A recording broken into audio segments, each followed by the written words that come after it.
Hello everyone, I am Rex Red and this is EZ3DTV. We are back again tonight to showcase the new Premiere version of Daz Studio, and this is going to be a fun evening, and we're gonna switch our live chat over here and get right into creating awesome stuff.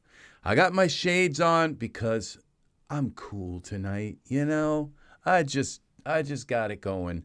No, I'm hoping that we have some really cool people also show up tonight. And so with the program, we're gonna take these off.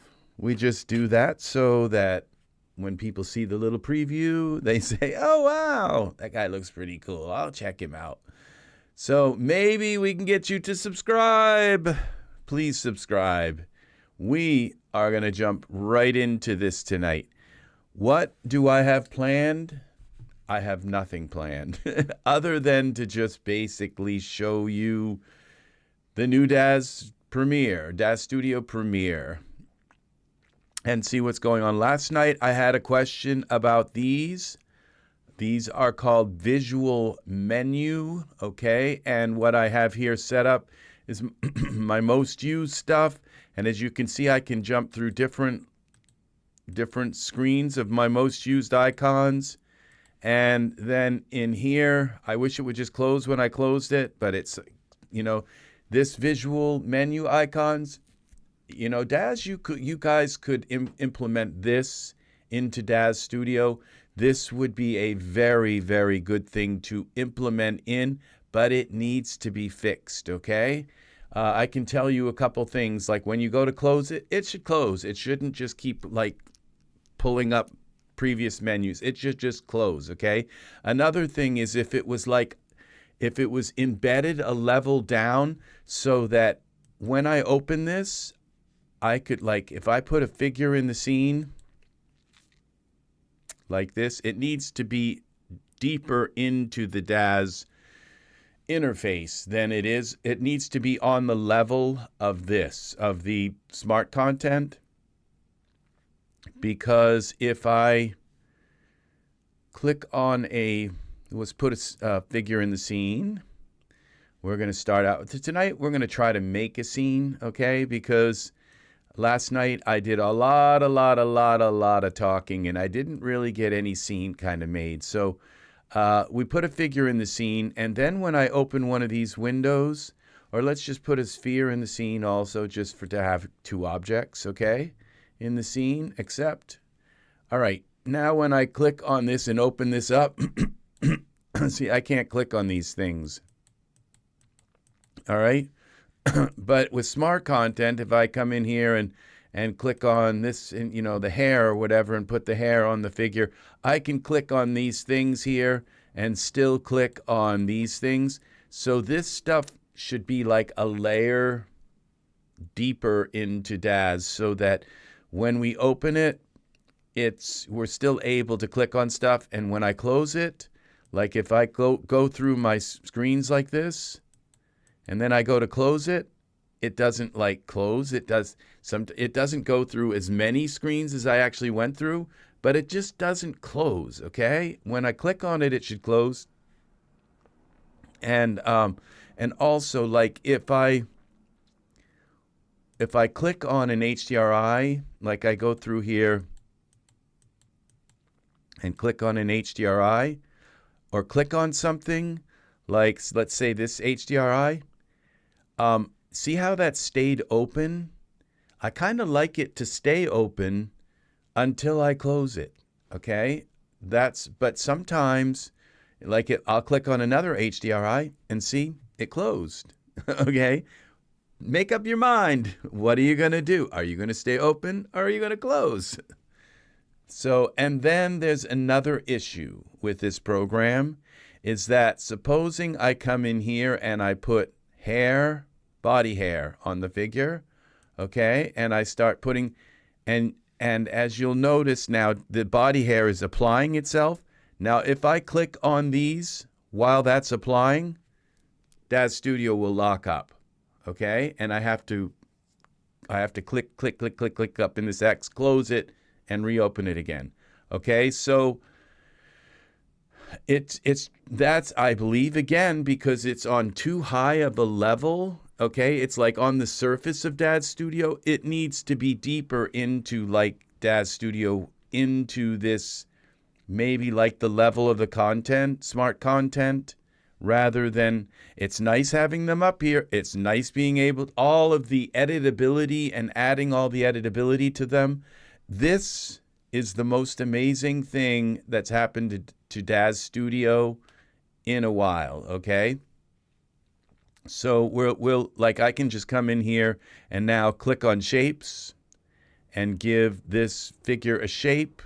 I have hair, I have body hair, I have beards, I have poses, I have skins, I have eyes, I think, I have HDRIs, I have render settings, and it's like, yeah, this is like an amazing, this is really, really, you know, and I thought, okay, what I'll do is I'll just set up my my custom content, like down here in the categories. I'll work with categories, and I figured I'll probably use that, because categories is much more in depth, because like this with the HDRIs, I have a bunch of HDRIs and all.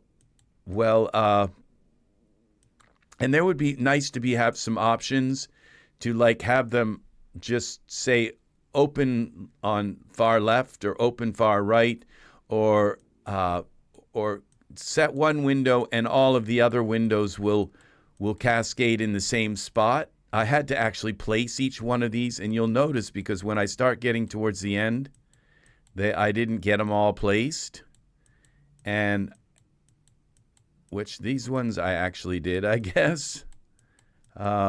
So, and now you see when I closed it, it should close. So there are just issues with this program, but this visual menus, this should be it should be embedded into Daz Premiere. Okay, so talk with make your deals, Daz.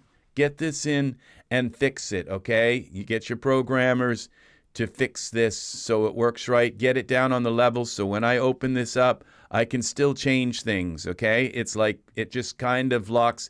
It's a stay on top kind of thing. I don't know, not stay on top, but it's just not deep enough into Daz where it's smart enough to be able to work with the content, because the thing is like, well, I go to change like the skin and put skin on and say, oh gosh, I don't have my figure selected. Well, I have to close it again. Oh, click on my figure, then reopen it again. And that happens a lot. I never have the right figure selected when I open this up and go to put. And it would just save so much time if I could just select the figure while I got this thing open, okay? So those are the main things that I can think that this is not fully implemented, but everything else about the way this works is really nice. When you're setting up things like the color, like when I change the color here, I literally, if I were to go into this and change the color of this icon here, I have to like close Daz Studio and reopen it for that color to change. And then sometimes the order of things in your toolbars, because you go into the Windows, Workspace, Customize, and these toolbars, when sometimes the toolbars just don't do what you say. Like if you notice in the beard here, let's say beard most used, I have all these different things in order. Well, this is 1, 2, 3, 4, 5, 6, but sometimes in here they won't follow that order. It's very rare, and why that happens, I don't know, but sometimes they just won't like here's, as I go through, it'll go to like 6 and then 5. And then, you know, and there's nothing I can do. I've deleted the category, deleted it, put it back in. It's just, it's a weird anomaly. With all of these problems, is this plugin worth using, resurrecting, and taking the frame of it and putting it in and creating these visual? Yes, it's still worth it, because so much more of it works than what doesn't work, like a lot more of it. And this is just amazing, because I can just lock my camera, I can put in my markers, and for the just all of the, look at all of my these utilities that I have access to just immediately. It's and the color, all the coloration and the size of the there's just so much work done on this product to make this product. Welcome, people. Welcome, welcome. We are 19 subscribers away from the channel getting monetized. Thank you, people. Thank you for the people last night who subscribed. Thank you for the awesome people that were in the chat last night. Thank you for being here and being part of the scene here. So, now, I had an issue. Remember, I tried to convert. I used this convert up here, and it says convert, select the Genesis 3, 8, and 8.1 figure. Okay, I don't know what this is. I don't know if I put this up here or what, but this is not the, this doesn't seem to work. Okay, now let's start over with this scene. Let's get rid of the sphere, and let's put a Genesis, see if it works now, because I did figure out why it wasn't working. And I'm going to find a Genesis 8 figure, because this is one of the new features we're introducing from the Daz Studio Premier today. And so we find a Genesis 8 figure. Let's do Donovan.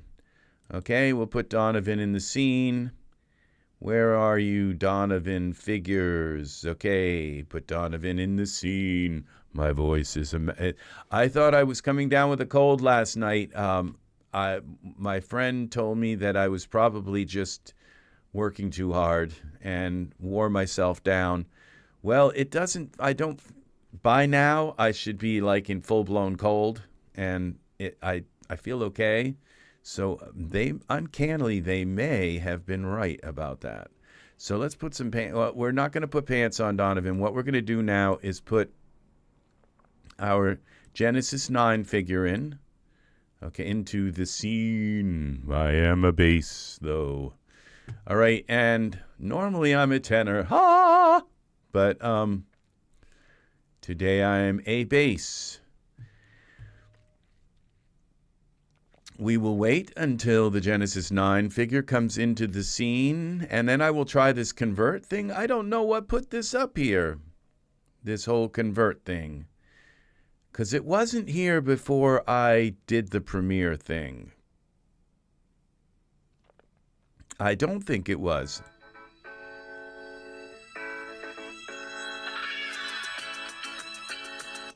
Okay, potential spam. I don't know. I kind of need to not answer that.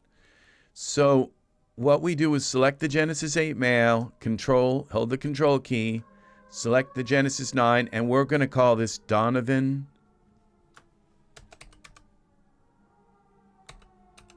I think Donovan 1 we'll call it, because I might have him already converted. So we select, hold control key, hit the Genesis 9, and then we go up to this convert, and we select that.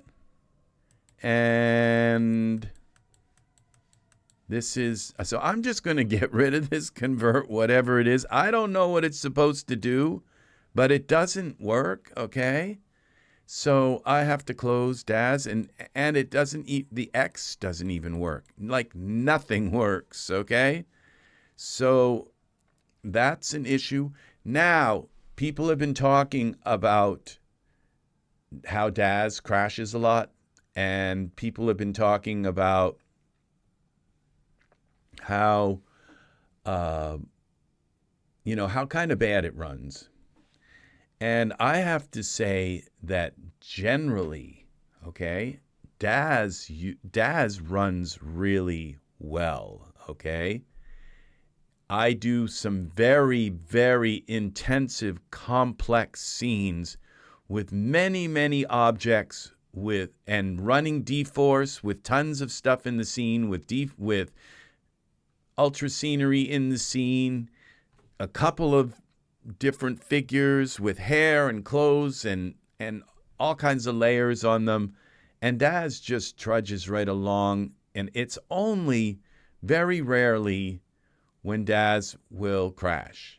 And is it Daz or is it some plugin that I'm trying to use? Okay, and a lot of times, if you think about it, it's a plugin you're trying to use. Okay, could Daz be improved? Oh, yes, it could. Okay, but is Daz completely optimized? I have to say that it is pretty, that Daz, that, the side of the studio. Good evening, Angus, to you and the hinterlands. It is lovely that you have come down from the hinterlands to grace our gathering here today of druids. I have my hood. See? This is my hood. Hello, we are druids today. No, just kidding. I don't think I would be a good druid. So, yeah. All right. So we are, well, today, even though my Viking ancestry said I should be really good at this. But, okay. So we're going to go into the task manager, and we are going to close Daz Studio. Wait a moment. Close this and open it again. And I just wanted to test that out. And so whatever that is, if it's something I put up here, this convert, I don't think I did.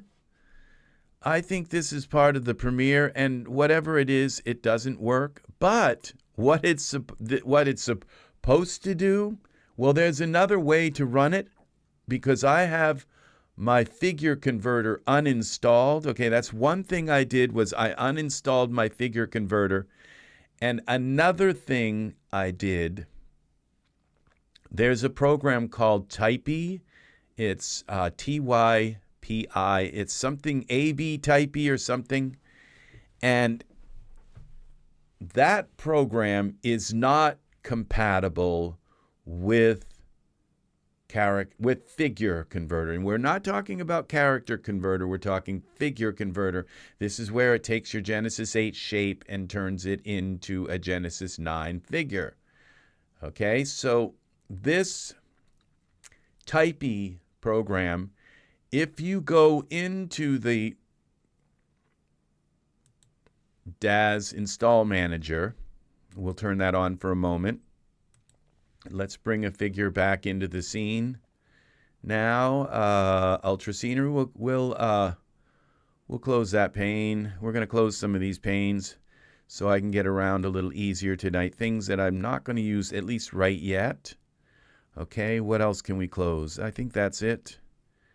And surfaces should be up here. Okay, and content library. And then we're going to have parameters. Where is our parameters? Parameters should be here. And then render settings. Okay, that's how I set that up. I guess tool settings could be here. All right, surfaces. Well, first we have now content. Where's our other? Okay, content library. Okay, parameters, then surfaces. Okay, then render settings, tool settings. Okay, that's the order that I like things to be in. Okay. Yeah, okay. So we're going to add now a figure into the scene. figure. We're going to add a Genesis 8 figure. So what I wanted to tell you here is once this thing starts, gosh, it's taking longer, is you go into the installed content and you type TYP. I don't think Typey brings it up. Maybe it does. Okay, it does actually bring it up. Okay, this is the Typey 3D. Okay, so you could type Typey 3D also, and it should come up. All right, this program will make your figure. If you didn't buy this and install it, then you don't have. Then you can.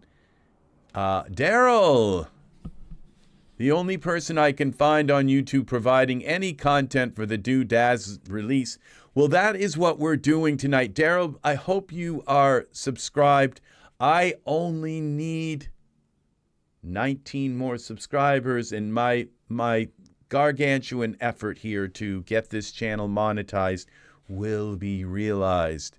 So please subscribe, dear friends.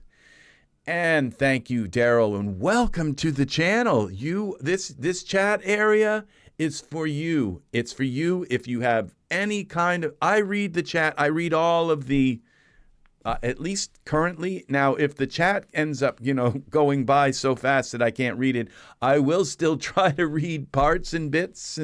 But it's not. I try to read everything that goes through the chat. Okay, I have it like right there so I can see it. So the chat is for you as we're going along, or if you'd like to direct this into like, could you please show how this particular new feature, and the worst thing that could happen is I could say, I think I'm going to dedicate an entire video to that, like tomorrow maybe or something. That could be the worst, but sometimes I'll just kind of drop everything and talk about what it is that you have an issue with. So anything that you have an issue with. Now I asked, I have asked for so many features that the Daz programmers have furnished, okay? It's not the Daz programmers, but what Daz does is it says, okay, one of our users asked for this feature and they know who to contact to make it, okay? And so what they did was they contacted this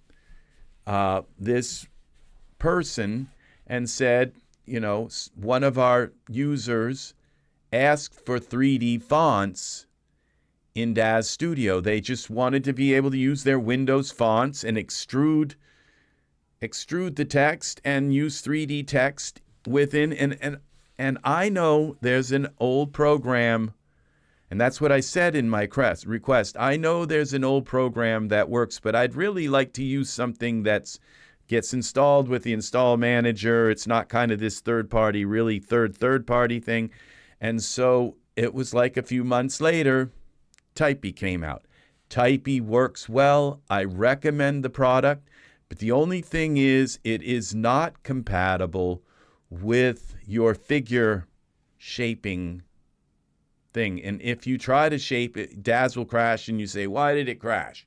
Well, if you look in the crash report, it'll say that it had a conflict with typey.dll, okay? And so if you uninstall this, so you go into your installed stuff and you type in Typey, and you'll see, if you bought it, you'll see it in the list, and you uninstall it, and it will put it here.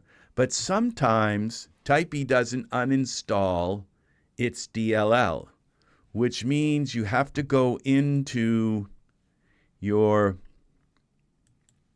local disk C. You have to go to Program Files. You have to go to Daz Studio, Daz 3D. You have to go to Daz Studio 4. And you have to go to Plugins. And you look down through this list. If you have Typey uninstalled, you go down through the list and you'll find it Typey 3D. It might be like AB Typey 3D or something, but you'll find it in this list. Just delete it, and it'll ask if you say, well, you need to give permission to do it, and you say yes, and just put it in the recycle bin, okay? Because if you need it back, you can just reinstall Typey, okay? But sometimes it doesn't delete it, okay? And that might be because you have Daz open or something at the time when you uninstall it, because that's what I do sometimes by accident. I'll have Daz open when I go and uninstall an app or something. So just delete it, okay? And get it out of the way. And then your figure shaping thing will work, okay? And I'm going to show you now how that works, this new shaping part of, so I think I'm just going to minimize this because I might need to talk about it again later, and then I don't have to have it redo all of my, so the content.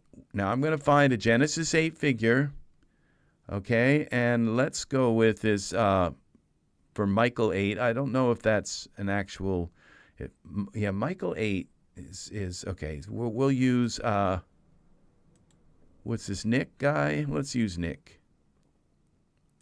All right, so we'll put Nick in the scene for 0 and 8. Okay, so Nick may have some morphs like hidden into him. Now the thing about this shape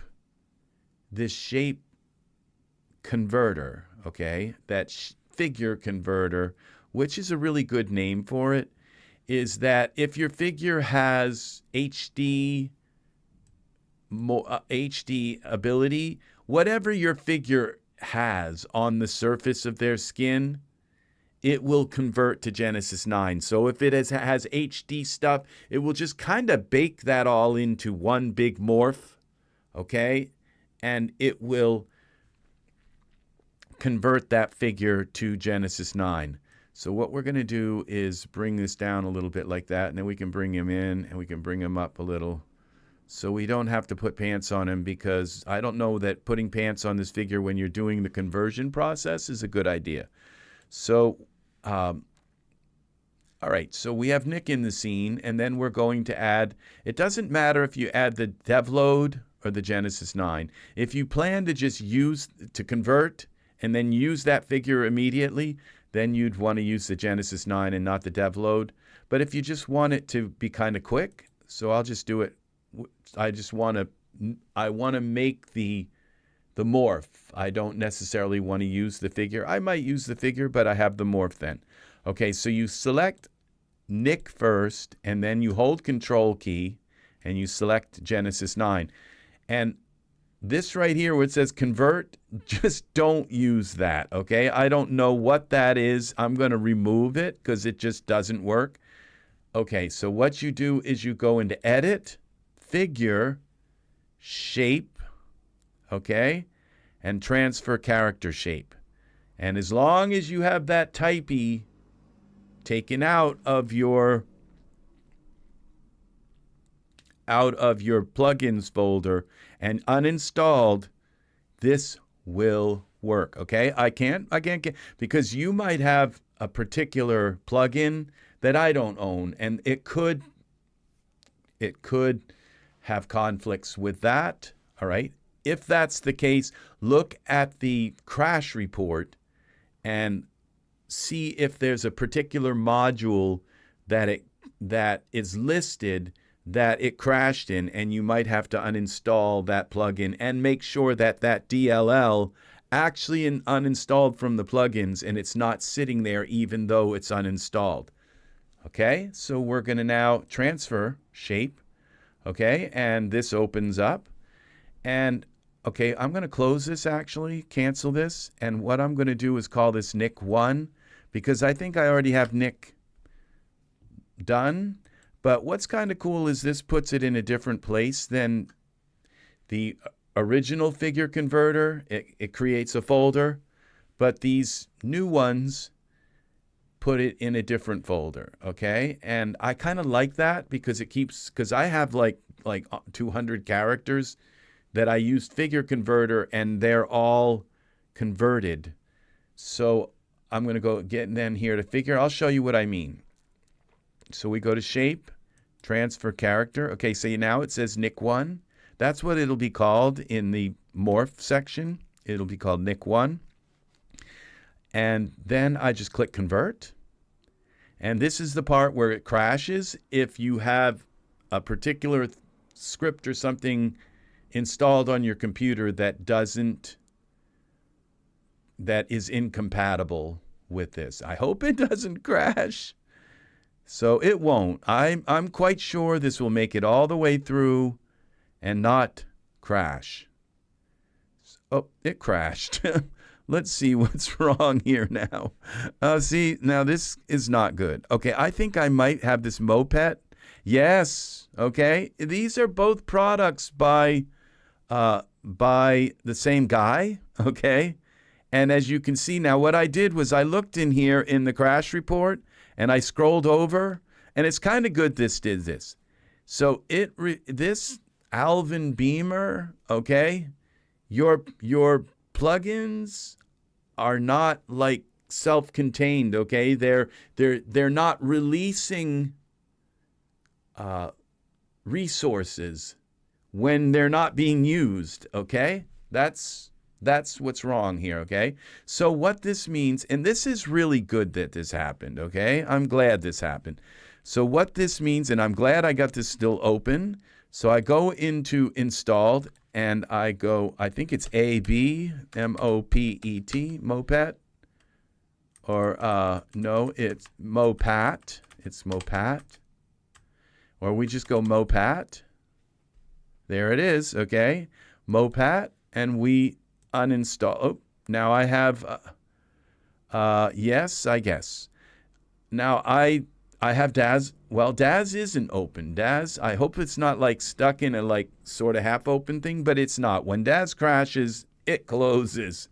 Okay, so luckily I don't have Daz open at the same time. So this makes two products. I don't know if I don't think Alvin Beamer makes. Let's check. Let's go here. A-B-T-T.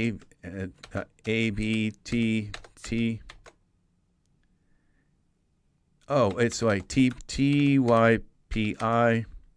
Type E3D. I think you have to type in Type E3D to find this. Okay, and click the search. And where is it?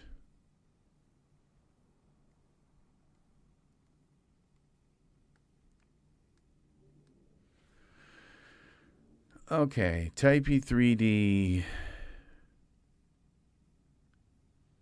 Let's just try Type E. Okay, it's not showing up here. I don't know why. Let's take A-B Type E.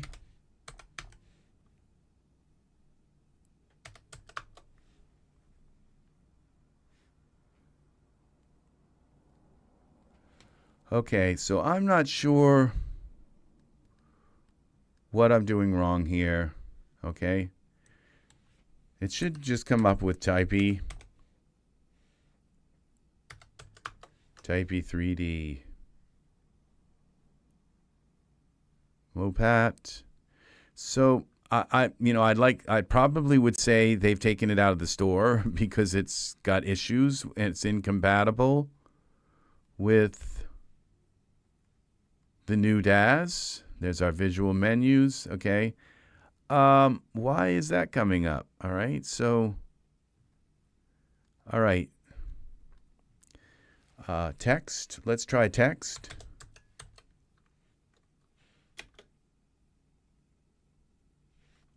Let's try text. It's going to come. Okay. There. Isn't that weird? That it just doesn't come up?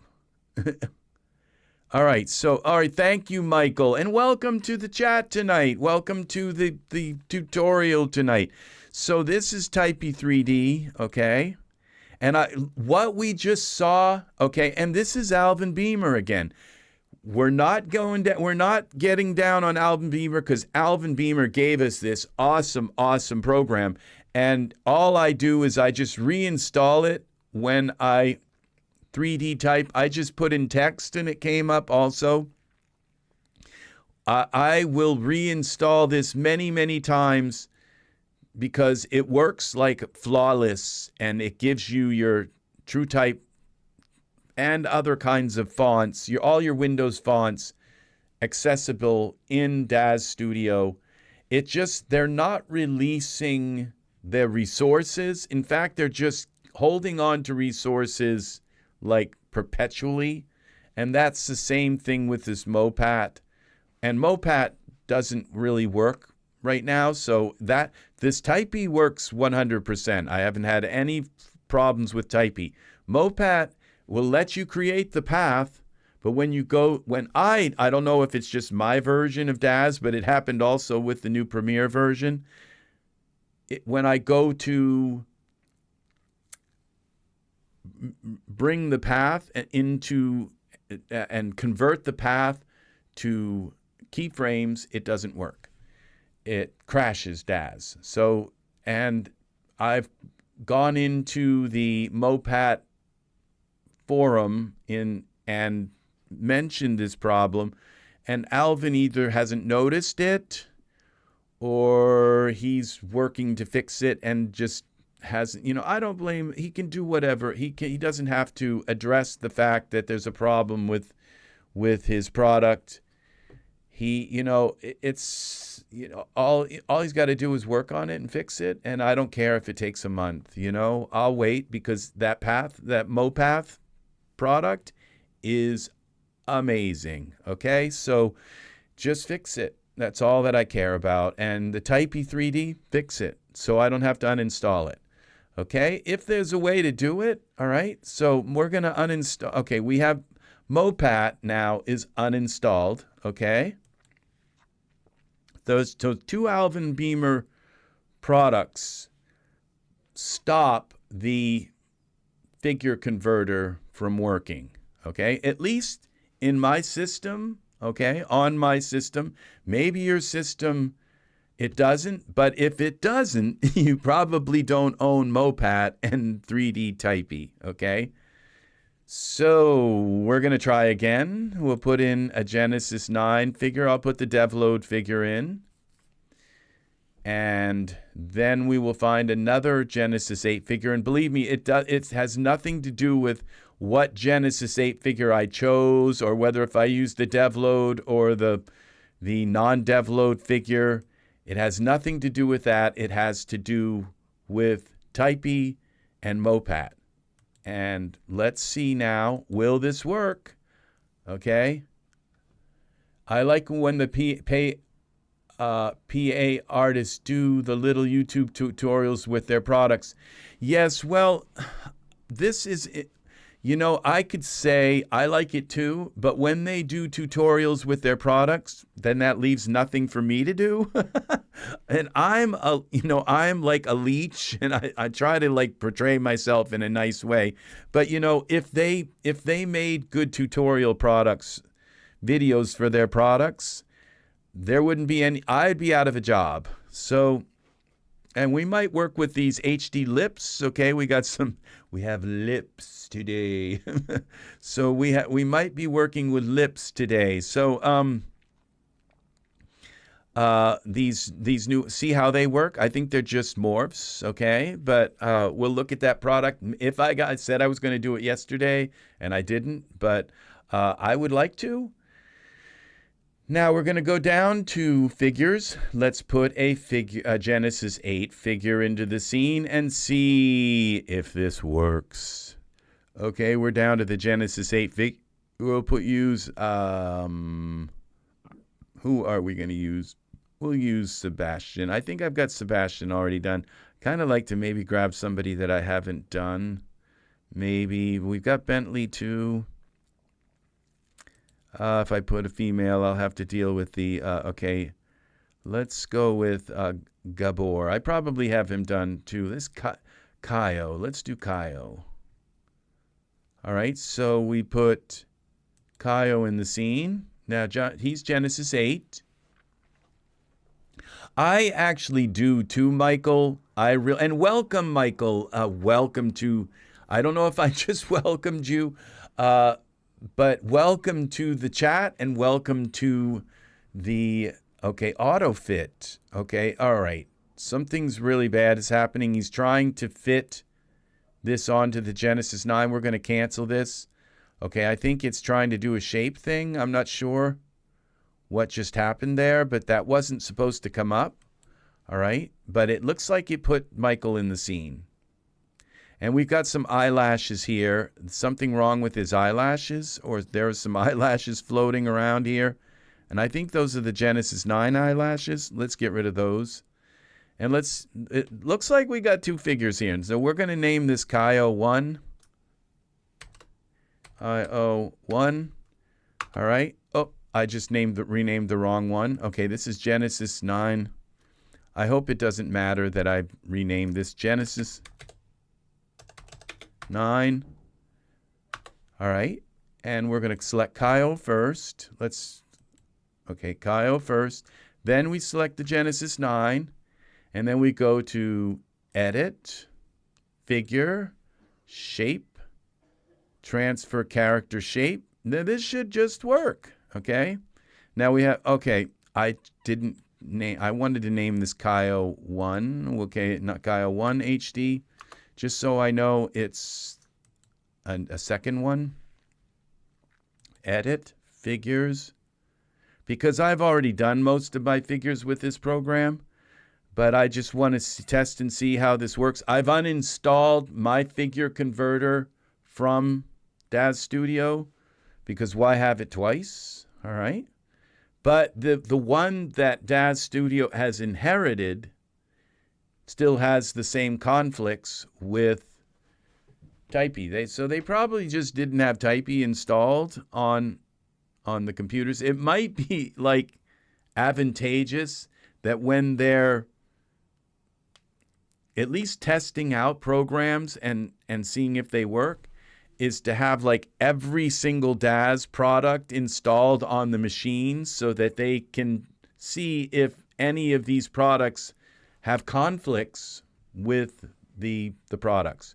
So we're going to go down to Shape and Transfer Character Shape. Okay, it looks like that worked okay. We've got Kyle 1 HD. I always check and make sure the head and body morph. You could do the full body, okay, but I definitely would not recommend that because then you have the head and body combined, all right? And it gives you the ability to separate. And so maybe you like the body, but you don't like the head, or you don't like the head, but you don't like the body. It enables you to use them independentely. So we could click Convert. This is where it crashed before. Now, if it crashes this time, it's because that mopeth didn't get, the .dll didn't get removed from the presets folder within Daz Studio. This should work. Okay. Now, I'm not going to guarantee it's going to work because I did that last time. And we got further than we did last time. It worked, okay? If this window pops up, it worked. So what you want to do is click on this, and then you want to have a folder. Now I put this in with my other head morphs that I used with the figure converter program, the standalone figure converter program. I put them in the same place, but what it does is it puts them in a different place. So even though they live in this folder with my other ones, okay, so now you have to click this Save Morph Assets. I don't think yet, unless you have a ton, I wouldn't compress them, okay? So just save the morph asset. You have to click that, all right? So, and the morph has been saved, and then you click Close. And then when you go into parameters and look at this, see, since that crashed, I have all these things back. Okay, so content library, parameters. Now, this is where the old ones, like these are all of the figure converters. I've converted all of my shapes, my heads and body shapes from like almost all of my Genesis 8 and 8.1 figures. I think this does Genesis 3 as well. Yes, it does. To Genesis 9, so I can just use these on my Genesis 9 figures. But if you look down here, it says Shape Transfer. And even though you save it in the same folder, and what you might want to do is in your content library, add that folder here. See, I have all these morphs. I add it to my... And I wouldn't put it in my Daz 3D library. I would put it the next level up so that it's parallel to your my Daz 3D library in the folder tree. But I would add this to your runtimes that are in your content library, okay? And then we go into parameters, and it's down now. See, so this is the old one where all of the old ones, even though they're in the same folder, I've put them in the same folder, they create, Daz is kind of hardwired to create its own shape transfer folder, which is kind of good because maybe, just maybe, their shape transfer does a better job transferring the shapes. Maybe they've gone in. It would be nice to think that, but part of me says no. They just use the same mechanism and algorithm to do the conversion.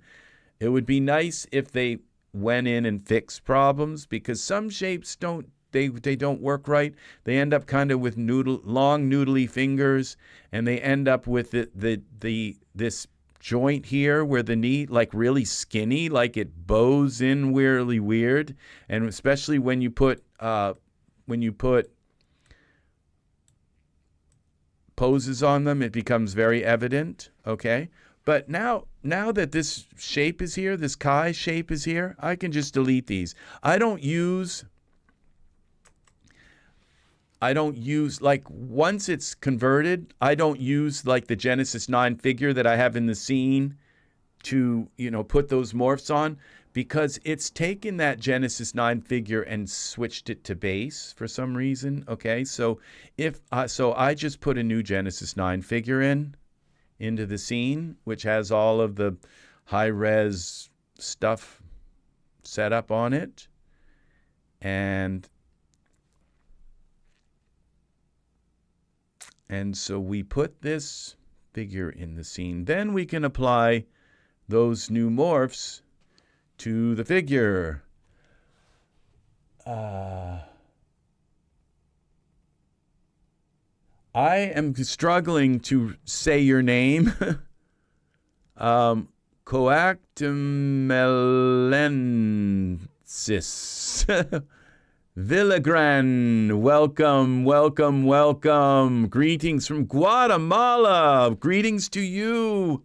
I tried to install on the Daz Install Manager, the 4.23 base, and I can't. Okay, that's not good.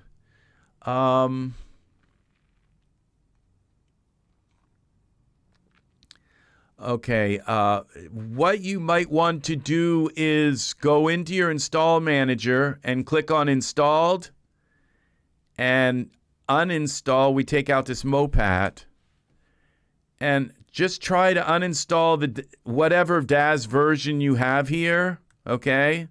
I have the Daz 4.23, but whatever Daz version you have here, just try to uninstall it.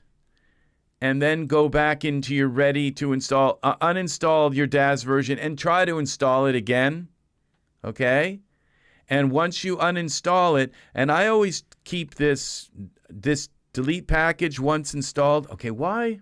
All right, I was hoping that wasn't, all right. I always uncheck this. I keep my packages. I keep all of those downloaded files. I have like 12,000 of them. I keep them, at least I keep those, all right?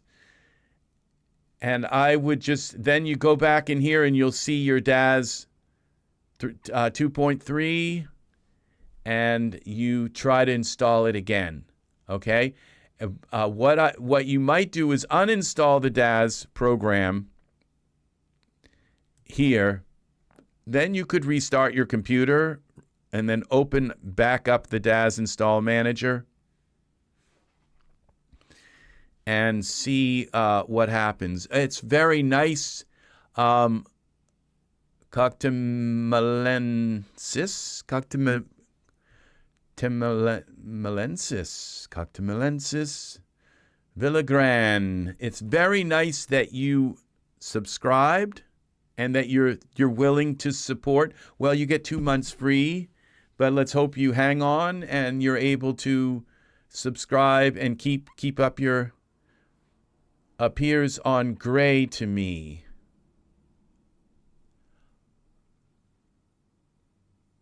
Okay, why? Okay, it might be hidden. Okay, you might have to right-click on it and unhide it. It said right-click and unhide all. See how I have these here? And what you want to do is right-click, and if somewhere in here you might want to show all, or what is it? Show package files, show unhide packages. Okay? It might be hidden. I think it would still install even though it's hidden.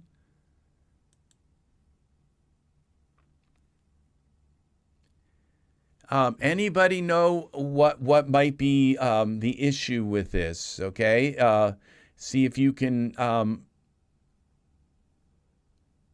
go coact to Melensis. If you can help him, because all I can think is to uninstall. What you might want to do is it might have had a download issue, and what you could do here is delete it. Try to delete it.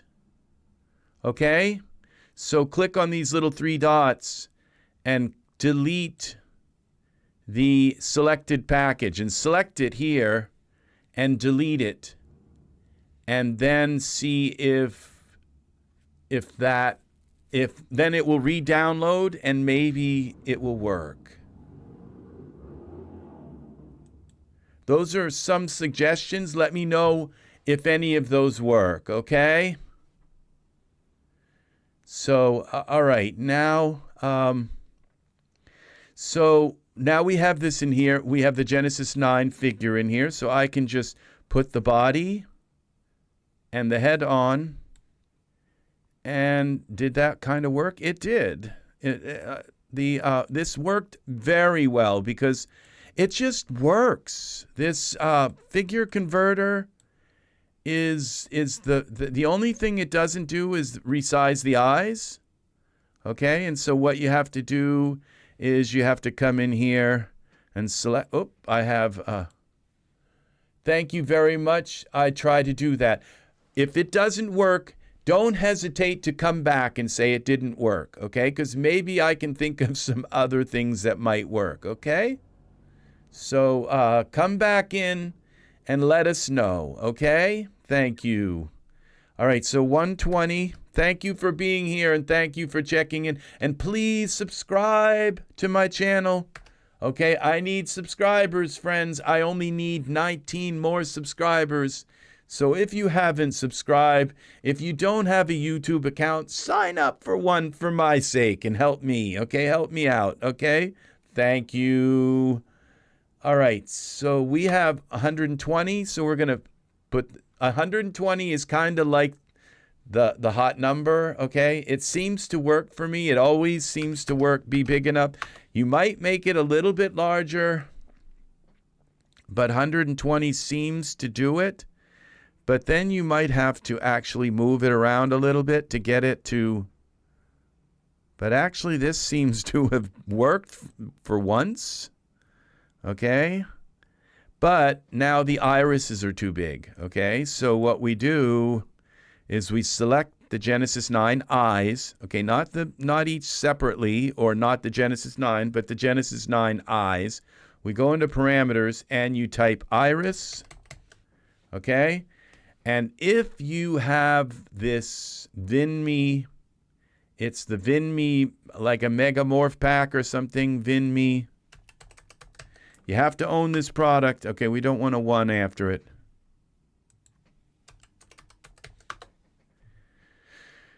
This one, Vinme Morphs for Genesis 9. Okay, it's 39 bucks. It is not on sale. Now, this morph pack is so vital. I think this should be part of the new Premiere, okay?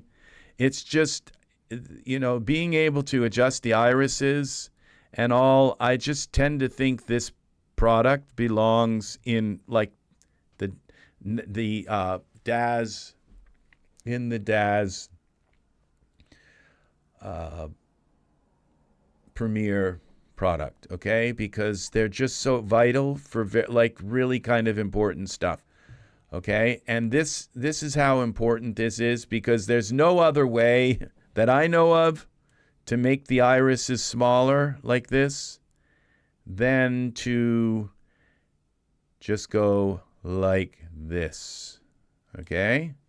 And suddenly your figure, and now if they're still too big for your taste, then what you do is you go in here to parameter settings, and you have to do all three. You have to do the turn the limits off for this one, and then you have to turn the limits off. Oh my gosh! Is that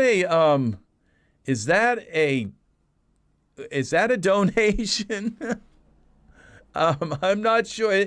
It's actually been like 5 years for me. I'm not sure if that's a donation. Thank you very much. I'm not I've only had like 4 donate. This is the 4th donation. It is going well, Art. It is. Oh, that's so kind. Just thank you very, very much. Yeah, 1,000 subs, and I'm up to like up to almost 4,000, up to over 4,000 hours. So yeah, it's been a long time. It's been a long time working at this, and Daz has been a good partner. I mean, YouTube has been a good partner through all of this. Okay, so. Very, very nice. Wonderful. This you have to turn off you have to turn off the limits for this, and then you can bring the eyes, if they're just too big for your taste, you can bring them so small that they kind of disappear. Okay? I already own Ultra Scenery XT, but if you got it for $1 today, Art, yay! Ultra Scenery XT, I would be up all night playing with that if I were you, because that right there is an amazing. Well, very, very, very nice. It's all very good. I thank you very much. Very much, Pole PC. Very nice of you to do that for me, to share of your bounty and wealth with me. Thank you, and to congratulate me for an accomplishment that is so close to getting done. Yes. So here we go. So this is our Genesis 9. And so the eyes, okay, I think they're too small now. It kind of looks alien. So, but this just shows you that you can pretty much set the eyes the way you want them to be. And so this Vinme is the only product that I know that works with the iris.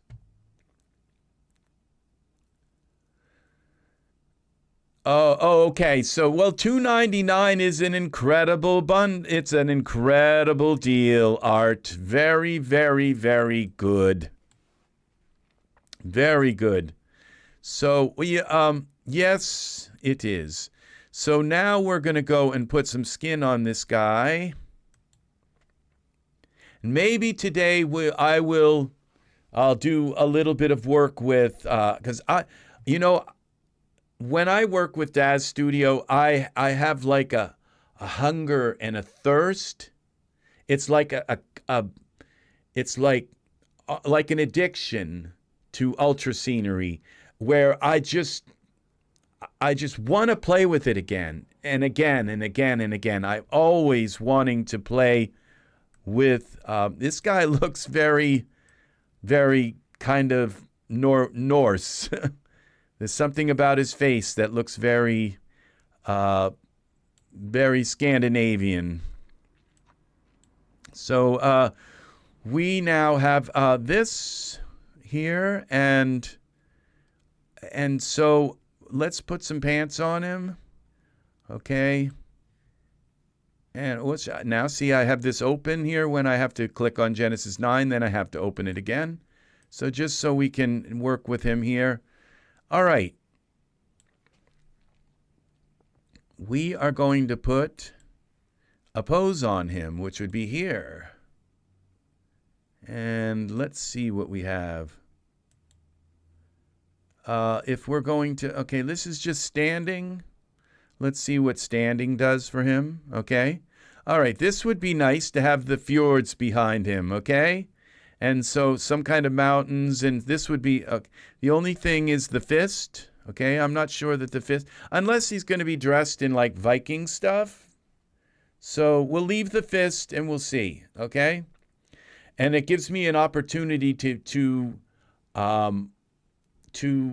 show off some of this EZ3DTV, the pose. What is the pose? The lock? Yes, this here. The pose, ultimate pose manager or something. So here we go. So we got to find him some hair. So I think some kind of long hair. Now, since I don't have all my hair up in here yet, I'm going to go and find the hair in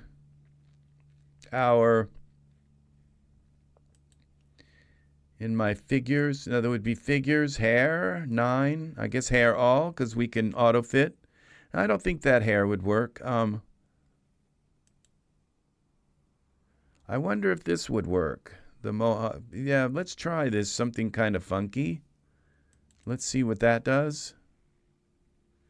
No, well, let's see what if we put the beard on him. I'm not sure that that works. Let's see. No, it's kind of a little trollish. Maybe the beard works, but even that is a kind of little bit bizarre. So I think what I'm thinking is that deckhand hair. Yeah, like this kind of hair. We're going to have to auto fit this. This may not work. Now that I think of this, I probably could find a better like strand base, because this looks like it's okay now, but that looks nice on him.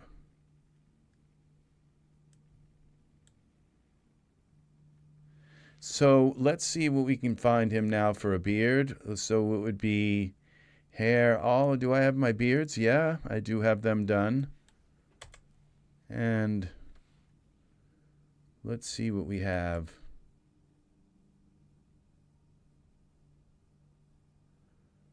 I think we could try this beard.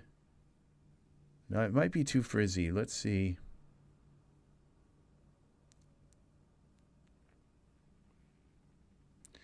No, that doesn't work. I think just maybe some 5 o'clock shadow kind of thing. Oh, well, we could give him like a long beard, a big full beard. Like maybe this kind of thing. What does this do? Scruffy.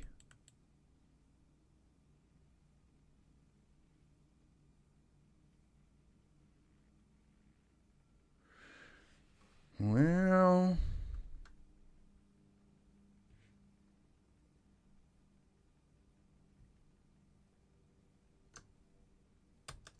that's a little too much. Full set. How about we do it without the thing? See what this how this works.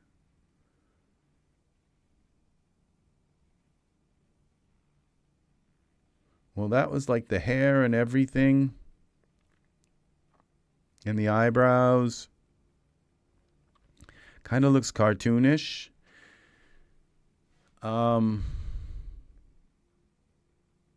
if we make it work, what if we get rid of the the deckhand hair. All right, let's see if that what this, because that could save me a lot of work. Just matching it all, okay, that kind of works. That looks pretty nice, actually. If we can get the light right, it might all work. It's too green, though. I don't like the color. So where is this? Where's this product? Beard. Okay, so we're in the beard products. So we would have to, this is called Viking fiber. So if we go, okay, to default, materials. Okay, I don't like that greenish look to it. Let's see what happens when we select it. Let's get rid of the Viking. Okay, let's save this. Save as, scene, and we'll call this raid, raider, Viking raider. Yeah. All right. So, yes. Now, there's something like wrong. I don't know what it is. His face looks kind of cartoonish. So, but there's something also that works with it. So I'm not sure. And apparently,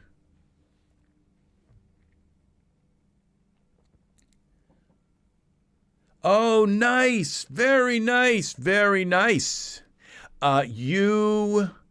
Both of you, I don't know.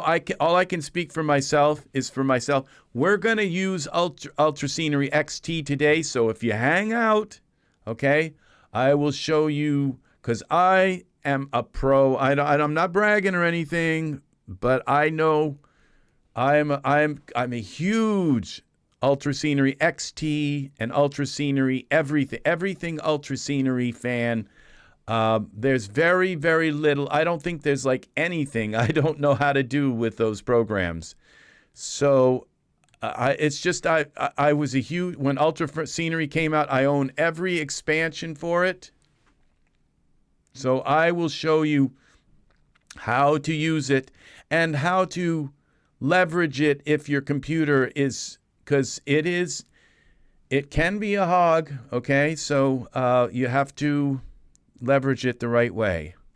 Okay, so I just don't like the green in his hair. Okay, so what I'm going to try to do is just change it all at once, manually. All right, shell hair. Okay, let's just try the brown. I think that's the brown color. This is bloody brown. I don't think I want bloody brown. So let's see. These are eyebrow cards. Okay, so we don't need this eyebrow card if we're going to have these fiber eyebrows. Okay, so we're going to delete the eyebrow card. Okay, it's just kind of redundant. Now this is our Viking hair, eyebrows, and the mustache, the chin braid, all of this. And we're going to now go in and see if we can edit it all at the same time. We'll get rid of iris. And this would be in surfaces. Okay, I'm going to get rid of Ultra Scenery for now. And we'll leave Ultra Scenery XT. And we'll go, and we're going to go to surfaces, and we're going to select all of this. The hair, okay, all of these. And if I go to the base color and just kind of pick one, we're going to go with brown here. And that kind of worked, but it didn't work on everything. It worked on the chin, the eyebrows. It didn't work on the brows. And it's now that's too red. So I'm going to undo that.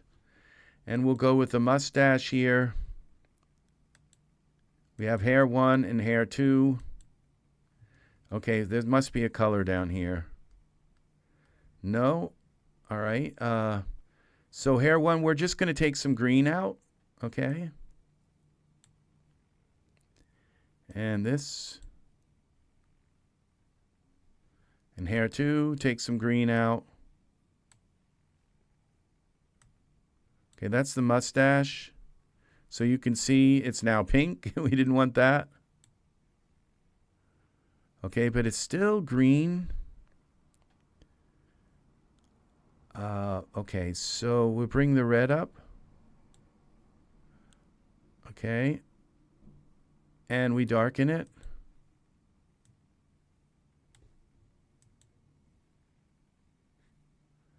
All right, it's a little too red. And then I'm going to just take this hair and copy it. I may end up ruining this all, but let's paste it here. And then for the hair too. And then we take the same thing, hair, paste. Now, and paste there. I'm not sure where that went, the braids.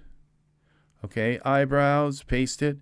Now, paste, we'll talk a little bit. Okay, we lost our eyebrows, Z, so that didn't work. So what we do is we come in here and we take and just kind of emulate the same thing. Take the red out, the green out, and then we darken them a bit. We got them kind of purple. I'm not sure why that didn't let me paste that on there.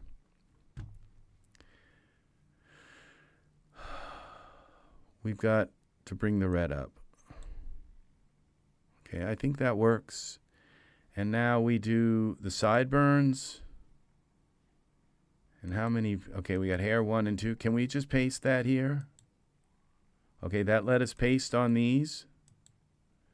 And then we do the Viking hair. What if we try pasting that? Well, that didn't work. Okay, Z. All right, Viking hair. Okay, so what we've got to do is come here and click brown and see what happens. And then we just take this down, the green down.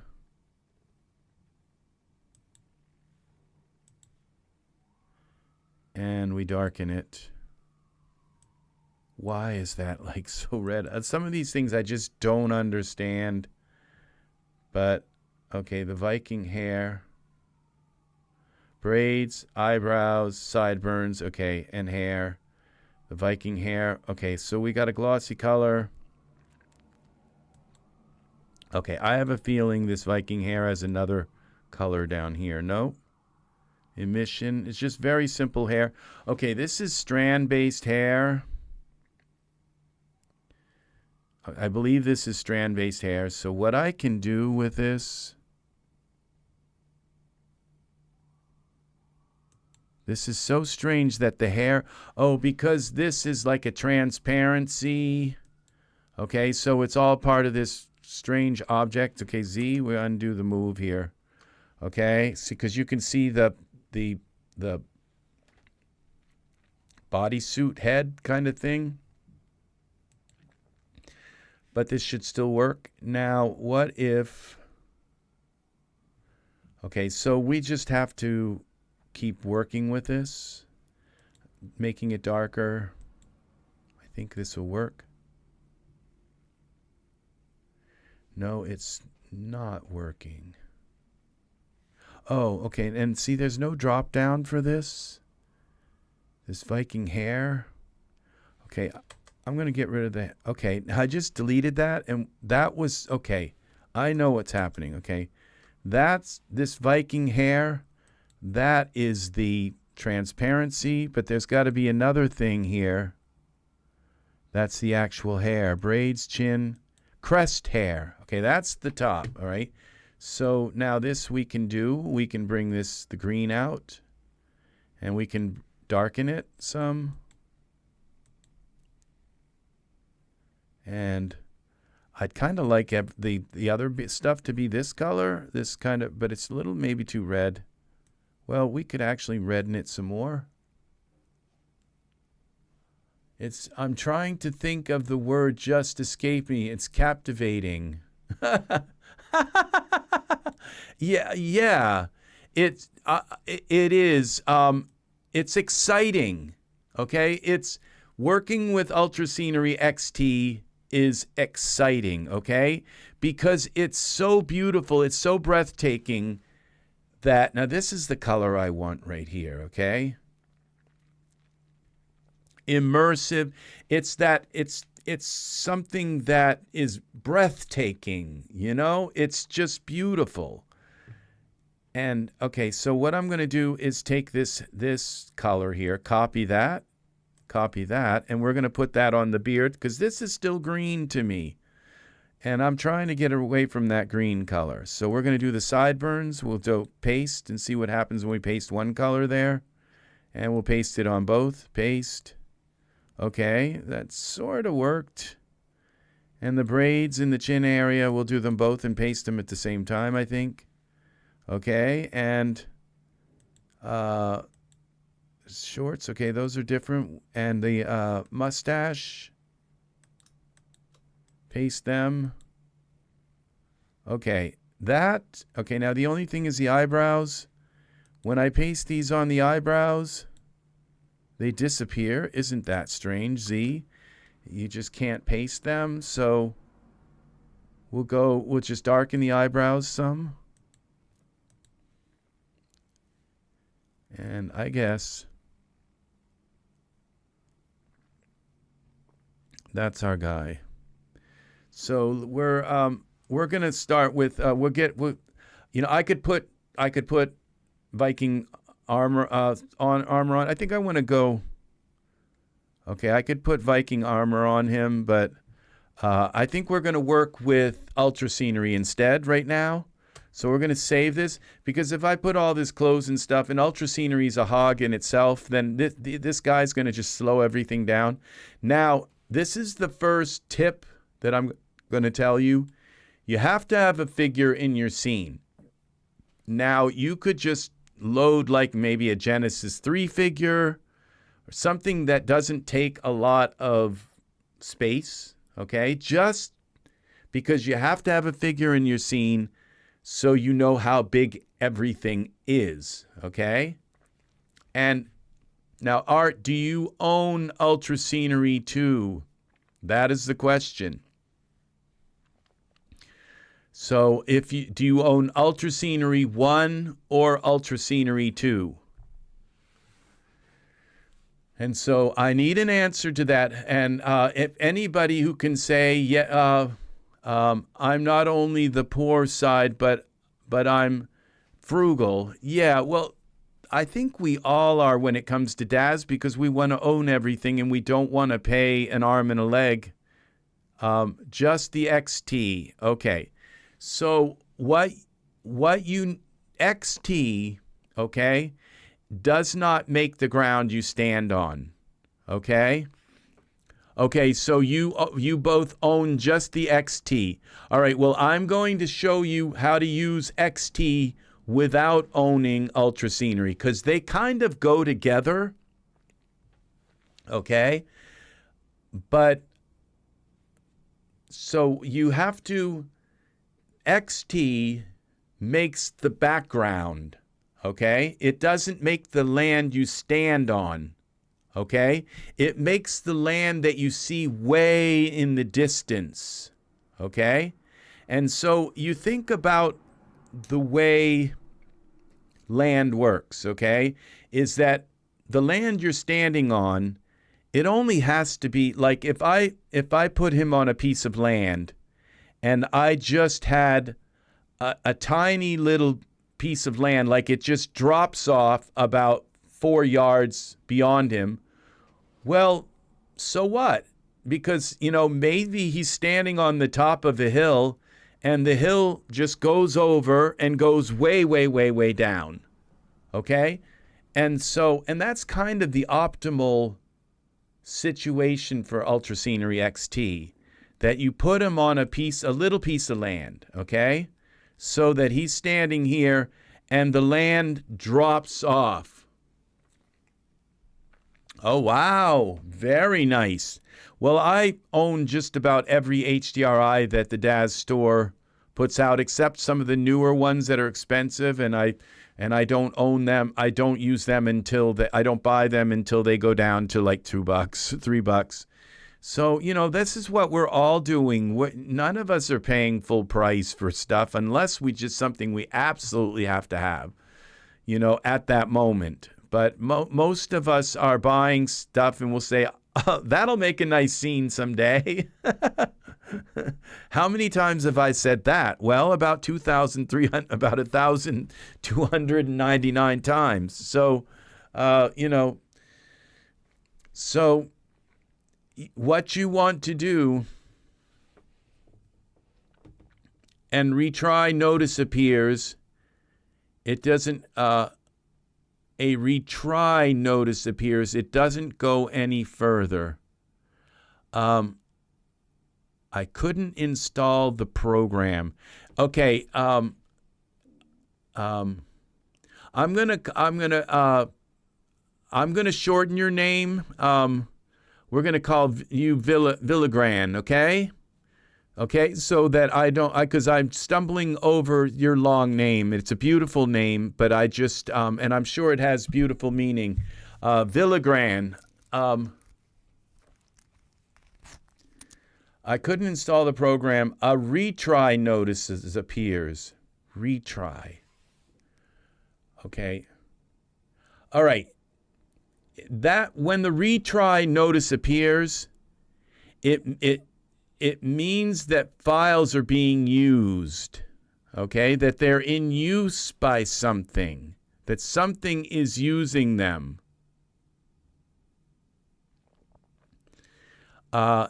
Okay, so that means that files are being used, okay? So that means you've got something open in the background that's using the files.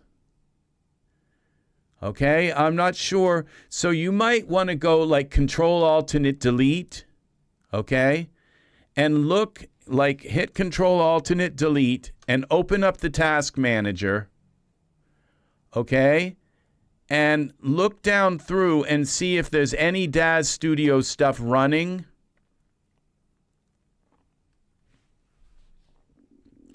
Look and make sure you don't have anything in here that says Daz Studio running. If you do, other than I have the install manager, I have Daz Studio open, but make sure that there's no Daz Studio stuff running. Okay? Because it's trying to replace a file that's being used. Okay? It's stuck in the middle of an install. Okay? That's why it's gray. It's because it's stuck in the middle of an install. And it can't install the rest. And that's because something is using that file. Or you don't have enough space on your hard drive. It could be that your hard drive is full. Okay, where you're trying to install it, there may not be enough room. But I kind of doubt that. It sounds more like that something is using the files and you're trying to replace files that are being used. I wouldn't give up on this, Villigran. I would keep trying, but what you want to do is you want to look here and see if there are things that you can close that you don't like. All these EA games, I don't need them open, okay? Go into the Control-Alt-Delete and see if there are things in here that you can close. All right? And then keep trying. Because if you close things and then say retry, and close things and say retry, you might close something that's using that. All right? That's using that resource. Okay? And then it will allow it to install. Okay? So go in here into your into your processes. Background processes. Look and see what's being used. Do you have Daz Studio open in the background? See what's here and close some of these things down that you kind of know you don't like. This AI suite, I don't need that. This Armory crate, I don't need that running in the background. The ASUS node here, I don't need that. And the Bonjour service, it might come back. or you can coac. Okay. Okay. Well, coac is coac is fine. All right. That's we'll call you coac. Okay. Coac is. I hope if I'm pronouncing that right, let me know. Okay. And so what you want to do, coac, is you want to close these things down slowly, like all this Adobe stuff. I should be able to close that, and things that you know you can close. Start with them first, and start closing stuff. And you, I don't know, you might want to run the install manager with heightened, like run it as an administrator. I don't know if it will let you do that, because I tried to run Daz Studio as an administrator, and it said this program cannot be run as an administrator. Isn't that weird? But you can't run Daz Studio as an administrator. So that's weird. A weird thing, but start closing things down and then retry and close this down and close that down and close this down and click retry, and because it sounds like it's stuck in the middle of an install. Okay, that's why it's grayed out. That's my thought, coac. Okay. So I would try that. And make sure that your Daz application isn't open in the background. All right, and make sure that you've restarted your computer before you try to install it. But then go in here and start closing stuff down. Okay, try that. Come back and let us know what happens. Okay. But I would start closing those things in the background down. Okay, this guy's got to be hairy. Okay, but all right, so we're going to go back to explaining here how you work. So the idea is that if I'm going to show like a very vast background scene, I don't want land that goes on forever, because it's just going to like intersect with the background. Okay, so I kind of want land that drops off quick. Okay, and it could drop off like right behind him. It doesn't have to drop off, but if it does, it's even better. Okay, so now I'm going to go in here, because you don't have ultra scenery, and ultra scenery gives you the land. It gives you the land they're standing on, okay? And Ultra Scenery 2 is really nice because you can decide how much of that land, you can decide how big of that land it's going to be. Ultra Scenery 1 just gives you one size of land, at least to my knowledge. Yeah, I'm quite sure it does. But Ultra Scenery 2 lets you decide how much land you want, so you don't have to put too much land. You don't want the land just going on like a big gigantic field behind him and then the mountains. You can, but you really just want it to kind of drop off, okay, behind him, like it's going down a hill. I hope I've explained that well enough, all right? So then what you do is you go into here and you find a piece of land. So I'm going to go into Files and type ground, all right, and see what you have for ground, okay? And I'm looking for a small piece of ground, okay? A little piece of ground that I can put a tiny little cabin on and live out in the woods and grow some tomatoes in the backyard. Just kidding. All right, so this looks like a piece of ground. Well, it's a little bit smaller than I kind of expected it to be. So let's try, let's delete this ground. I could have made it bigger, but I just don't want to expand it that much. And, okay, that doesn't work either. Control Z. Let's keep going. Let's see what we can find for ground. Find some ground. We're looking for some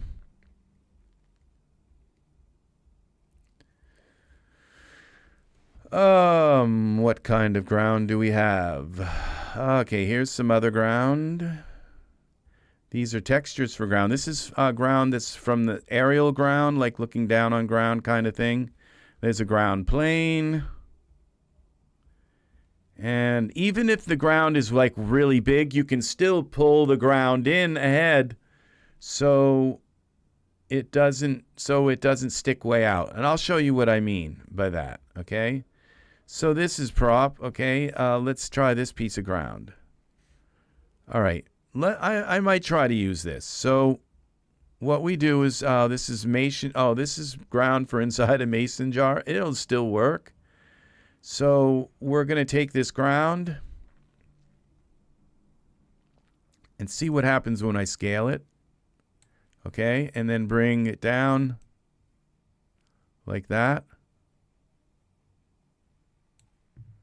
Okay. And see now, what does this look like? It looks like this ground. Did you get it? Oh, it looks like we succeeded. Yay! Awesome, awesome, awesome. Very, very, very good. Yay, Coke.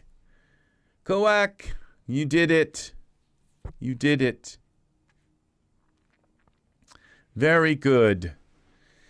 So nice. You are on the way, friend. You are styling. Awesome. Big smiles. Very good. So, this piece of land, see how this looks like it just kind of drops off? It doesn't look unnatural. It looks like he's just standing on a hill.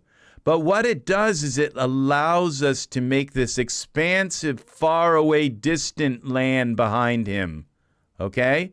Now, if I were to put this land way, way, way, way out like that and make it large, it would cover up that whole, the idea of having land behind him, okay? And you can make this as close as you want it, kind of like. So, now we have Mesh Grabber. We could try to flatten this land out even a little bit, but wonderful, wonderful, wonderful. So, yeah, I have a little experience with installing stuff. A little bit. I've been there. I've been there. I've been everywhere. Okay, so we're going to go like this. He's going to have boots on, but it doesn't really matter. We'll make the land kind of work. Okay, we could put a couple of shrubs here and a little bit of things here. And, all right, so, but what this gives us, so this is the idea. So, because ultra scenery is your, XT is your way, way, way, way background stuff.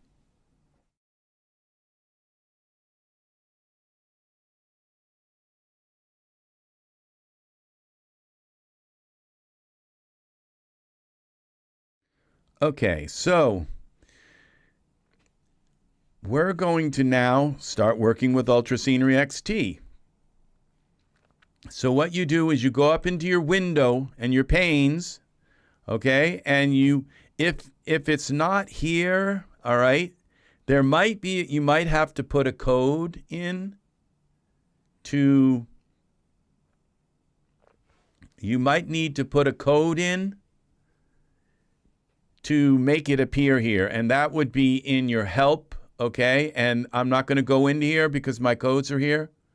Welcome, Serenity's Gate, friend. Welcome, welcome. Glad to have you here, too. We've got a company of friends, a nice troop of people here tonight, watching and hanging out and learning and maybe working simultaneously in their own Daz studios. So I hope you are having a wonderful night, Serenity's Gate. So I am ready for the long haul. I am. So we're going to put some Viking clothes on him, but right now I'm going to I'm going to make sure that I don't want it to overload the scene until we work with Ultra Scenery XT. So you find yourself a piece of ground that kind of drops off like this, okay? And that is so that you're not like upstaging your background, because the background is going to be the really beautiful thing in your scene. We can put little tufts of grass here. We could use ultra scatter to add like little pieces of grass. There's not that many. We could just scatter a few pieces of grass here by hand, and maybe a little shrub here and a shrub there, and maybe a rock, this kind of thing. But welcome, Dean, and welcome, Dean Rock Gaming. Nice to have you here, friend. Very nice. Very nice. We're having a great night. What you want to do, Art, and now who? I think Pole PC bought it also. Is you want to find a little piece of land like this, okay, that drops off, that looks like it goes over a hill, okay? And I may have stressed that a little too much. Okay, so then what you do is, once you go into this window and you click on Ultra Scenery XT, it will open a window kind of like this. All right, it'll open a window like that, and you just drag it and drop it into here. Okay? Yes. So, all right. So, very good. So, Pole is now working with Ultra Scenery XT for the first time.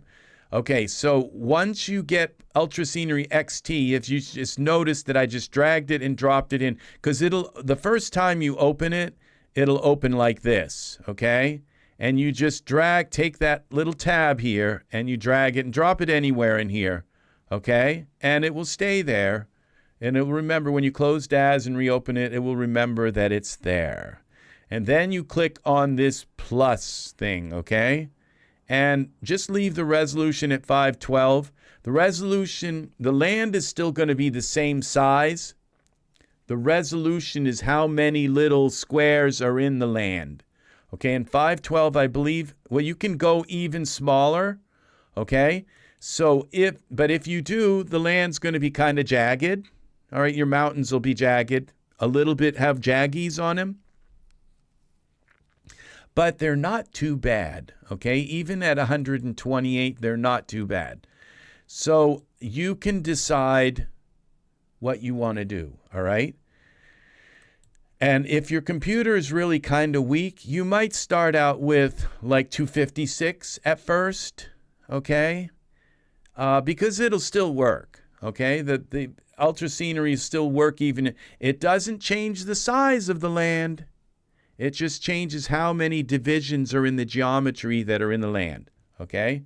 I'm going to leave mine at 512. I believe you can change it later, okay, also. Yes, you can, all right? But it's just kind of like an initial setting. So I'm going to leave mine at 512. And the first thing that happens when you do this is everything's going to go black, kind of like this. And your land is going to, it always does. It always ends up over top of your head, okay?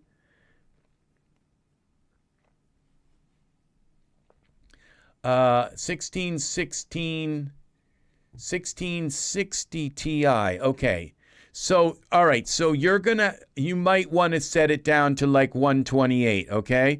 And now if I go into wireframe, okay, you can see that this is pretty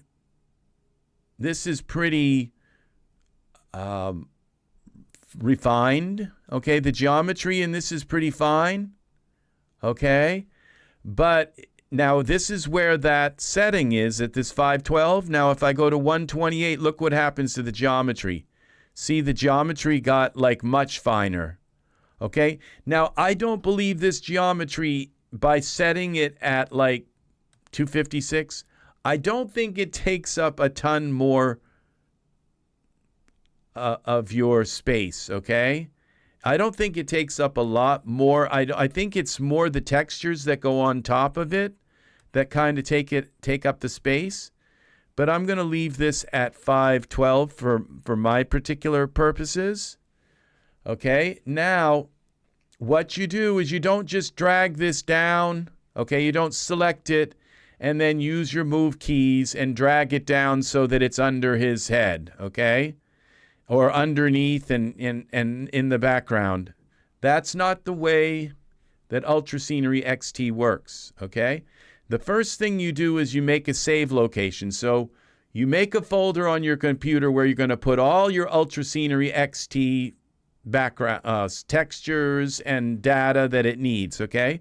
So when I click the save location and I go browse, it opens up automatically to the last scene that I made. So I go up because I don't want to save it in there. And this scene, okay, so that one was called Utopia. I have many of these folders all over my computer, and I've got to put them all together into one place, okay?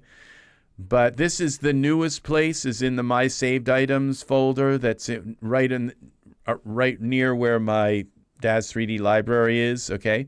So My Saved Items folder, one's called YouTube. We're going to create a new folder called Viking Raider, all right? And then I will double click on that and click select.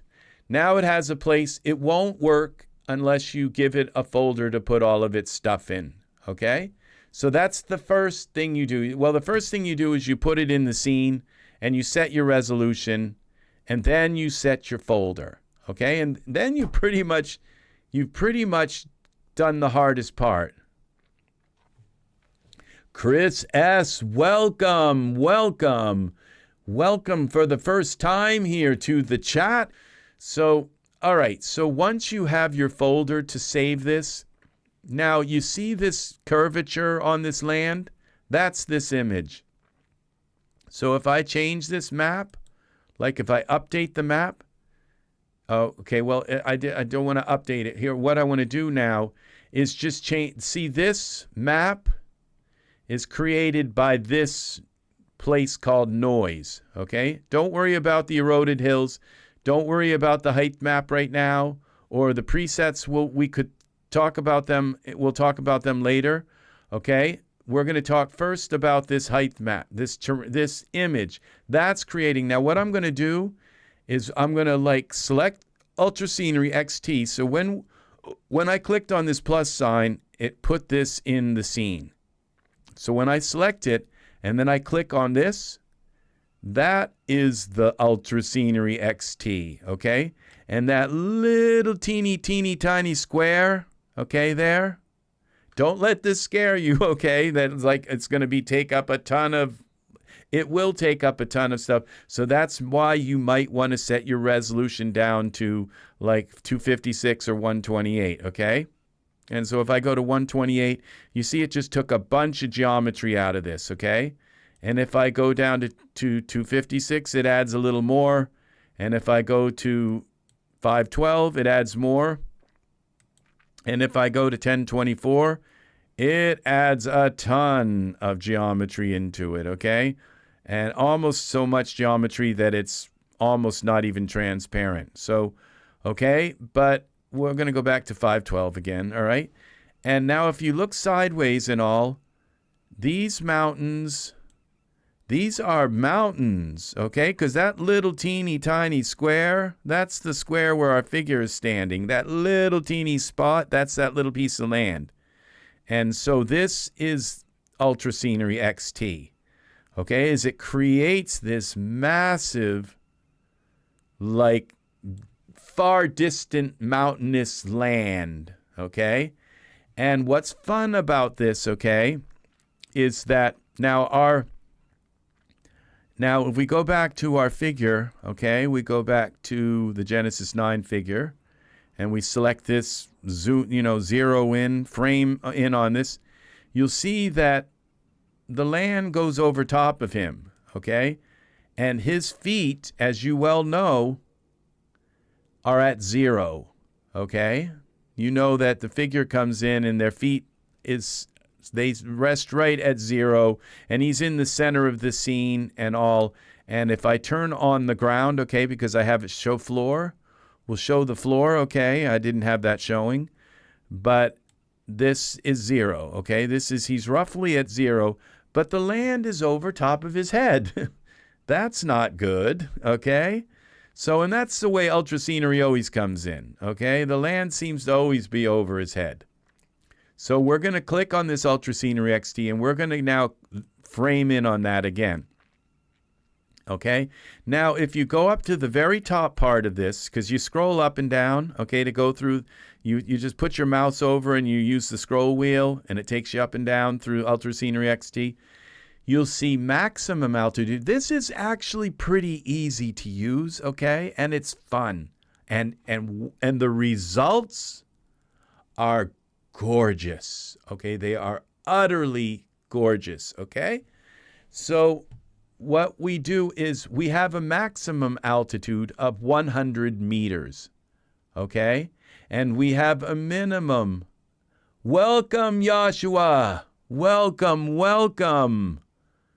Very nice to have you here, friend. Very, very nice. Yes. So I've caught you live. It's difficult to see streamers live with all the different time zones. I am in the Eastern time zone, Chris. We are in the Eastern time zone of the United States. So it is 8:30 p.m. here at night. So we've got some time. So if you've got time to hang out a few hours to kill, because I'll be here probably for at least the next 5 hours, all right?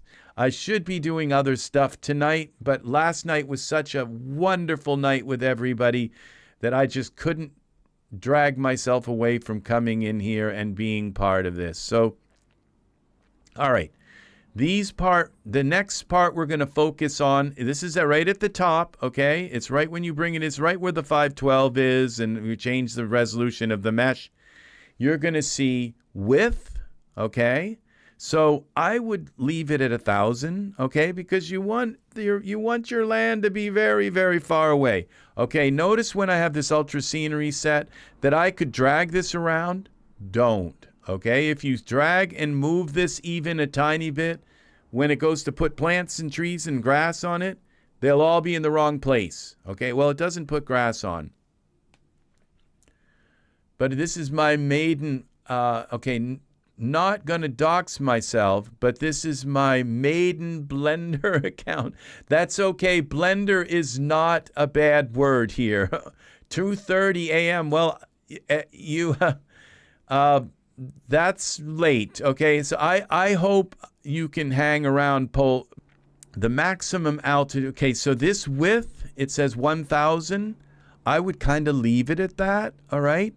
But you can, if you are, thank you very much, Paul. And Paul was very kind and left me with a, I guess they're called super chat tonight, and donated to my bills and my life. And thank you very much, Paul. That was so very kind and selfless.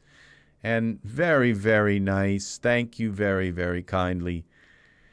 So this maximum, okay, so I would leave the width at 1,000, but if your computer is all just really kind of, and you want to be in wireframe or you want to be in texture shaded at first, okay?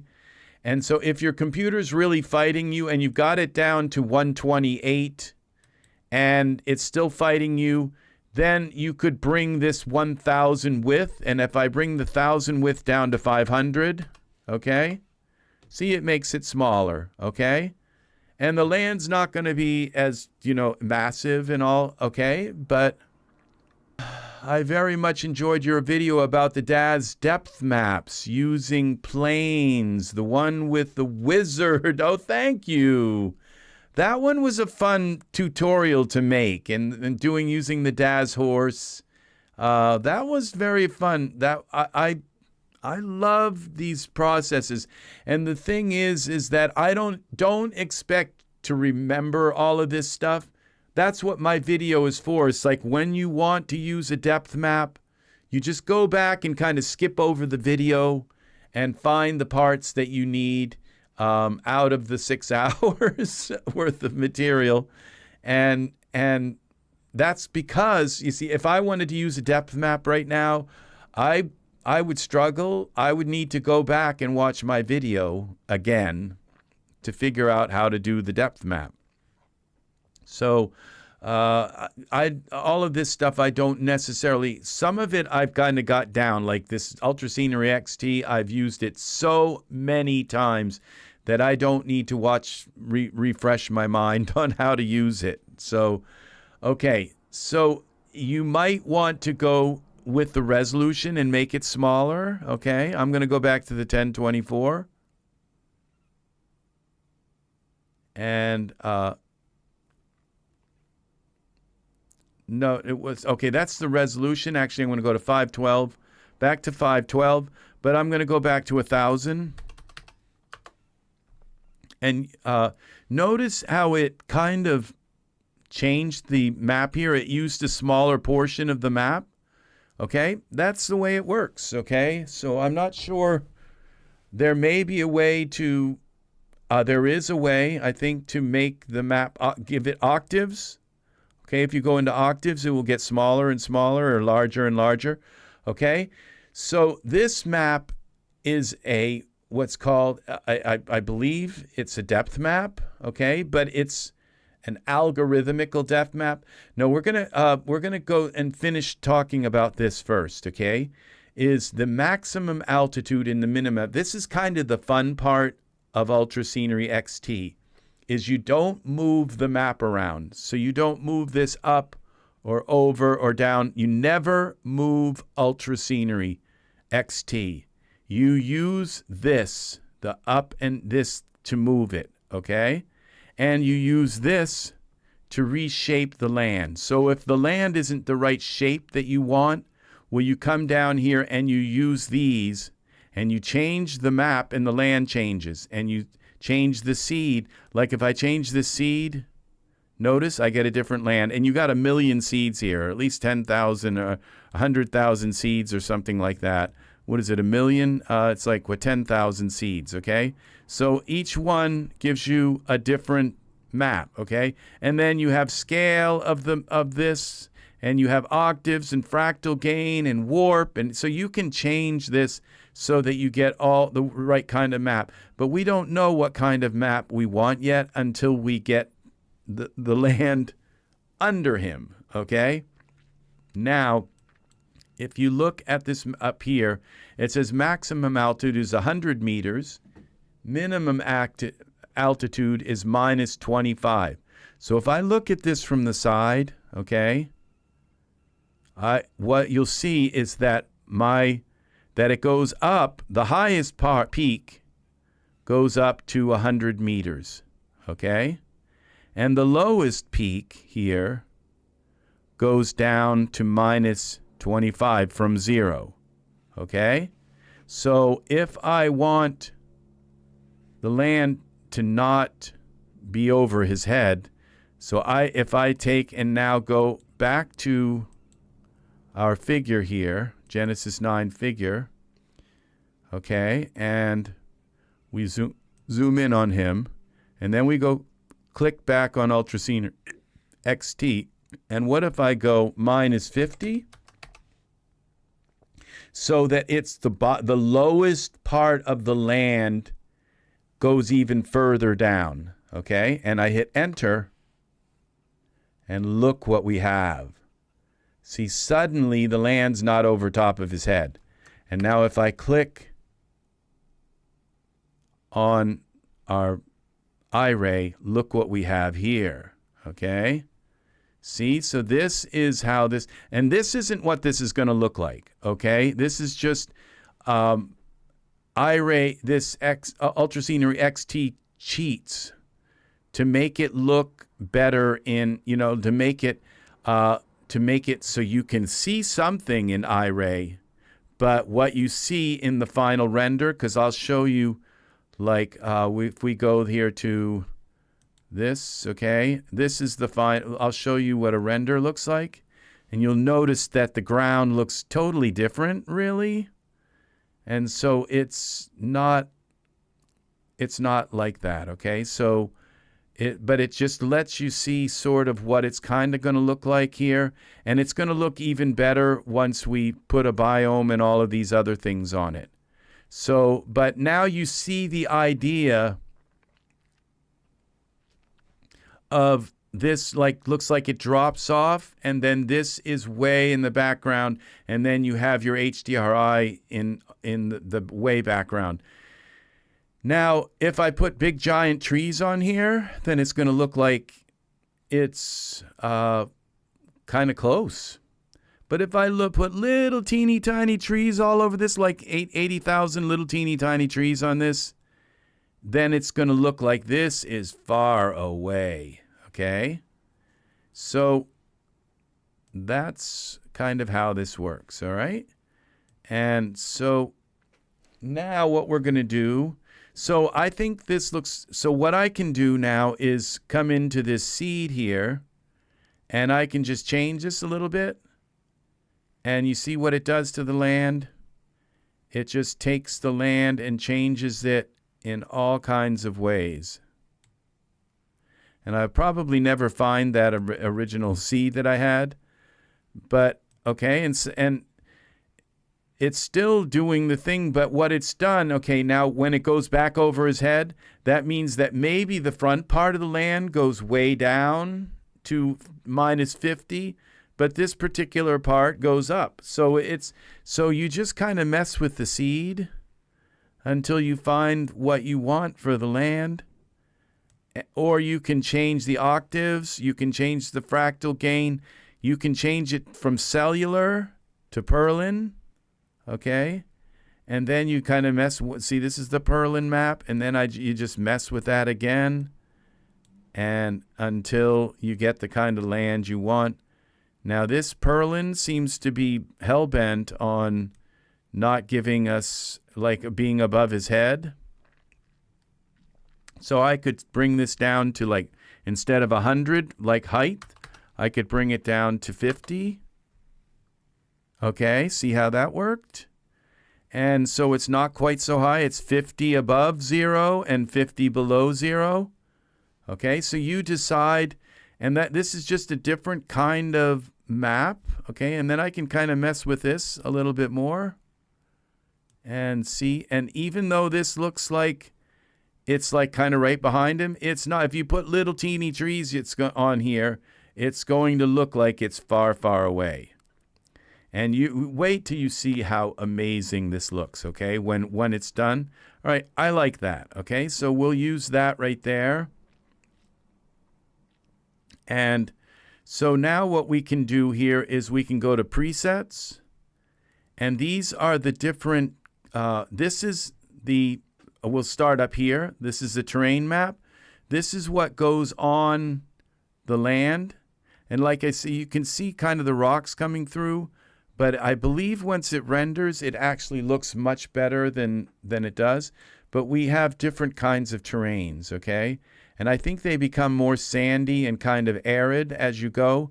But notice how this has beautiful, like these lines and all. I love ultra scenery. I do. So these are materials that you can put on land. And like I said, don't kind of judge this by what you see, because it's going to look much different once you... And these materials, the materials that's on the land, okay, it's not like one big, what would you call it? It's not one big texture that's laid over the land that's going to take up a ton of space, okay? It's an algorithm, okay, that says put a little bit of rock here and this rock's there, and so it uses so little resources because it's creating it from like nodes and algorithms in order to create this massively detailed looking land that like every time you change something, it just completely looks different because it's not laying a big texture over the land. Okay, that would be kind of terrible. It's literally recreating and looking and saying, okay, here's a drop off, so it should show the rocks. And then here are little places that are like in between, so it should show grass. It's an algorithm. It's a very, very, very intricate algorithm that, as you can look and see, that it's showing the rocks on the ridges, but it's showing the grass in the little pasture kind of areas. And so it takes up so little resource because it's an algorithm and it's not just one huge texture map that would take up like 16 gigs, or something, just to lay it across there. It takes up so little space because it's done as an algorithm, okay? So this is where you decide what kind of texture map you want to put on the ground. This is just for the ground, okay? Now, the thing is that you have presets, and these presets give you like whole like ecosystems, okay? Like this is Mount Vernon, I guess, okay? And now you see select it and then select apply. And this might change my map for me, I'm not sure. I'm not sure exactly how much because I don't usually use the presets, but it looked like it just changed the map and everything. But you can change it later after it's in there. Okay, it did. It changed the actual map and everything. It's still doing it. Okay, so it changed all of that. But what I do is it says now at 125. I just go back to the 50-50. Okay, 50. Okay, see if that works. And minus 50. All right, and see what happens. We're just kind of moving it all down. All right.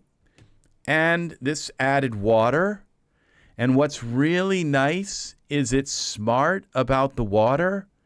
It knows that if you're going to have water here, and I really like this, okay, I might move the camera a little bit like this so that we have a little more sky, okay, but, and maybe up a little bit and back. Okay, because you want to have a little bit of sky. But if I lowered the water, notice how there's an actual edge, like there's a little coastal, and if the land is really kind of flat, it will actually have like a beach. Okay, it's automatically put in the margin of the water, so it doesn't look like the water's just going right through the land. It actually changes the procedural texture to create a coastline, okay? So it's very, very smart the way it works, okay? So now what we're going to do is we probably already have trees here, okay? It picked the trees, it picked the biome, and so on the biome. Okay, so here we go. So what we're going to do is just try to render this, and we should see trees. I don't think the trees will be in the right place, but we'll see. We might have trees growing through the water. They'll be on the land, okay, but they may not be right. It's because I moved it. Remember, I moved it down?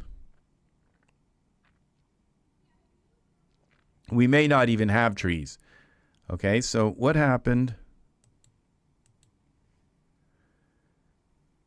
Okay, so the trees are like way too big, okay? But they're okay, and what's kind of nice is they don't go into the water. I don't know why they didn't.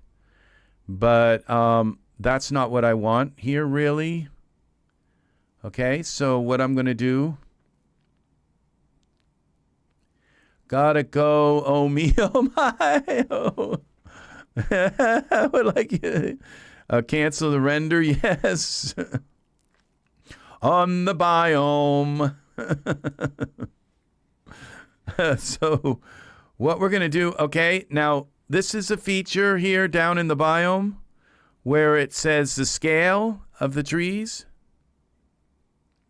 This is the scale of the trees.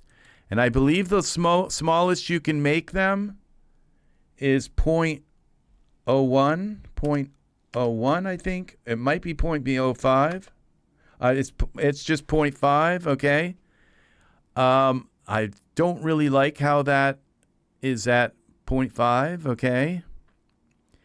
But I think that may actually have cut them down a bit, all right? So let's see what happens. Now, you see, notice how we have maximum altitude, minimum altitude. Now, we want it to 0 is where our water plane is, okay? The water level, you see? Did I guess the song? You did, you did. You got the right song. And very good art, very good. My music connoisseur here. And so we have, now the water level is at 0, okay? So as you can see, he's standing at about 0. The water level is at 0. And it seems like it should actually be higher than that, but the water level is at 0. Now, if I move the water level down to like -2, let's go -10. Let's go like -5. Watch what it does to the margin, okay? To the coast, all right? Well, it's gone. Okay, so let's go -3 so we can still see it. -3. Let's go -4. Let's go -2. Now you can see it down here a little bit. Let's just go -1. All right. Now you see it moved the coast down. You see? It moved the coastline down. All right? So that means if our trees, we don't want the trees to go to, we might want the trees to go to 0 so that they don't go all the way down, because you don't want the trees coming out of the water. So if I went and put the trees at -2, well, let's just do that, -2, all right? And then we render it, because you can't see the trees. The only ways to see the trees is to render it, okay? So if I now render this, you'll see the trees going into the water. And you might want that. I don't know if you want something that's been like flooded. So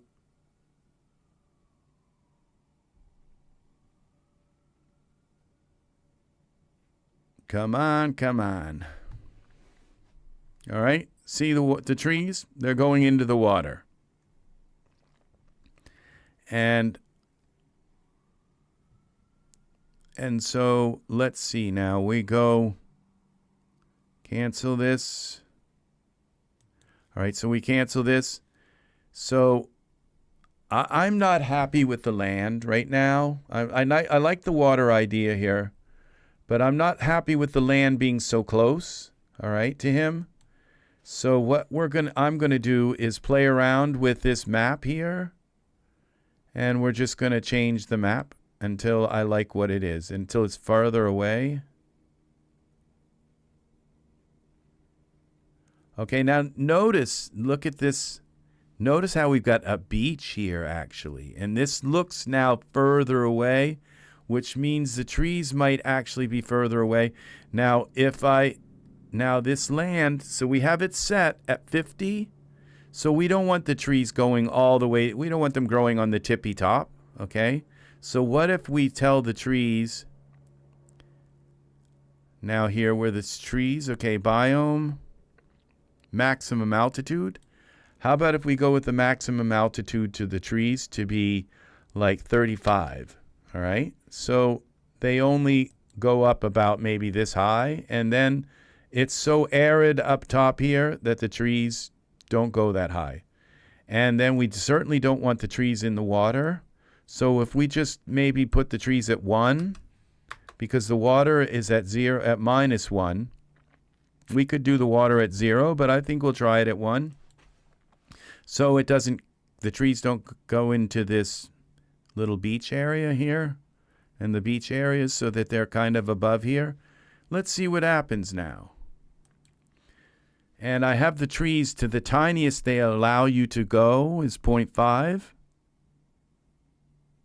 So let's see what happens. I want these trees to be tiny, okay? I don't want them big.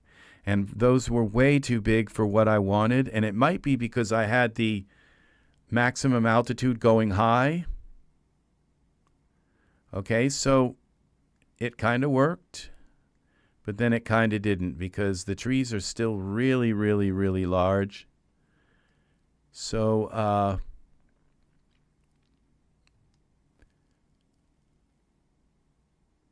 I think now if I were to take the water and make it go make it go lower, okay, that I might have a better luck here with this. So not lower the water level, okay, but to make the ground go lower. So we have it going at -25. What if we go -35? Okay. It's still going to have a peak here of, now see, everything looks further away. Okay. And now what happens when we render this? Now the water is still there and all of this, and we can go up to like 60 maybe for the height, so that these mountains are a little taller.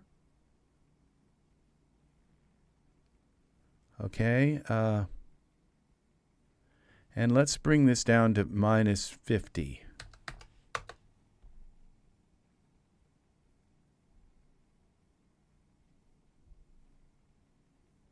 Okay, and then we'll bring this up to 70.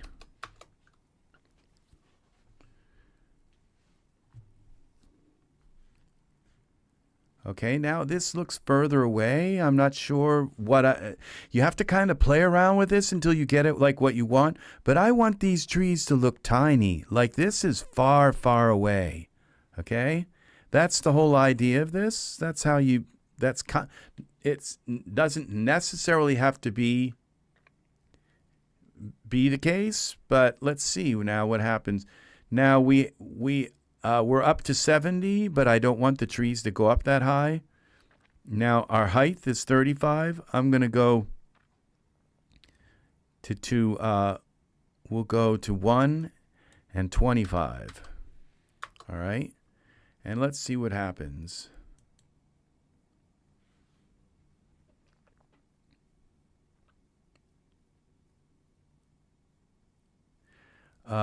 And now, right now,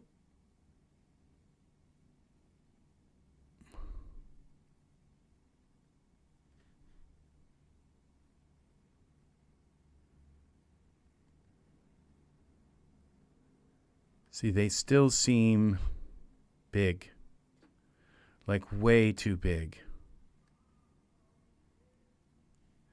And so what I'm going to do, close, is with this scale, what if I bring the scale, make the scale, okay, that made it bigger. Oh, okay, that.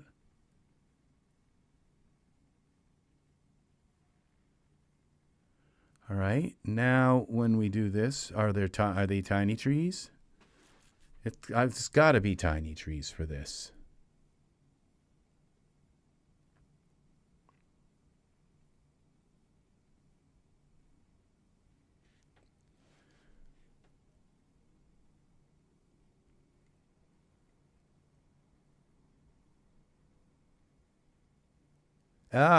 See what we've got here now? Now it gives you that idea of vastness. You see? See what we got? And the trees are only going up so high, and we've actually got snow on the peaks. See, this is very cool. And so this is exactly what I want. Okay, would you like to cancel this render? Yes. Now we can play with this a little more. But, all right, we'll save this.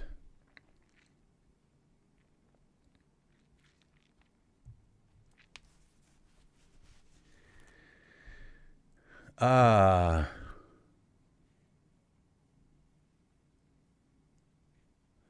right.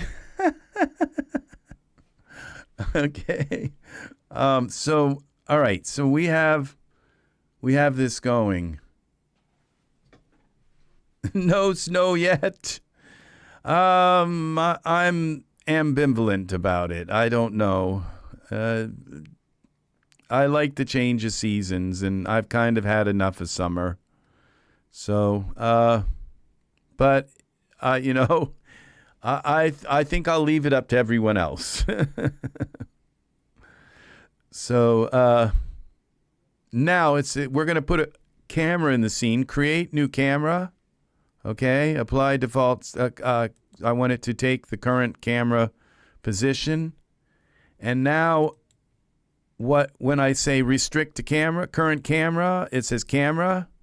Okay, and so now it will only put trees in front of the camera and not behind or around or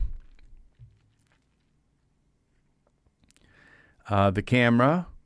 Okay, and so now we have conifer trees. What if we would like to use like broadleaf trees? Okay, I don't want to forget what trees I'm using here, but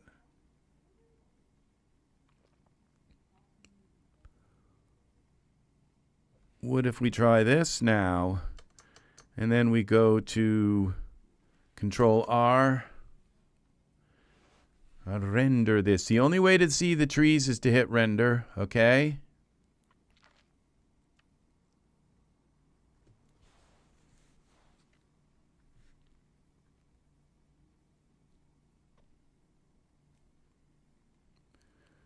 Okay, we need an iteration, please. Okay, they look like, they don't look like fir trees anymore. They look like conifer trees, but these ones over here should be bigger because this piece of land is a little closer. Okay, this is very nice. Okay. Now we can still come in and mess with the ground. I think I'm going to leave the ground the way it is.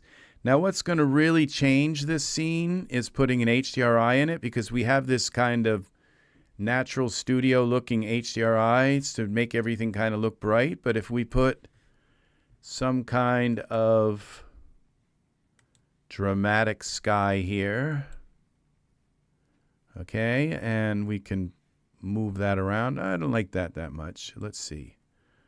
What else have we got here? This one. Look at this. So we can move this around a bit. But this is why we put a person in the scene, so we have perspective. But we could take him out now, you know, and put a boat here. We could put, you know what I'm saying? We just wanted to know how big things were. All right? But you don't have to have him in there, but especially in his underwear. But we'll put some clothes on him. I don't like the way this is like lighting that up and making it really, really, really white, and this is really, really, really dark. But if we take our sky and where is our environment stuff? Oh, there it is. Go to parameters, and we rotate the dome a little. There we go. Now we have, look what we have. We can create some nice shadows. Look at this. Look at that. See, so this is nice. Now, what if I want to change the... So we go back to Ultra Scenery, XT. We'll save this, because I think that's my sky right there.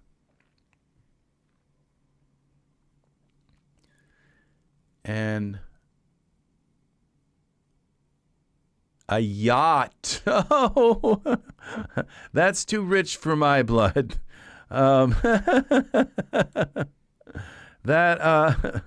It'd be nice to think that way, but thinking doesn't make it so. Oh, see, now I like this better. The snow just wasn't hitting me right, okay? But now let's put our trees back in, okay? Because the trees are only going to show when when we render, okay? That's the only way. So if I move this land, okay, by using the move gizmo, the trees will always appear where the land was. Okay, it won't move with the land. So that's why you have to use those minimum and maximum things, and you just change the image until you get the right thing. But look at this now, okay? Looks like I have tiny little pieces of stuff coming through the water. But I don't know what these are, and I'm seeing, okay, little jagged things. Now, if I change the resolution to this high, okay, I have it at the highest right now that it will go.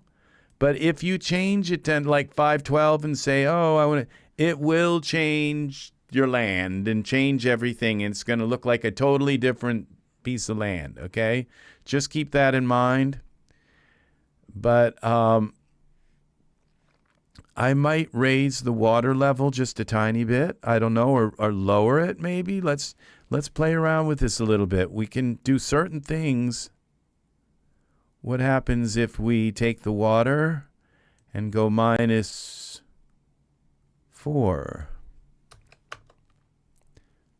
Oh, look at this. And now we actually have beaches.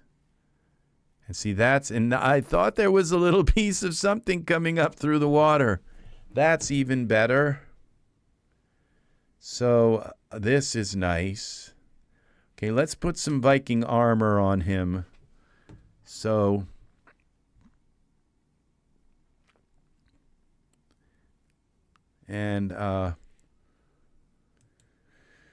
yes. So find a piece of ground that gives you this drop off, okay? Because this piece of ground, that's what ultra scenery is for, okay? Ultra scenery gives you this piece of ground that he stands on, and ultra scenery XT gives you the way, way, way far away land, okay? And I've just pretty much given you all of my little tips and tricks to use Ultra Scenery XT, okay? I've given you all kinds of tips, like setting, it's all in that area of me going through all of that, all right? It's setting so the trees are tiny, okay? So when you render it, you don't have these big, gigantic trees, because then it doesn't look like it's far away. It looks like it's just like right behind him, okay? And if you got little teeny tiny trees and you set that to little teeny tiny trees, then and little trees over here, then it's going to look, now let's do this a quick render and see how tiny the trees. You are very welcome, Paul. Very welcome. Very, very, my friend. I hope this was inspiring, enlightening. Make beautiful things with this, okay? Because as you can see, and look how, see, these are tiny here. These trees here look tiny, okay? They're just the right size for this. For this little area, it's beautiful. Now, this piece of land here, it needs sub D. Okay, because I can see the geometry in it, and it's terrible. Now look, now the trees here, they're kind of high, okay, up. I think they need to go down, which might bring them down a little bit further here too. So, but let's do it.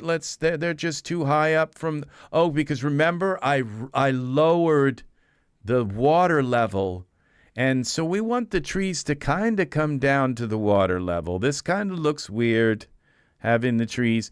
They won't grow on a slope like this. They'll grow a little bit, but you have a slope setting which says what degree, and I don't understand exactly this. You have to play with it, but then it would actually put trees on the slope. But it's nice that it doesn't, that if there's enough of a slope, it won't put trees there. And it's set right now by default, kind of the best way it's supposed to be. I kind of wish I didn't have to, because I like the trees just there, but we'll see what it looks like with the trees coming down.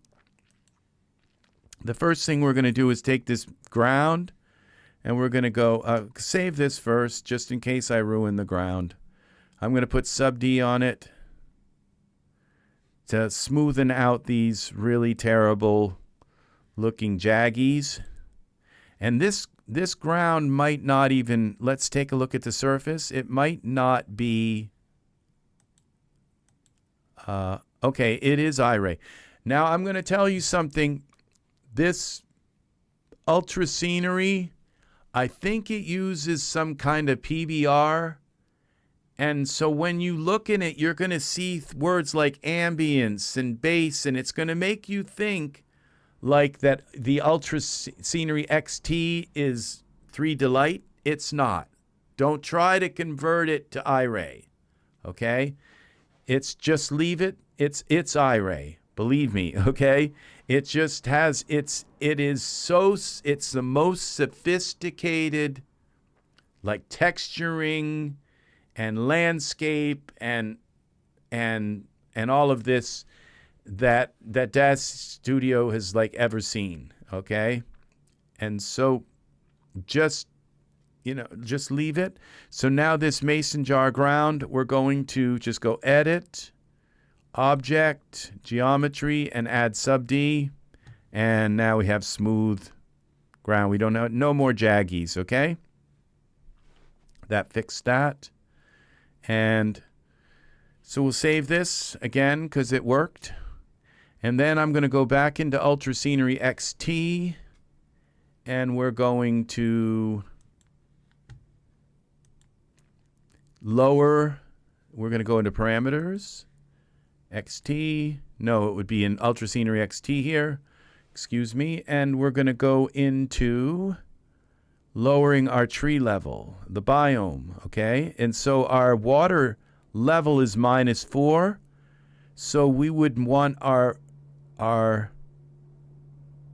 minimum altitude at -3, okay? So it's just above the coast, okay? All right, now let's see what this looks like. See, okay, so it gives you like 1 meter before the water.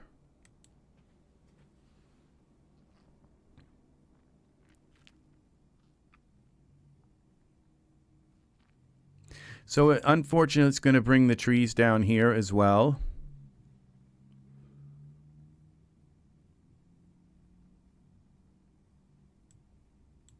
But I believe that there is masking, so look what it did here. Okay, this isn't too bad. And it put some trees on there, but it brought the trees right down to the bottom here. Now, I would say these trees could go up a little higher, okay? So we come back in here. Yes, this is looking really nice. And so we come and we bring the tree level. Now, where is our tree height? Our land height goes up to 70. So why not bring the trees up to like 60? Okay, we have them at 25 for the maximum altitude. Let's go 60. Or we'll go 55. All right. Well, we'll go 60. And that leaves us 10 meters on the top where they won't grow, all right? You kind of don't want them just growing right up to the top. You want, like mountains usually have an arid area where the trees don't grow too well there. So let's see what that did. 60. We may end up lowering it a bit. We'll see. Now, I think you can use masks, but I'm not sure. And masks would be a thing where I could have it not put trees in a certain place, like maybe here, okay? But now, as you can see the trees are coming almost up to the peaks. See that? Isn't that nice? This works so beautifully. Look at what it does. And these trees are very low res trees, okay? So they don't take, and they're all instances, okay? So they don't take up, and you might want to set your ultra scenery, okay, to memory, okay? The optimization. Look at the water. See, this is ultra scenery water. You know, Art, do you blame me for being really, really amazed by ultra scenery? Okay, it's just so beautiful. This is really, really beautiful. So we put some grass up here. We could use some grass on here with ultra scatter. I think I will. It's a little teeny thing. We'll just scatter some grass and see what we can do with this. So yes, it is immersed, and it's something that's just fun. It's fun to play with. It's really a lot of fun to use. So I've got this darn sky with the square sun. Now, who makes a square sun? I guess maybe they tried the round one. It didn't work, but we have a square sun. You don't really notice it until you do. So this is really nice. I like the shadowing here. It's just kissing the tops of the trees, and he's the same here. Just coming on. If I move this in any way, we're going to lose all of this beautiful lighting here. Now, what's making him look terrible is my camera light, okay? So all I have to do is put a spotlight in the scene, all right, to turn off this darn ugly camera light, okay? And now we kind of have something very interesting here as well, all right? So what I do is take this spotlight here. That's why he's looked so horrible, okay, in the scene. It's because of the darn camera light, okay? So we're going to just try and like maybe enhance this scene a little bit more, as if the sun is kind of coming around. Maybe that's reflecting off something in front of him and creating like a little bit more ambience on him. Okay, so we can see a little bit more of him than what we see. Now, again, I'm going to teach you another trick. Okay, don't put the camera too high or it'll get raccoon eyes. Okay, so you always want to, you know, artistically, I think, oh, a spotlight, and you want the spotlight to kind of come down like in some kind of really artistic way. No, okay, because you can't do that, or else, unless you use little teeny spotlights to light up their eyes, okay, then you could use that effect, okay, of like straight down kind of effect. But you have to take and you have to look at this little beach here. This is amazing. You have to keep the light at roughly at about eye level, okay? Your spotlight, or else you are going to not light those beautiful eyes that the artist worked so hard in Daz to make.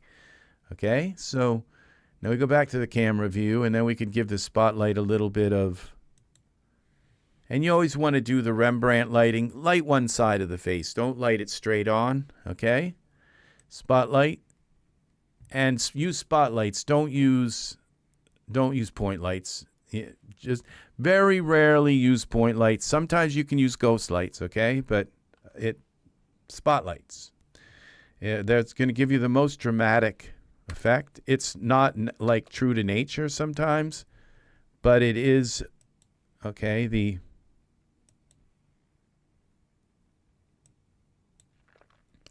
don't let the temperature down so far that their skin doesn't look natural. Okay, you're tempted to warm it up and add a lot of, but you want to keep their skin tone to look, you don't want it red and like really dark and red. You want it to look kind of like this, sort of warm but not completely. And now as you can see the light, it looks like it could theoretically still be coming from the sun or bouncing off something that's here. He's got a big giant hippie van or something, I don't know. And it's bouncing off that and keep creating this, I don't know.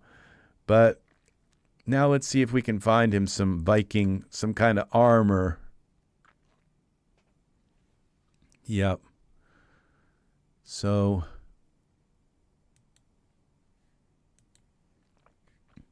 some kind of clothing other than his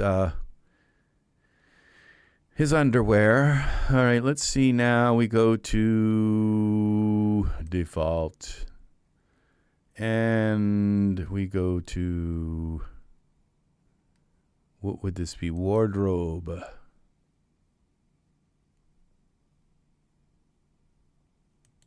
How about this? Wardrobe. Cybercog cake. Open this up so we can see who it was made for. Genesis 9. Let's try it. Well, it would help if I clicked on him. It might actually put it on him rather than... Oh, look at this. Now we have his hair coming through the top, which is okay. We can figure something out for that. This is nice. So we're going to have our little druid party tonight after all. So we click save.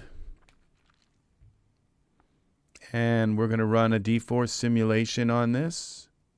I think I should be able to simulate it just the way it is.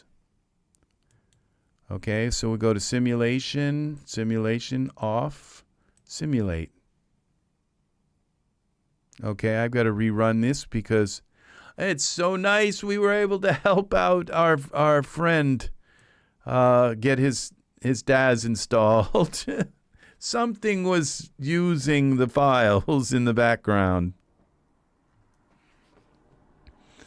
Yep. I like helping people. I love helping people. So that's what this is about. That's what life is about. It's about helping others. That's the meaning of life. Okay? Because what else would give life meaning than seeing somebody happy, somebody else happy because of something you've done to help them? What's more worth living for, you know?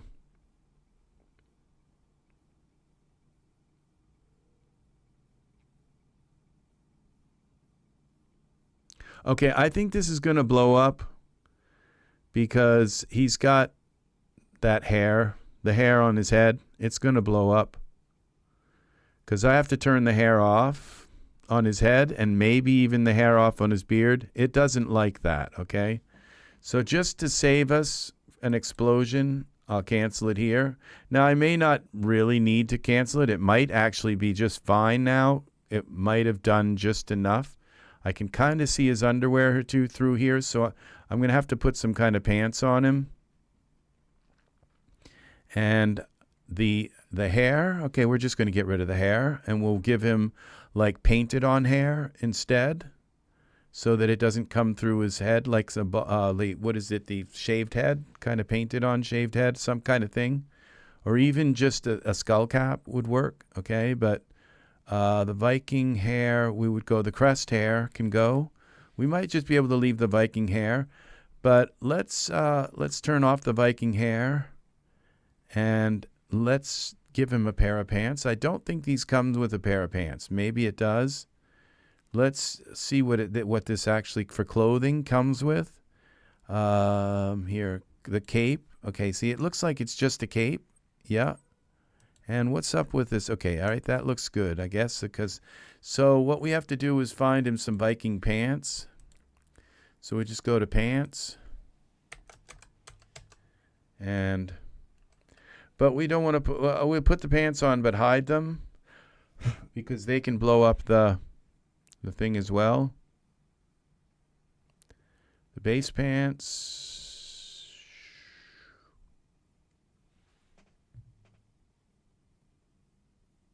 Okay.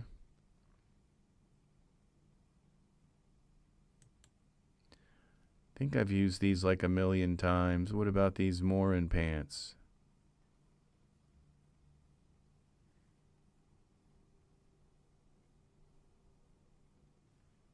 You know, it doesn't matter because it's just going to be showing a tiny bit, but I have to select him or else it will put the pants on whatever it is I'm selecting here. Okay, and then we'll take the gym shorts off. The shorts can go. All right. And now we're going to hide his mustache and the braids, the sideburns, and the eyebrows could probably stay, okay? And make sure those are hidden because if they contact with the cape, and we have to hide the pants, okay? And now we can do another simulation. All right. Okay, and we'll put some sandals on him, but we're not going to do that yet because those could interact also with the cape simulation. Simulate. Okay. Oh, look at that. It's just completely ready to simulate now.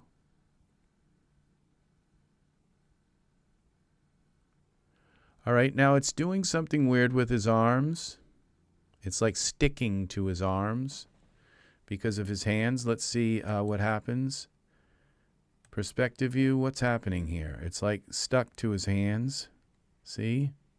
It's like stuck because it's going through his hand. So what if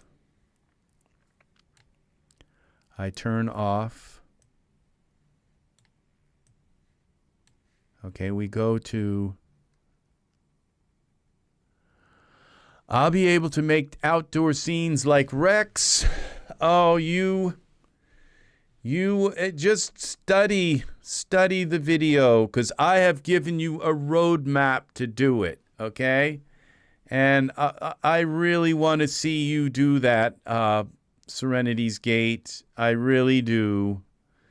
I want to see you succeed. And there again is helping others. That just shows that this is where my... Okay, so this is the forearm. We're going to turn off the forearm.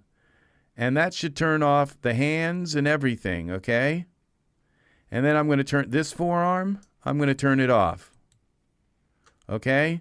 So that when we do this simulation, it will roll off his shoulder, okay? But it will just hang, okay? That's what we kind of want it to do. So, all right. So now we can try the simulation again. Let's see what happens now.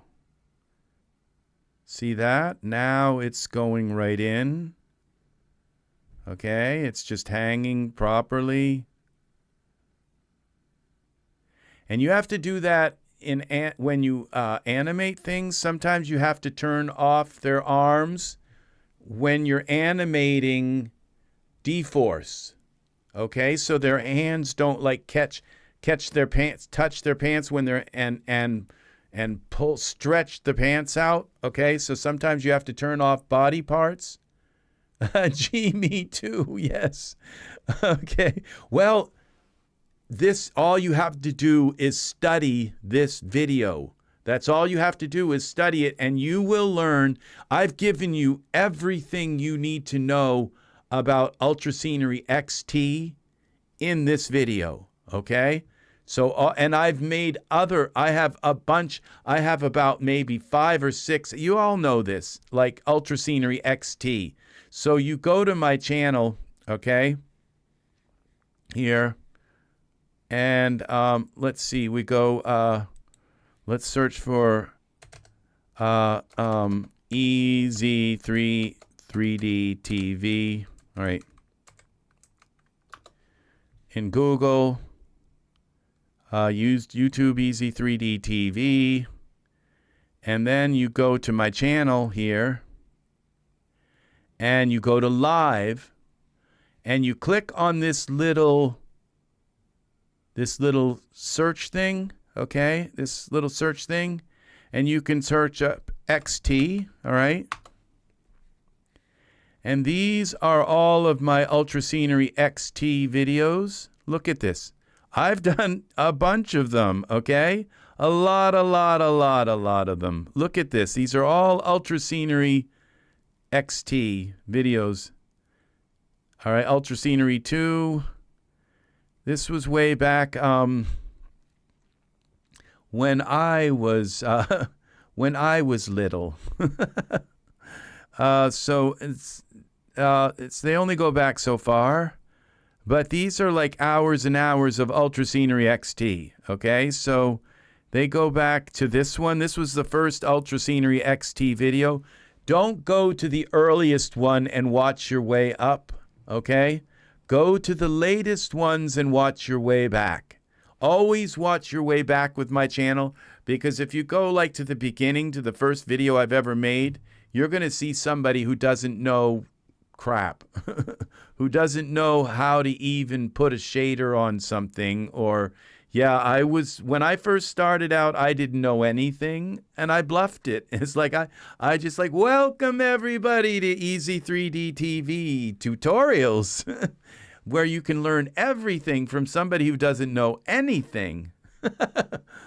Is there a dForce chain made of individual links connected by a skeleton? But the number of links is not long enough, so I'm experimenting with connecting multiple chains together.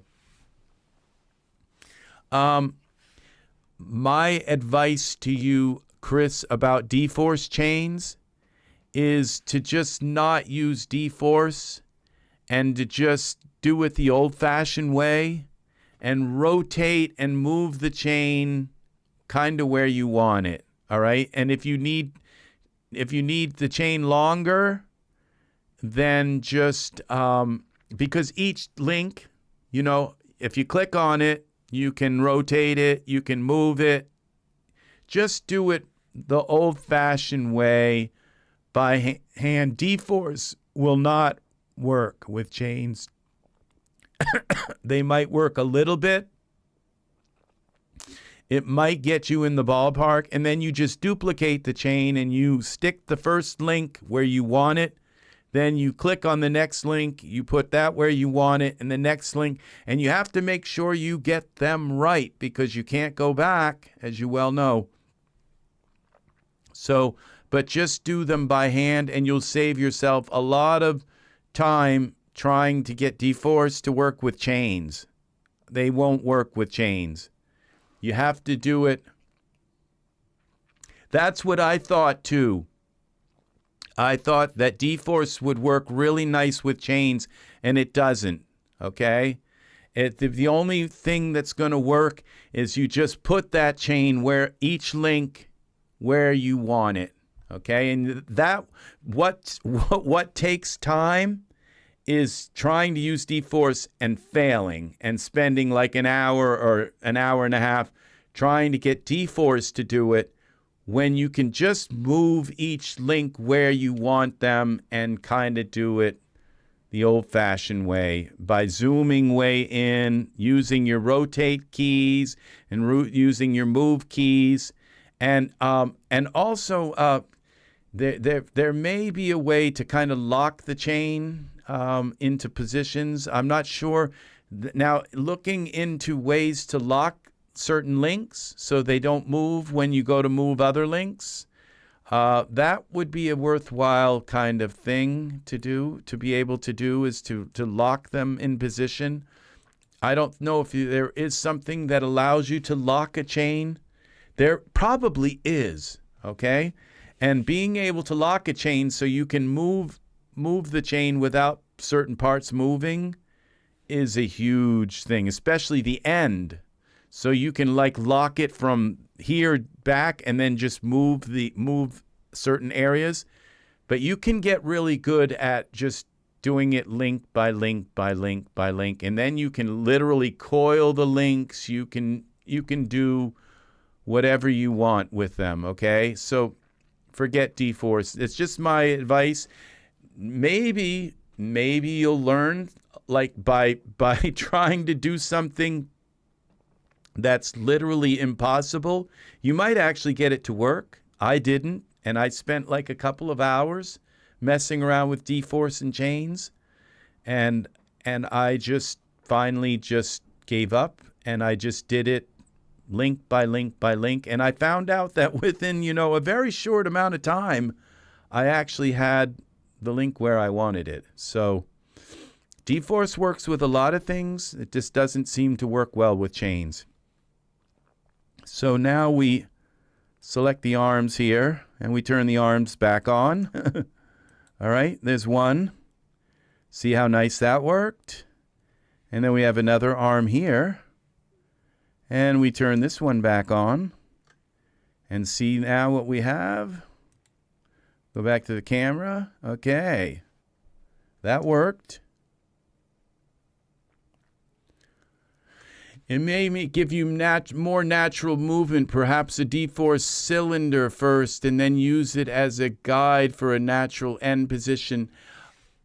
I tried it. I tried chains because I had angels with chains, okay? And, because I didn't want, my first thought is I don't want to edit each link. I think you can, if you do it by eye, you can get it to look natural, okay? You just have to make sure you don't take one link and like move it a lot and then the next link only move it a little. You got to just move each link at gradual amounts and fuss with it. And if you decide that you got to move the first link, angels with, chained angels. Yes, I've been there.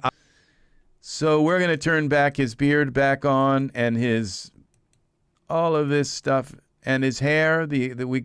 I think we turned off the hair, got rid of the hair. Are you leaving us? If in that case, have a good night, Art. I think this is going to do it for me, too. I'm not going to stay up as late as I did before. We're going to click Save here. And I'm going to put some sandals on him, though. So we need sandals? Sandals. Okay. These ones will work. Or maybe these ones. Greek god sandals. I don't know. Maybe these. These ones are even better. Better. Genesis 9 sandals. So, as well, Rex, Paul, and Chris, and Angus, and Serenity's Gate, and Dean Rock Game Boy Gaming. Yes, we are. We thank you, Art, very much for your salutations. And those are the sandals. Okay? You can't see them that well, but you can kind of tell they're there. And we're going to go down and make sure his feet aren't going through the ground. And I said that I was going to use Ultra Scatter and put some grass here. But I think I might just put some grass pieces.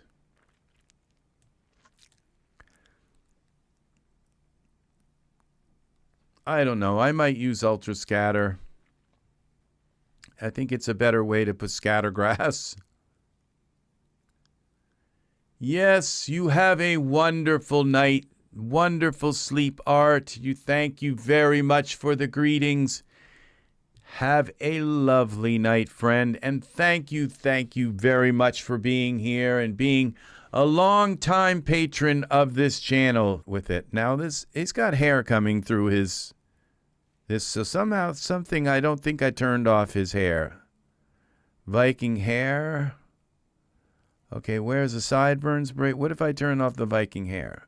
Okay, and it's still got my hair coming through. Where's the hair coming from? Cybercog, flat sandals.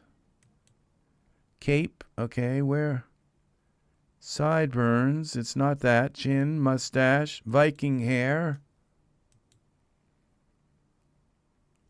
Okay, I'm going to just delete that hair, because if I'm going to put hair here, what's going on with this hair? Why do we have hair coming through?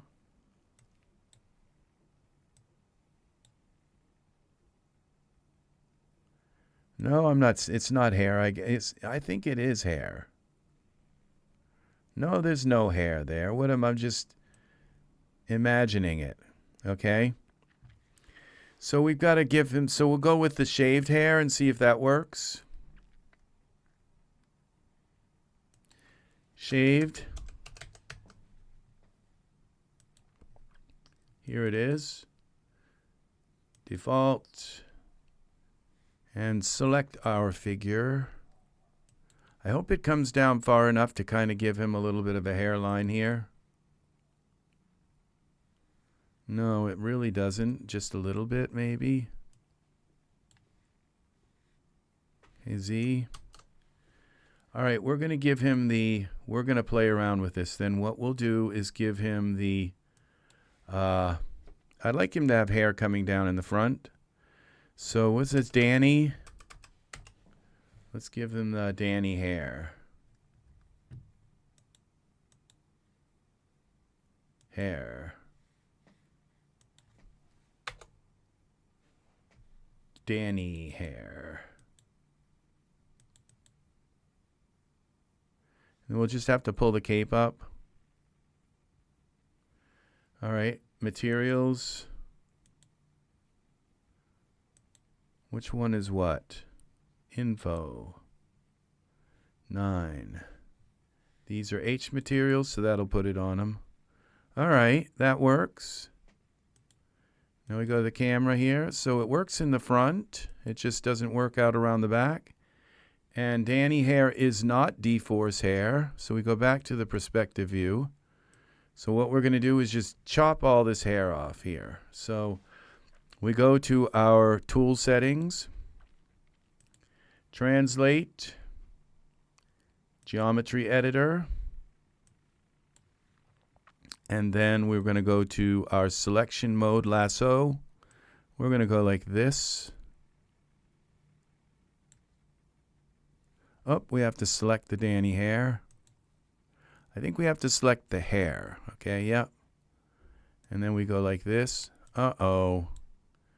Danny hair is it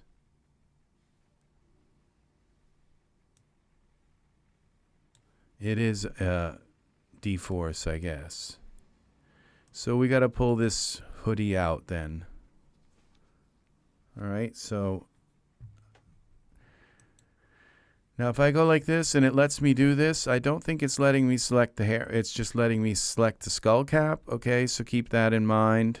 The pants, we can turn the pants back on because we're done our dForce simulation. Let's save this. So we lost Art. It's so nice having Art here. He is a breath of fresh air to our tutorial. Always comes up with something to make me chuckle. All right, now we have so we're going to select our, where is our cape? Select the cape. And then we're going to go to Mesh Grabber. mesh grabber. And we're going to make this pretty big. Okay, so I'm going to go with like 10. Okay, and I'm going to grab this like here.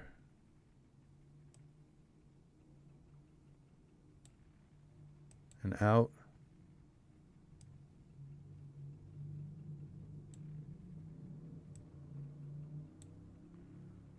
What did I just do?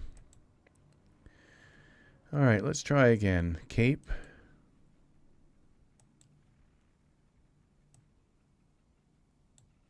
Okay, we're going to do the side here. About there.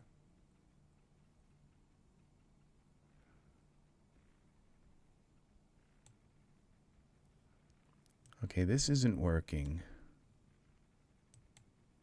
because it's just way too much. But I have heard that the new mesh grabber is supposed to work on dForce hair. Okay? So we're going to test it out, people.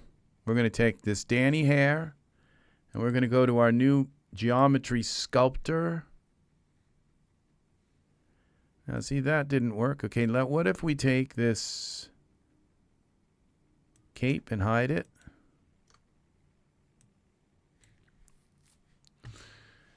Okay, now all right, now if I select the hair part, okay? See, this isn't this isn't very promising. Okay, look. It's actually selecting something here. Okay, it is. Because we have the hair selected. Look at this. This is a first, people. Okay, remember this moment. Okay, we are taking dForce hair and we are manipulating it. Look at that, see? We're pushing it down into the skull. Look at this. Okay. Wow.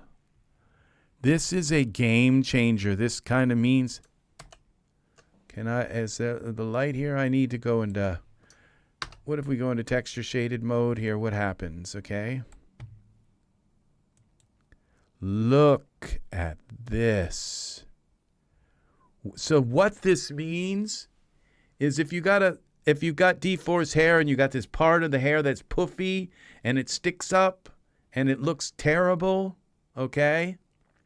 And you always hate that little spot, or if you have a ponytail, you might even be able to delete it. I'm not sure if you can delete it, but this was not possible a day ago. All right, so we can now take little sections of the hair and just push them way in and just get them out of the way. All right, and we can make any hair now fit the head under a hat. Okay. And we're going to try this a little more here, up here. I'm going to push this down in. Look at that. This is such a game changer, people. This is exactly what we were all waiting for here. Now, I can't say for sure it's working until we put the hood back on, but it looks like it is. Look at that. This is Daz Studio being very kind to us and allowing us to actually take all of our hair and literally reshape it. Bring it down further over the face. Bring it back more. Bring it up. Bring the if you have like where it's receding, you can bring this receding areas in a little bit more. Yes, this is momentous. This is huge. You're going to be seeing me use this a lot. Chris, welcome, welcome, friend. It's very nice to have you here. Very, very nice. Thank you for gracing us with your awesome, awesome presence. Massive presence, Daz presence. We appreciate this very much. So we're trying to make this hair fit underneath. We're using the new mesh grabber. Now it seems like every time I click this, it's still doing the same thing. But I assume it's doing something. We don't want the front pushed in. But look at this. This is dForce hair.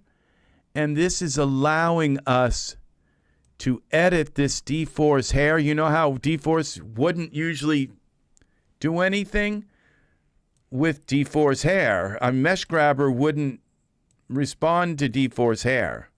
It just wouldn't give you any tools. Look at what it's doing. It's letting me pull this hair in so that it won't interfere with his cape that we have on him. So let's see how we're doing here. Look at this. Just pull this right in like that.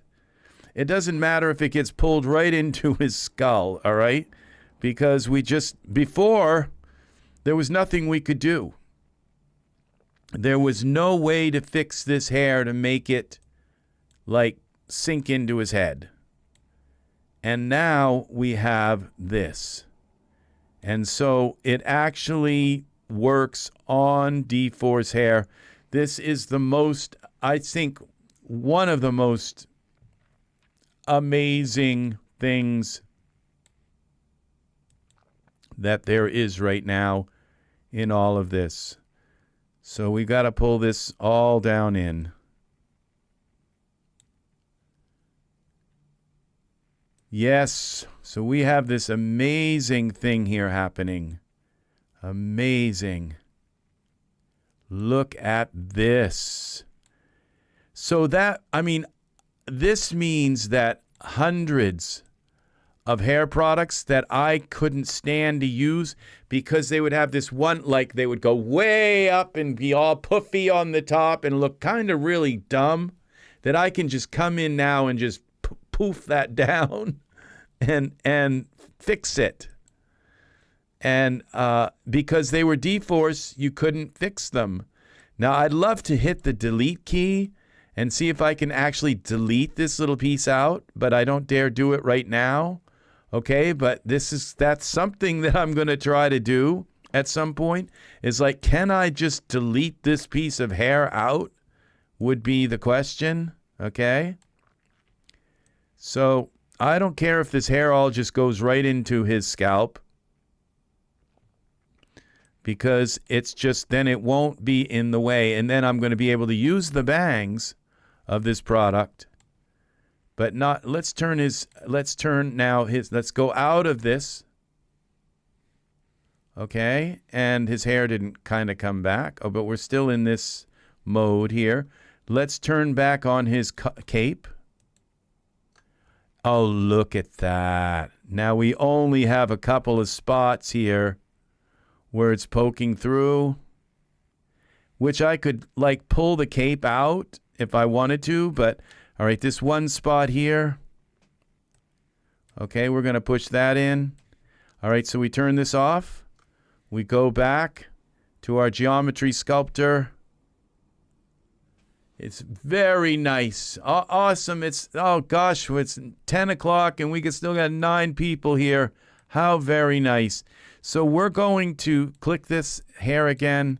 Look at this. I can just push this in. I don't have to adjust the cape. All right, I can just push this in like this. Wow. And there was another piece on the other side, but I don't know. Okay, pull this in a little bit. All right, let's put the cape back on and see if I can see what's going on here. All right, I have another piece right there. We have a few more pieces here. Look at this. I can still do it with the cape on. Look at that. Now these other little pieces, I don't think, wow, this is amazing. This is so amazing. We got one little piece here. Wow. Look at this. Hair is gone. Now I've got a tiny little piece here. Okay, that didn't work. I don't know what I have selected, but I have to be very careful. Here we go. We'll just bring this up, this piece here. Bring it down a little bit. Wow. I think that's okay to leave that one little piece coming through. But then I can take Mesh Grabber, I can take the Sculptor and work on the cape and just pull the cape up and out a little bit like that. And this is it. We pull this cape in a little bit here.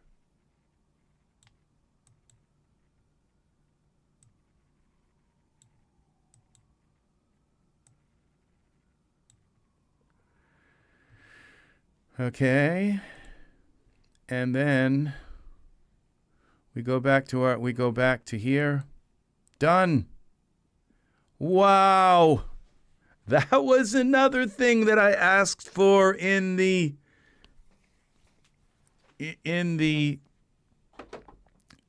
forums. This grabber is remarkable. I need to watch your video about Daz Premier. I haven't had a chance. It looks interesting. Yeah, it's 7 hours. I don't expect it's going to take a while to watch it. So well, you're getting this really good part. Basically that whole video is just me saying, no more gigantic hats, Michael. That's right. Because you have to fit this very specific piece of hair, of dForce hair that won't work. That's funny.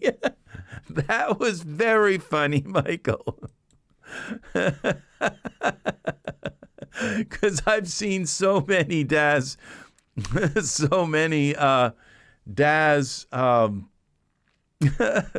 things in the gallery with gigantic hats. That's funny. Save this. So, yeah, it's all in a nutshell. It's basically, everybody says, well, Daz has got enough money to billions of dollars. They should be able to pay the programmers.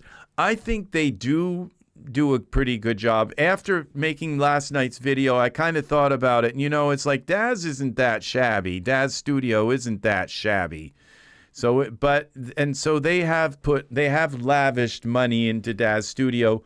Could they lavish more? I think they could double what they put into Daz Studio. So if we all buy a subscription, then they can say Daz Studio actually makes money. Put that money back into the programmers, hire some more, make some more stuff. Of all the people that shouldn't complain about Daz Studio, it's me, because almost everything I've ever asked them to do, they've done. They've done it for me, and it only takes them about a month or two, sometimes a year, and it's done. Like, I asked them for this mesh grabber. I said, and, I had a bunch of people come into the forum and say, well, really, Daz isn't a modeler, and if you want to model, take your stuff into Blender and blah, blah, blah. And it's like, shut up. Daz is a modeler now, okay? Daz is now officially a modeler, okay? Thanks to, at least in part, to me and my squeaky wheel. So, and not only, and I didn't, and I also asked them for, this was a long time ago. It's like, why can't we edit, and it was Punky's hair, that darn little rat tail on Punky's hair. I said, how do I get rid of the rat tail on Punky's hair? And it was like, you can't ever. It's there forever. And now, basically, what I can do with that Punky's rat tail is just like bury it into their head, okay? And I can use Punky's hair without the rat tail. The rat tail's pretty cool, you know? But now I can use it without the rat tail. So we can now edit, like, this is amazing. And that was one of my blogs in the forum was, how do I get rid of Punky's rat tail? I don't want it. It's very nice. It's nice, but it would, you know, and I thought I could just like go into Geometry Editor and just draw a circle around it with the marquee tool and then just delete it. And nope, it would, like, the minute you go into Geometry Editor, it's just like no select, no nothing. Now, Mesh Grabber, it goes through that barrier and to the hair and allows us to, and you know what? It's like, I'm glad that it's in the Premiere version, because I'm prepared to pay for the Premiere version because I would like to see the programmers get more money. So we're going to select this piece of ground here, and then I'm going to find a piece of grass. Okay, we're going to go here, and I'm going to scatter some grass on this plane, okay? And I'm going to end up with too much grass, I think. But we'll see what we can do here, because he's going to have grass growing up out of his. So let's see what this looks like in Iray. Now that we have, look at that. Look at that. See, this is really nice. So we're going to put some grass here, okay? All right. Now, I've forgotten how to use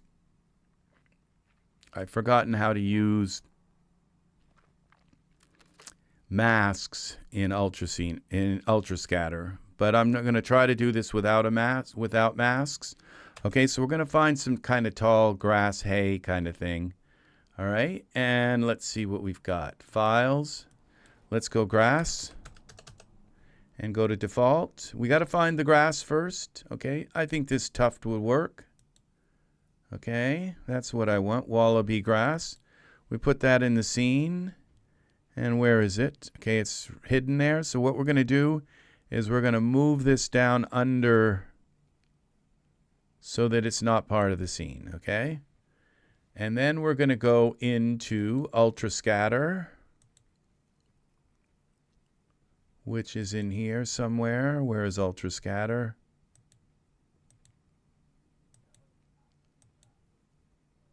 Find me, Ultrascatter. I'm probably looking right at it.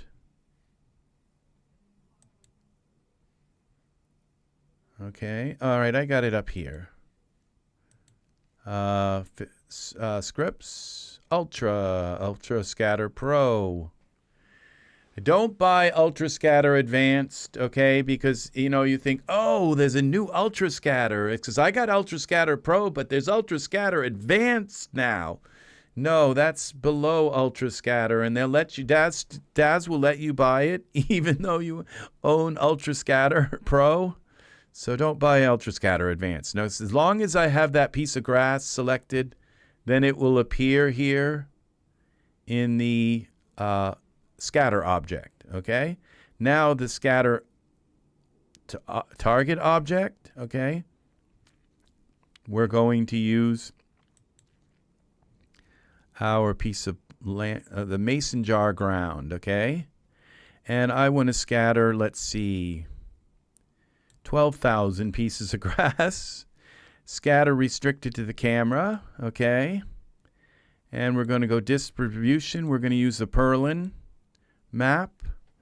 I don't think I'll ever forget how to use Ultrascatter. Now, the masking and stuff, I'm not too good with it yet. I think this is image map affinity. No, somewhere in here is the masking. Okay, distribution. Okay, scaling. Now, I want it to go down to maybe some of them be at 50%. So we'll go just type in 50. So 50 to 100%. Don't do it backwards. Don't do like 50, then to 100%. Scale to 50 from 100%, okay?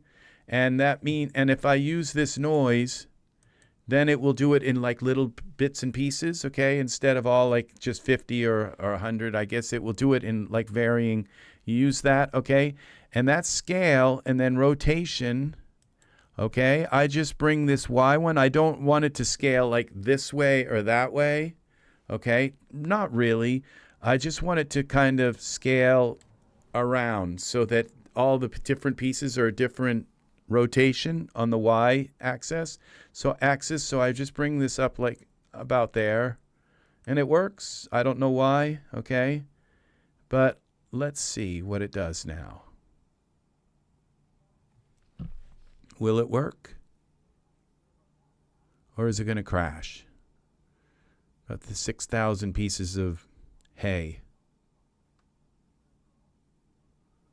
Here. Calculating scatter points. It's taking a while, so we did it. I think we did something right.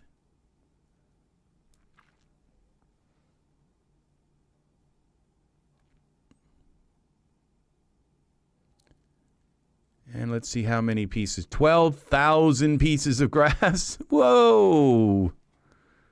Okay, now I did something wrong, okay?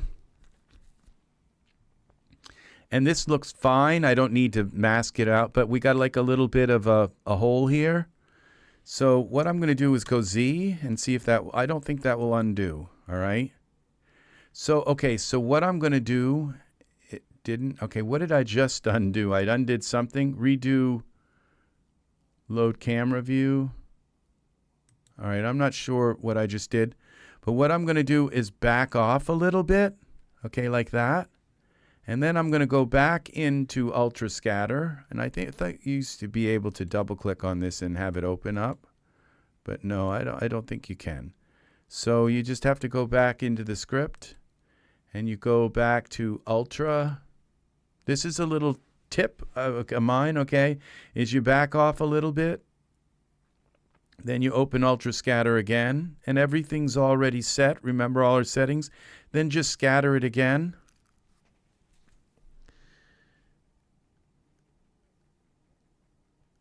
Okay.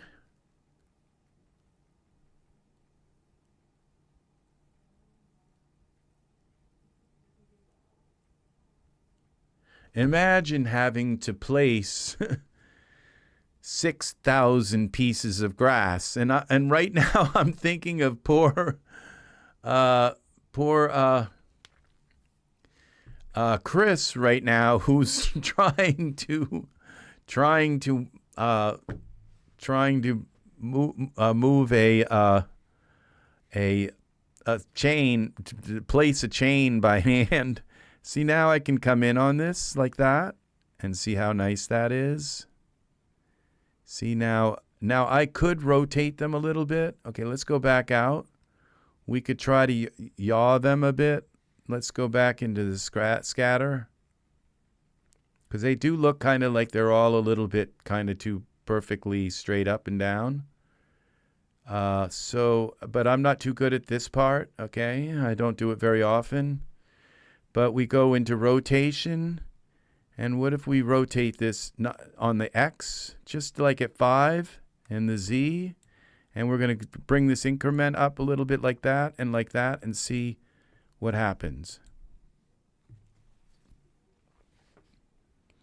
So that they're maybe not all so perfectly straight up in the air like that.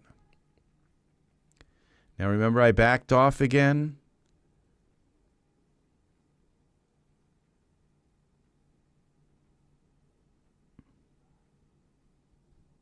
I may not have backed off enough.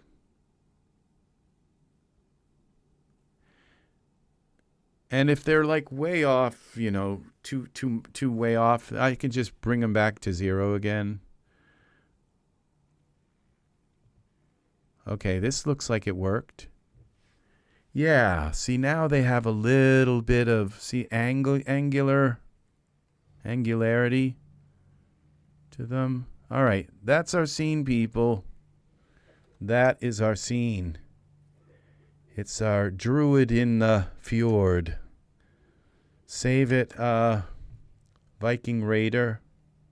He doesn't look much like a Viking Raider right now. Let's see what it looks like. Now it's not showing us the trees here because this is a, because it only shows it.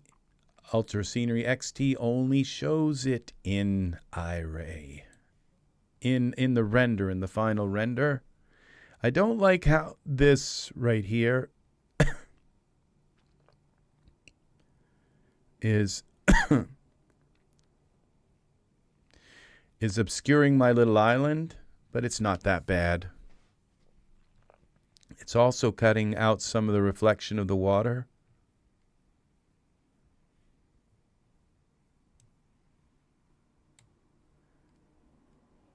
But that island, you can still see the island, and there's still some reflection on the water. Now you can see the trees here from the Ultra Scenery XT. It only shows them, and this looks really far away because the trees are all tiny. And this is kind of cool. And this grass couldn't look any nicer. Very nice. I think what I'm going to do, because I don't like this, like there's like an edge here.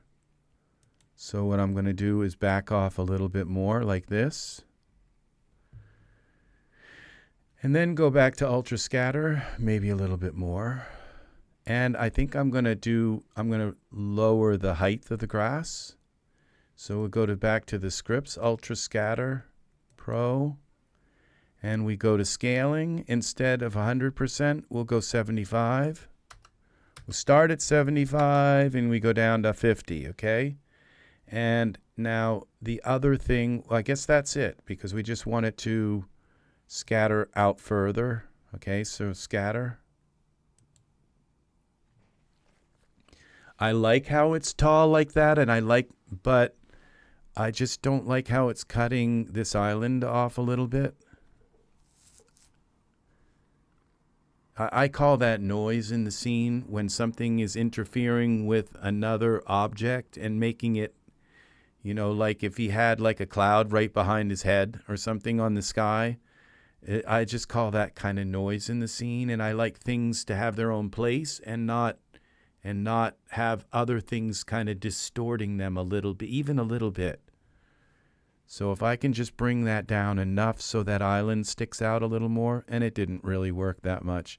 But now I can bring this in like this, and it doesn't look like there's kind of an edge to it. So that's a trick. Because for some reason, when you use this camera trick, it just doesn't like, it doesn't get the front edge right.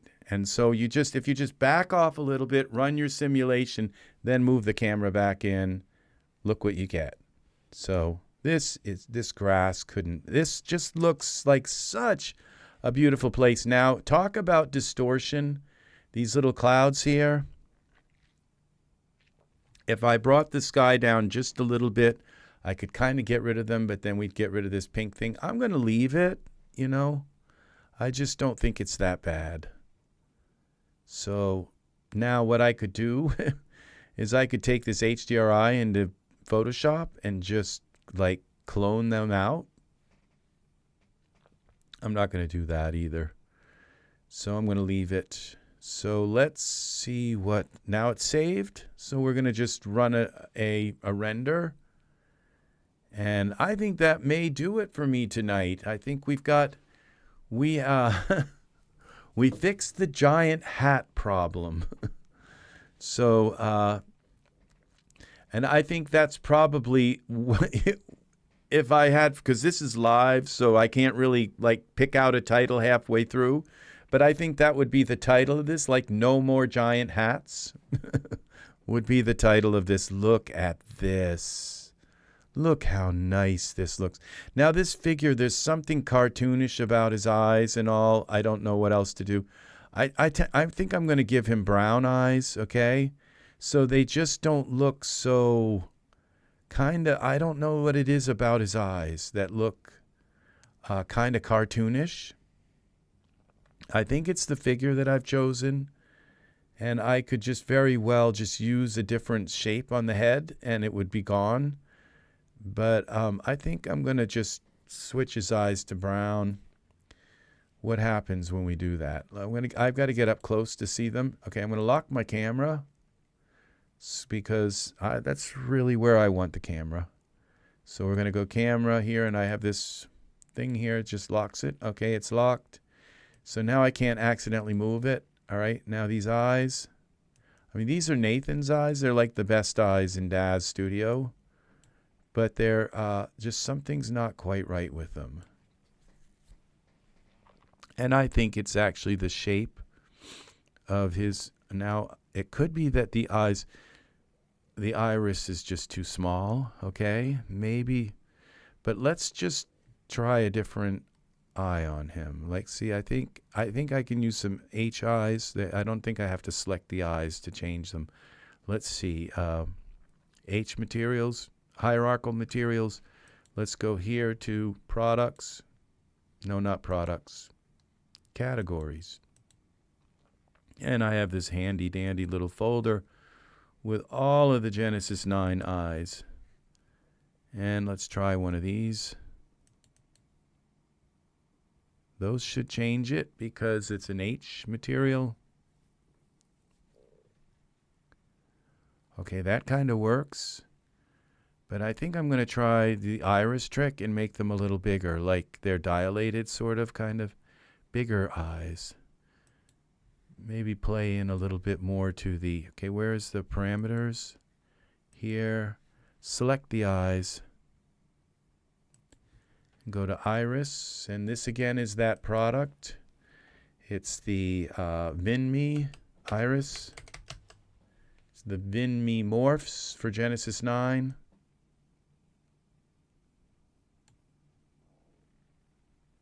Oh, that's just way too much.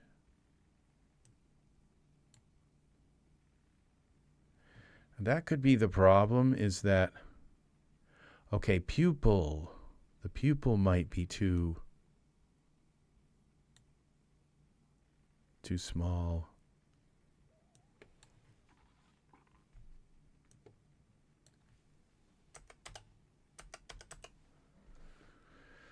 Pupil adjustment. Where was the Vinme? I guess Vinme, pupil width, pupil radius.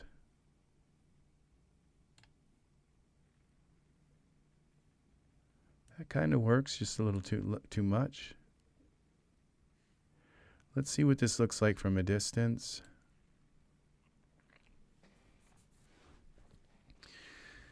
It doesn't look good up close. Okay, now let me go back to this up close here. All right, now what if we change the sclera? Okay, this, we have some issues here.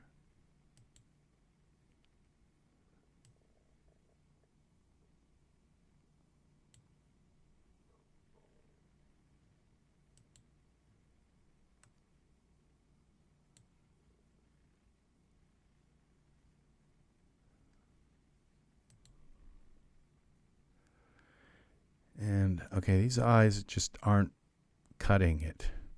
I don't like the circle around them. It's kind of like those modern contact look. Contact eyes, colored contacts things. So we go back here to our smart content. Okay, we got them down here too in our figure 9. Eyes. 9. Let's go down and look and see some other things now. Tashi eyes. These are H materials, so they should apply okay. I think sometimes the eyes actually change. I don't know if I clicked on them or not. No, I didn't, I don't think. Okay, I don't think these are going to work. Oh, they're doing something. Okay, those kind of work. Okay, I'd like to make the sclera a little bit more. Now I have scaleras up here. Eyes. A little bit darker, kind of redder. What happens when we do that? Okay, that did it. That kind of made the scaleras a little darker. His eyes are just so kind of like almond shaped. And I wonder if I just kind of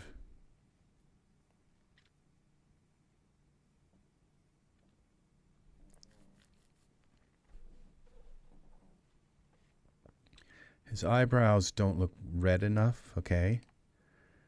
So we go with the eyebrows here. And here, pupil and surfaces, eyebrows. Let's give them a little bit more red. And a little more red here. Oh.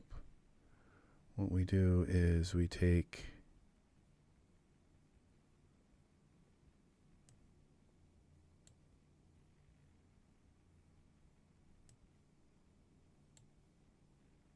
and we take the translucent. Oh, there we go.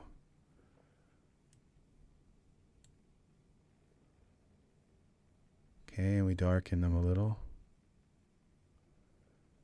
Darken them down with this.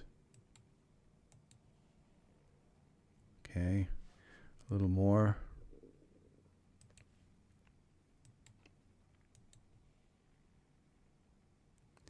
How about we darken this? Okay, that kind of works. And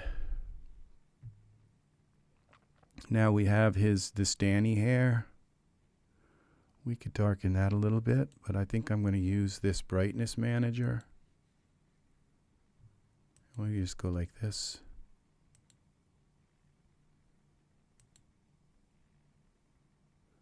Okay. That's a product. Just look up brightness manager in the store. It'll work on anything and darken it. Okay, now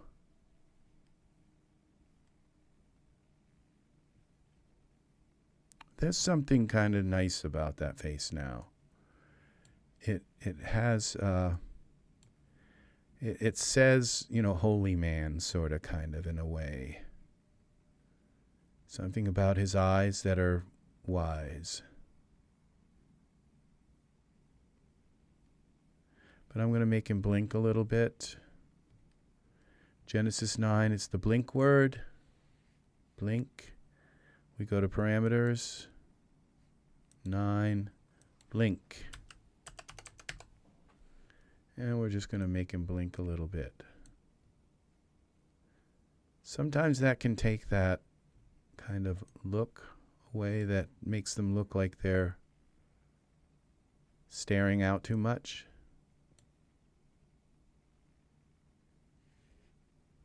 All right. Camera. Save this.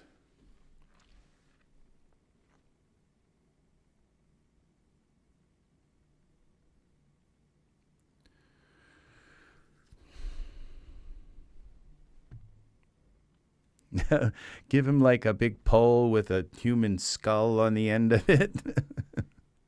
It's like, nice druid.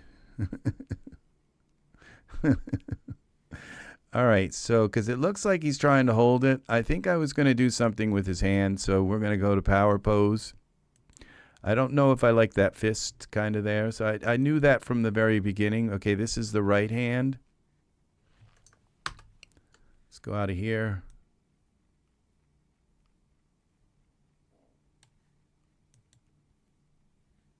A little more.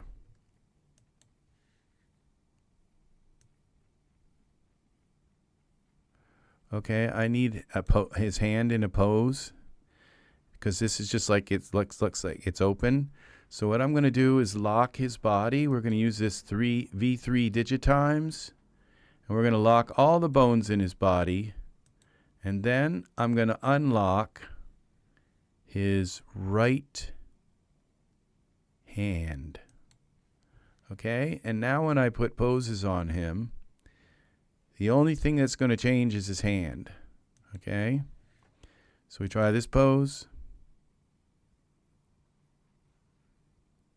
Okay, now look at that. It's like all of a sudden it's just like, how did I end up with getting the right exact, for some reason, that's the exact same hand pose.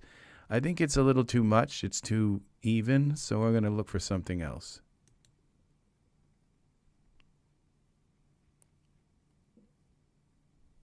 There we go. Yep, see how that works? Now we can go and unlock him. Unlock all bones. Save that. That program is amazing. It just has saved me like having to go in and like do each finger. Not that I don't do that. When you have two couples and they're like touching each other and stuff, their hands have to contour to their face. You can't just use some kind of any pose. It has to be the exact kind of pose that you need. But when they're just standing in a field like this, this is this hand kind of looks a little weird now.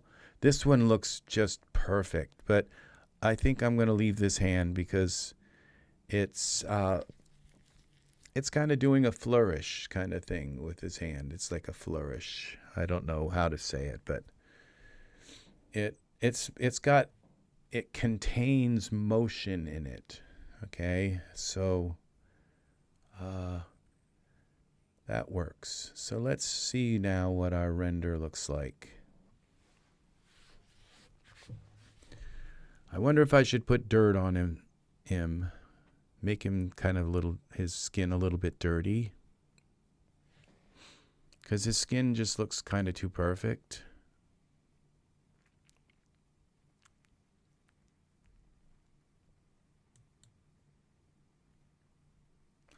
Okay, maybe it's that he needs body hair. Look at this face now. See, the face works now. The hair works. It's like I couldn't have done this without it. You can't really see these little dangle things here on the side. It just looks like he's got a big mustache, but his arms need hair, okay? His chest needs hair. Okay, so and what that means also, just think about this, is that if you have now an Iray body hair, and like where it starts, where their pants, and you got hair coming through the pants because the hair goes down below the pants, you can now use this new mesh grabber to push the hair in around the waist so it doesn't go through any place. Like if you have straps coming down through and you don't want the hair going through the straps, you can just use that mesh grabber and make it very, very tiny and push those little areas of the hair down into the skin. So before, you couldn't use mesh grabber on dForce body hair, period. Now you can. So that's another thing. Look at this scene. It's just majestic. Oh, and guess what happened? These trees cover up that yucky kind of, those clouds that were kind of disturbing me. I didn't realize that would be a positive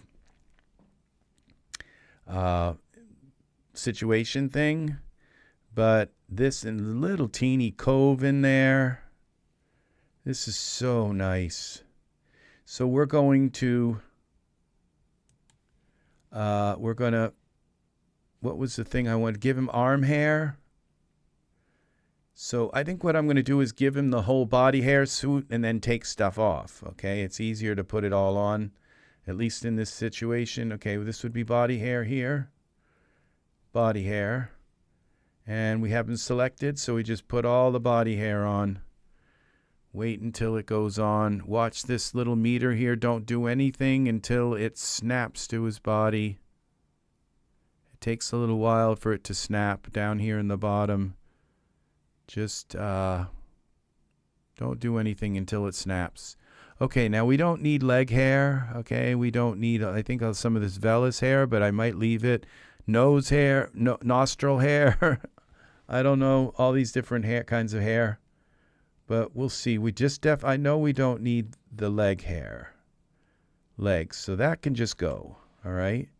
Now the chest hair and the arm hair and armpit hair, we don't need that because you can't see his armpits. And the nostril, we're going to leave the torso, nostril, and arms. And let's see what it looks like. I might have to back it off a little bit. Save this.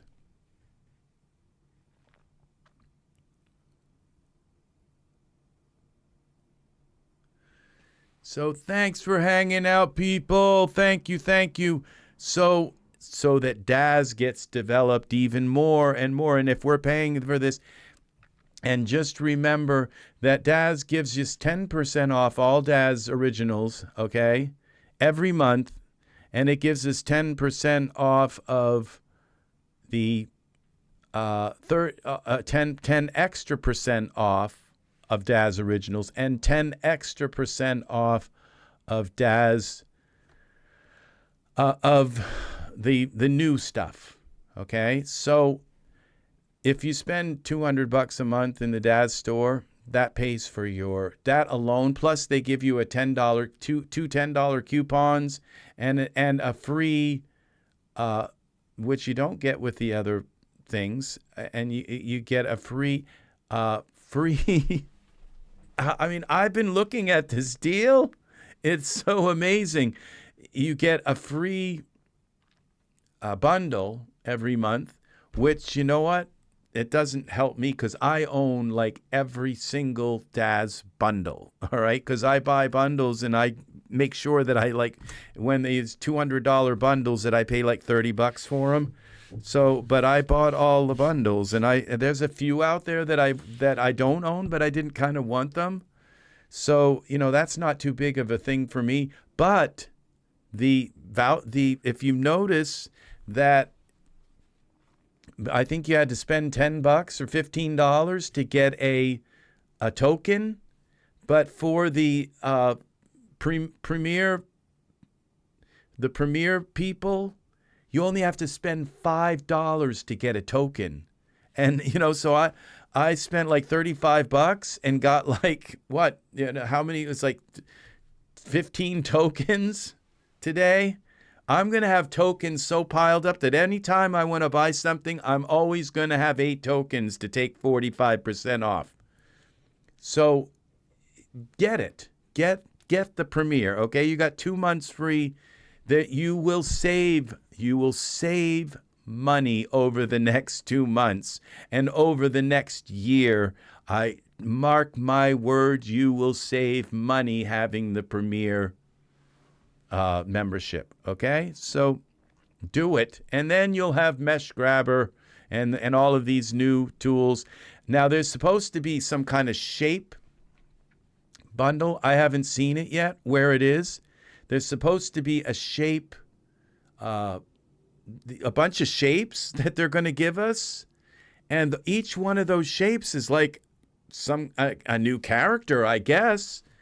It's not the shapes program, but it's a bunch of shape morphs. There's supposed to be a morph pack with a bunch of shapes they're supposed to give.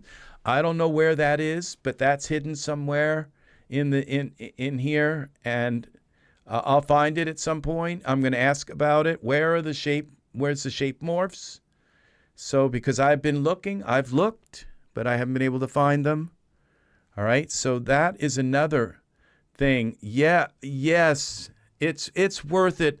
It's worth it, Paul. It's very, very, take my word for it. It's worth it to get it. You don't have to spend any. All you have to do is kind of relinquish your membership. If you got a membership, I think I've got a 2-year membership paid up, but I only paid $30 for like 2 years. I waited until they had a double sale on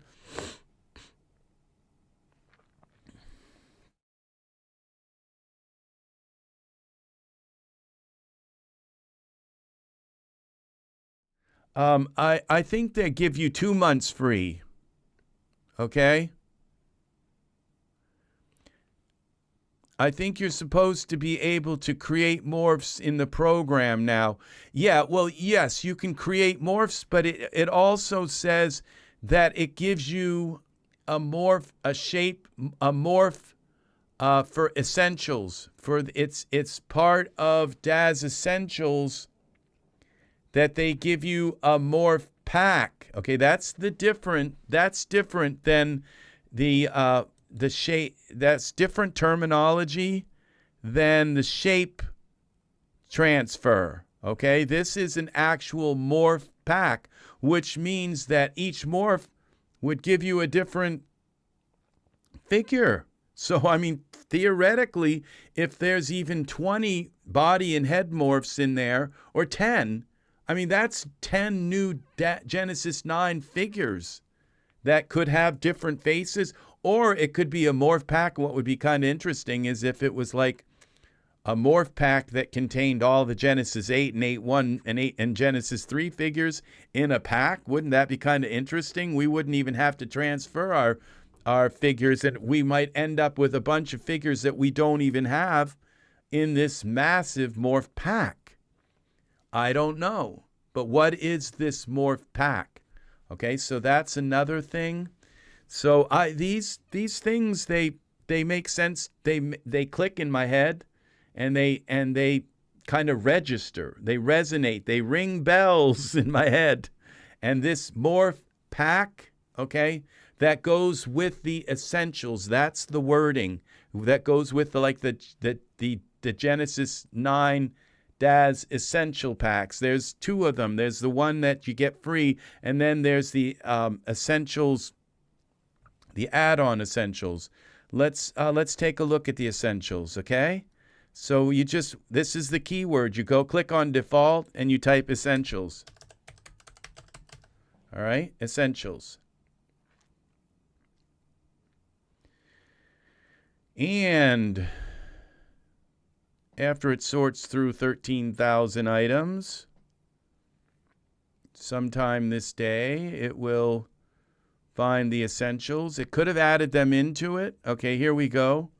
All right, this is teeth essentials. That's not it. All right, so it would be in either the starter. I think they said the starter essentials. They may have added them in. Let's look and see. Okay. All right, there's no morphs here. So, and it could be in the starter essentials here. These would be shapes that you could click on. All right, so no, this isn't here. I don't see them. There's nothing new here. So, oh, and it said something about it was downloadable. Okay, a downloadable thing. Okay, so we have to find out. If anybody finds out what it is, you can leave it in the comments and let us know what you found. Okay, if you find this morph shape pack, because that means basically it would be a library that you can just click on your Genesis 9 figure and apply a head and body. Whose head and body? I don't know. Okay, somebody lost their head and body, so because we're going to be able to use it on our figures. So that's the thing, is they're going to be this supposedly a morph pack that goes with the essentials that gives you a more figures that you can create. As if we don't have enough, but still, I want to have them. I'd like to try them on and see what they look like, and just slide the head on, slide the body on, see what we get in this morph pack. That I'm very excited about that. That's something, now maybe, buying more Daz bundles, that doesn't excite me, because it's like I already own all the Daz bundles. accept the new ones that they come out with. And I don't think that every month they're going to just say, well, here you go. You can have the new like $200 bundle that we just put out, the Pro bundle. They're not going to give us the new Pro bundle that they just put out. They're going to offer us every month maybe a selection out of the old bundles. And out of that selection, you know, when I go to look at that selection, there's not going to be anything there because I already own all the selection bundles that they'll try to find stuff that I don't own. I know they'll do that. And I'll probably take them anyway, but that's not a very enticing thing for me. But if you only have a few bundles, that's going to be a big thing for you guys. It's going to be big, okay? Because every month you'll be able to just grab a huge bundle, okay? I already own them, so it's too late for me to do that, but that's okay, because I'm again very placated by the fact that the programmers are going to get paid more, which means that they're going to optimize Daz. And so let's do a quick render on this and see. I'm going to render this at 4,000.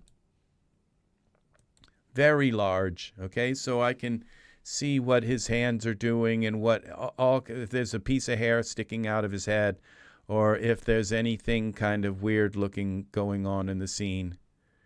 So, yeah, all of these different things. Let's go to the website and see about this morph pack. And we go to here, and we go to here, and these new dog breeds, I probably should have thrown a few of them in my cart to see how much they are, but just go into this into my cart here, okay? I've got 7 items in my cart that I'm looking at, okay? It's $35, and I've got 6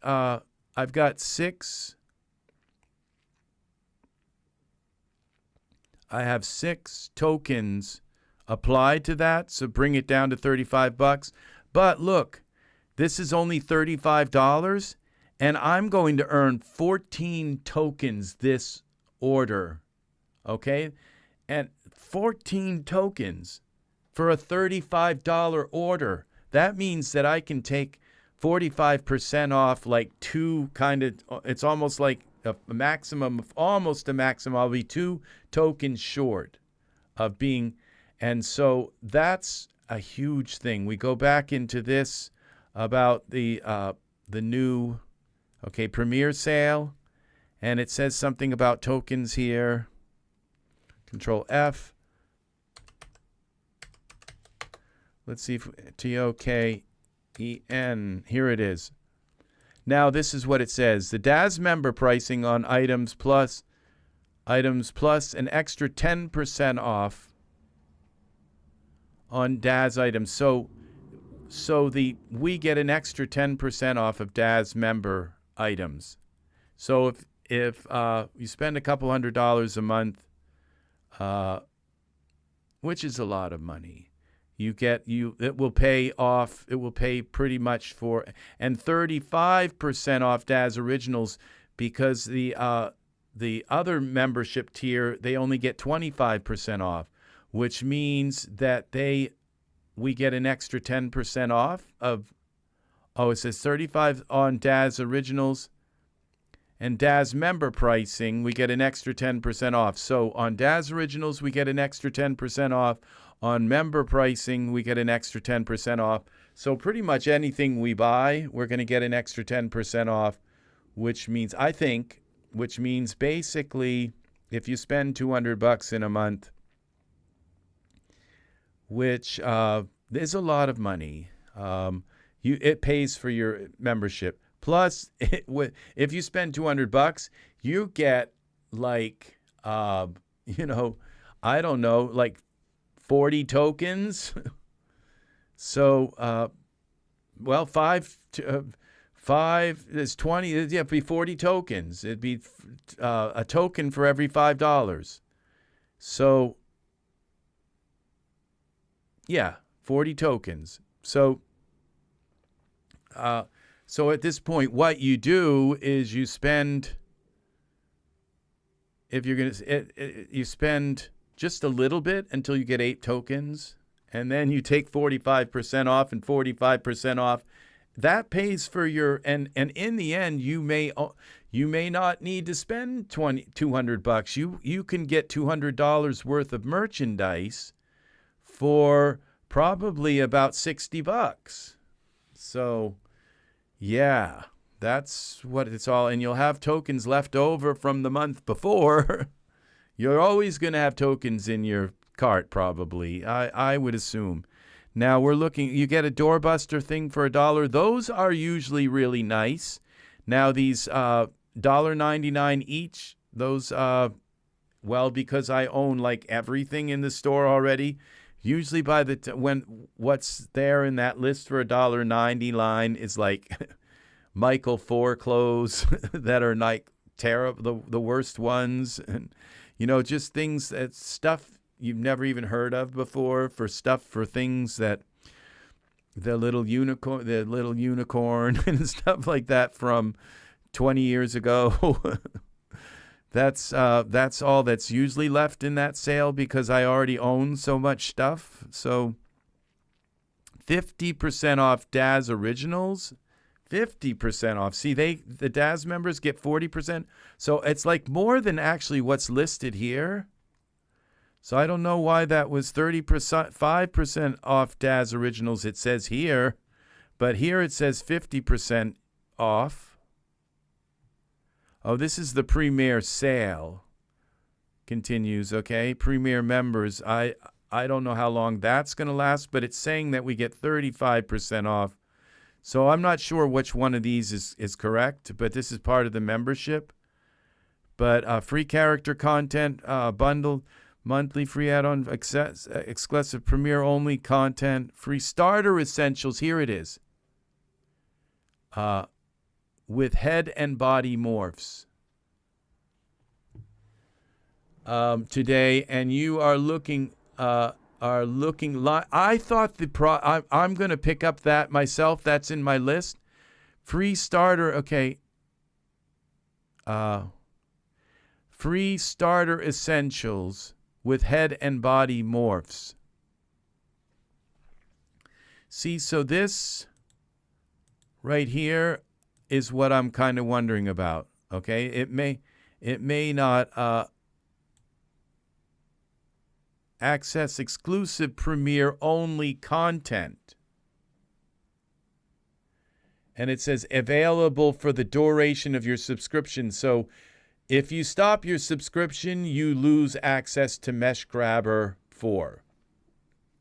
So, which I can't live without Mesh Grabber 4. I just cannot live without it. So I will never not pay for my subscription, okay? So I will not stop paying the $20 a month for any reason whatsoever.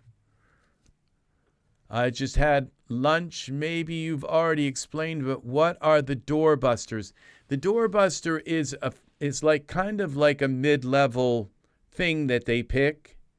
It's like a fairly new hair or like a hair that's only a few months old. It's usually stuff for kind of Genesis 9. It's nice stuff, and they are like $1 or something. It's usually a very nice thing, okay? And they pick something that's nice, and it's pretty much like a freebie, okay? And it's not usually something like for like Michael 4 or something, or Victoria 4. It's usually something for Genesis 9, and it's really nice, like one of Martin's plants, newest plants, or something like that. It's usually a really, really nice thing, okay? Now, the $1.99 sale, that's usually not so hot, okay? At least for me, because they give you a whole couple pages worth of $1.99 stuff. And the thing is I already own everything in the store, so usually what's left in there is just crumbs. for me. But for you, if you don't have like 12, 13,000 items already, there will be nice stuff in there, okay? So you'll be able to get some really, really nice stuff. You'll be able to fill up your, catch up with me, okay? So, yeah, I'm going to buy this Rogstrick home, the living room furniture. I like this. I saw it today, and it doesn't come with the room, okay? But I think I think I already own the room, okay? And even if it doesn't, and I like these candles with the smoke that come up from them. And I thought of some guy, I thought of that Myst, that Atreus or whatever in the Myst game, and sitting at this table with a big book in front of him and those kind of round glasses, and then the candles off to the side and then like over on the side in the gallery saying, I was transported to this island,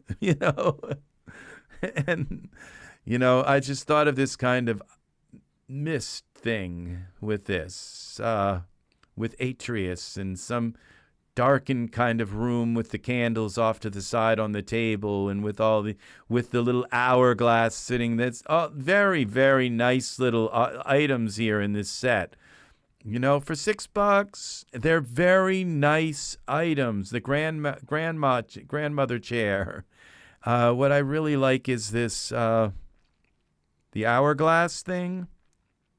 This is nice. I like the candles with the lit candles with the smoke. And I bet those are very well done. Azaleas and the little hutch and the Chefero. I don't know what these are called, but they have names. And I love these little tables. I can't get enough of these little tables. There's something that hangs on the walls you can put knickknacks on, and the wood pile. And what I saw here, it was like, okay, there was a fireplace. I don't think you get the fireplace with this. Like, if you look at this, one of these pictures is a fireplace. I think it was in the main. Yeah, this one, I don't think we get this with it. I think that's in part of the, but they got the two little grandmother chairs with the doily kind of knitted linen fabric, cotton fabrics. Yeah, this is a really cool image. It's overdone. It looks like they've got their camera light on. That's what I don't like about it. But Daz likes the PAs to make images that are bright, that are lit up, that are overly lit, okay? So you can see this stuff. And this kind of looks like they don't have the camera light on, or this would be blown right out. So this is nice depth of field work here. They got the candles going here. These candles look kind of different. Each one looks slightly different. That's what kind of is one of my criteria is when you have a candelabra, each candle's not supposed to look exactly the same. So, so that's the doorbusters. Yes, they are usually very nice products, okay, that are probably worth, $12 to $20, and they're usually very nice.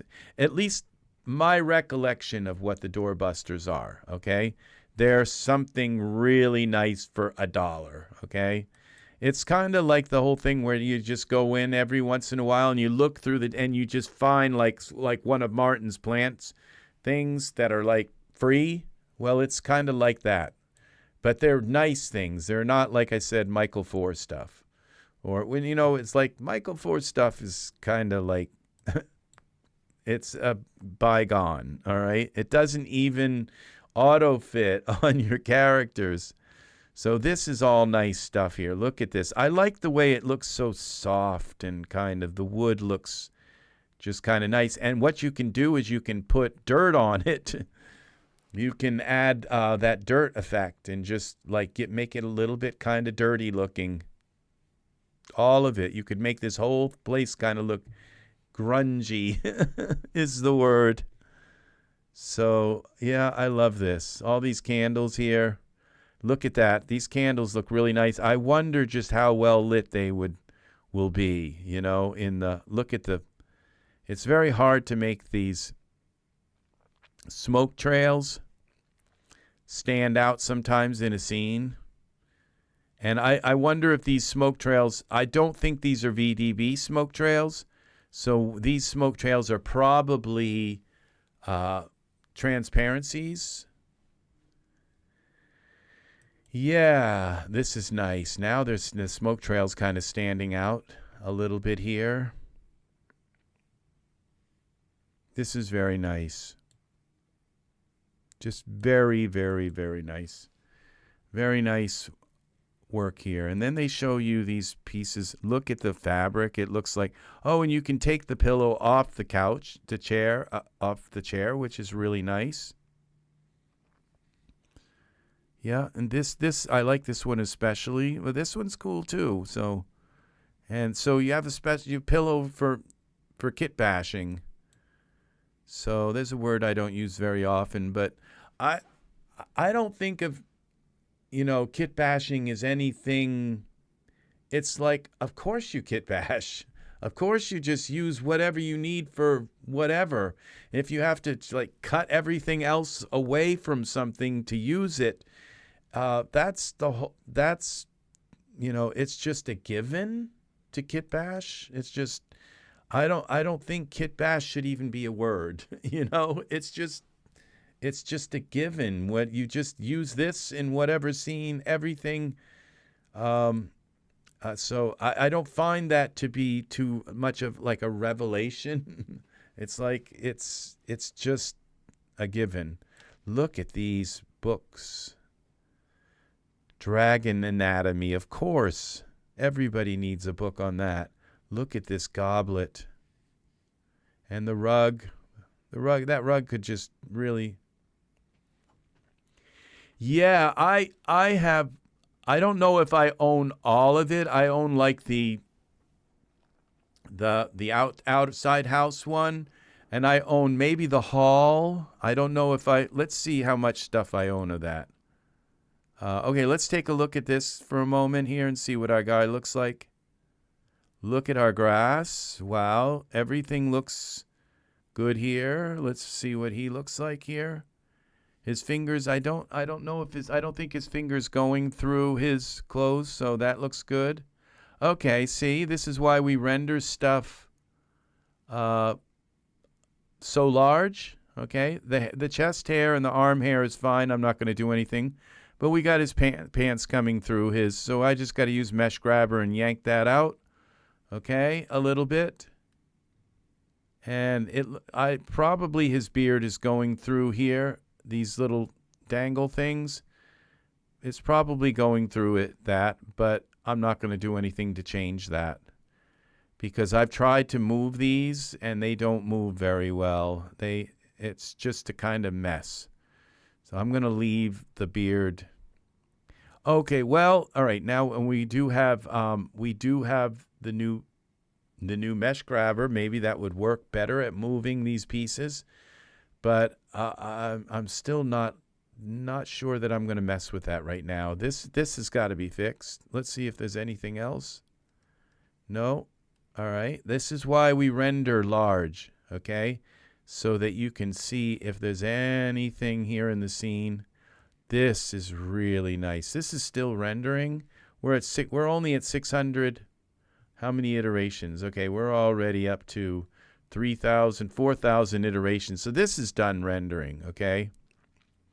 I could render it a little more. This might reticulate a little bit more, but I don't really care that it does. So, this is amazing.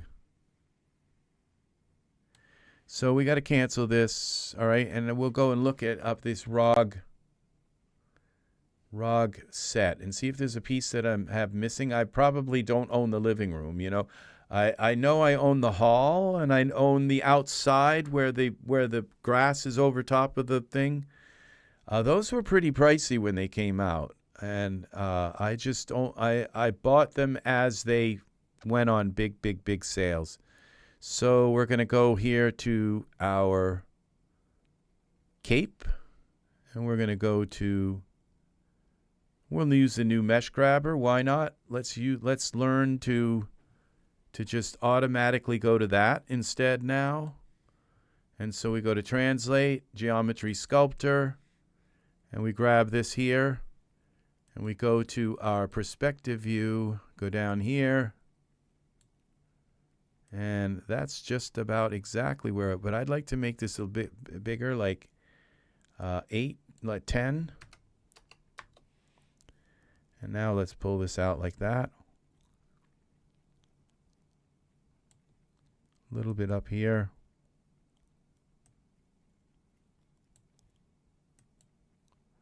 Pull that out a little more. And the smoothing, fixed it the rest of the way. Oh, look at this. We got more stuff going on here. A piece here. I just couldn't see it. It was so dark.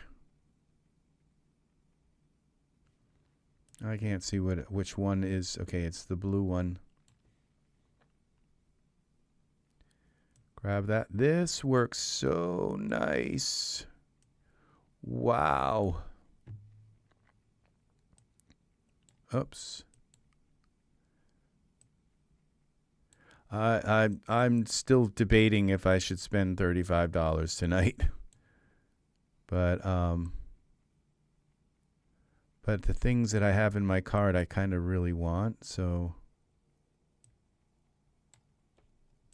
okay, did I just kind of really throw that off, or okay, I think I have to do something bigger. What I have to do is make this bigger, like 20. And then kind of pull this like this. Okay, I think I'm pulling the wrong way. Control Z. Gotta pull it out this way.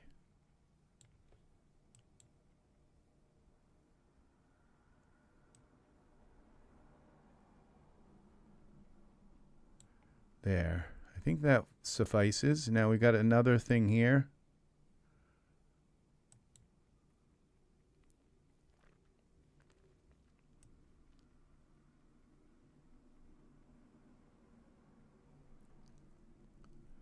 Yeah, we do.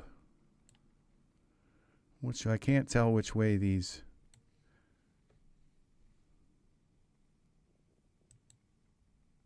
Okay, here it is.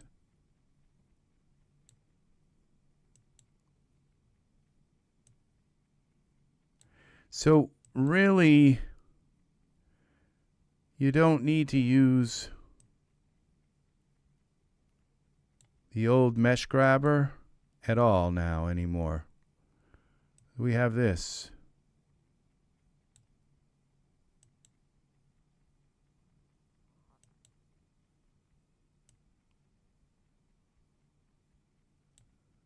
Okay, and I can't tell which way these darned thingamabobs are going. Okay, I have his legs showing through, but it's kind of like, is it supposed to be? There's like a pleat in his cloak. Yeah, there is a pleat there. I don't think we have to worry too much. We just have these little spots here that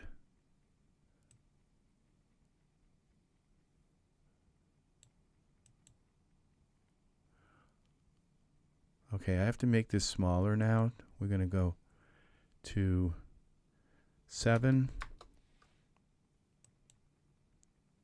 Because pulling in the back, if I have it too wide.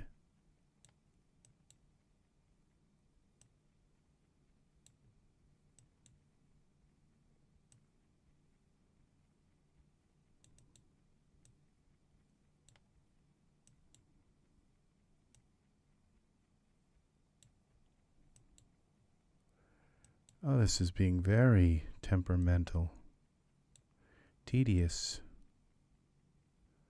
And it's weird that it's that our gizmo keeps kind of changing orientation. Okay, but that's it. Okay, that is it.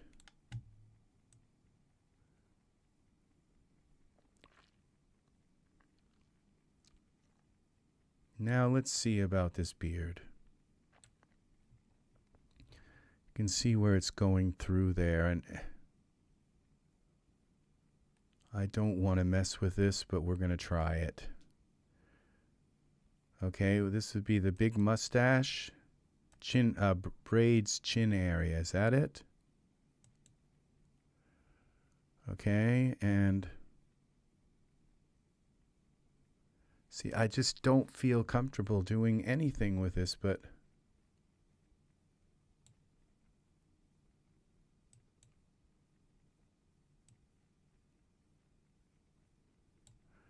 let's just bring it up. Okay. I think that's enough.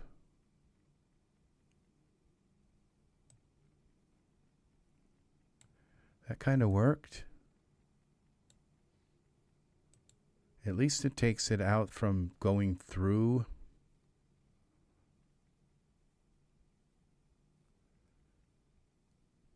Push it way back.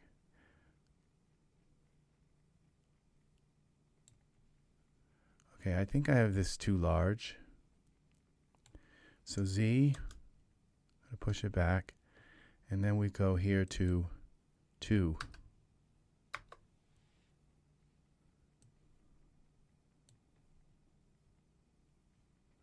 I can't tell which way these. Okay, it's the blue one.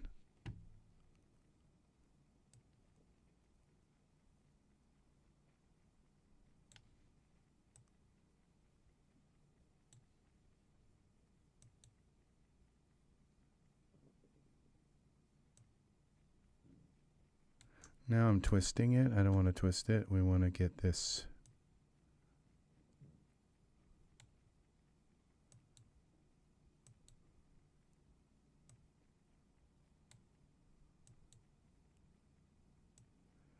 All right. Okay, I think that works.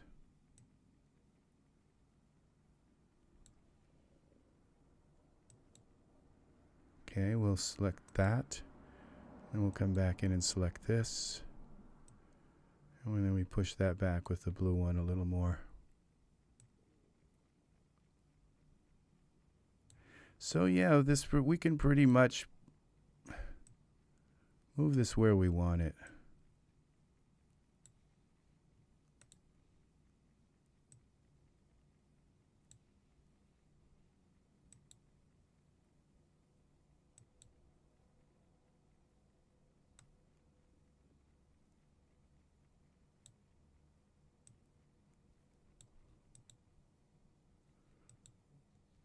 All right. I think that's it. At least we don't have it coming right down through there. Now what we do have is hair coming through this.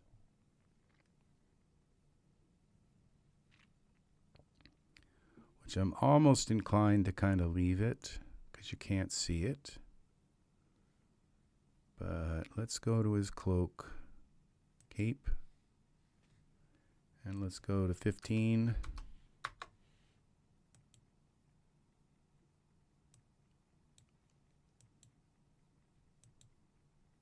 Okay, that's the cape. I think I've selected the back. Yeah.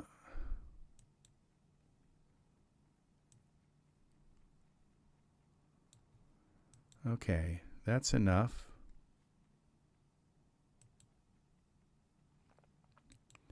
So the hair isn't really coming through. Now we have another problem here.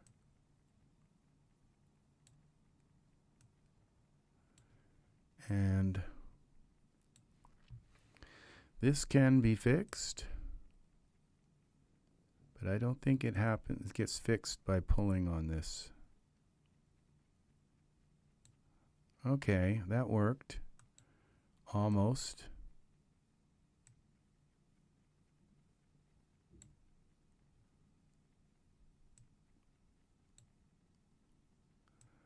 Okay, what you have to do to fix that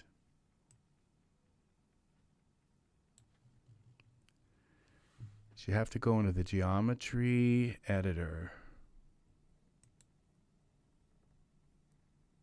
No, into the surfaces.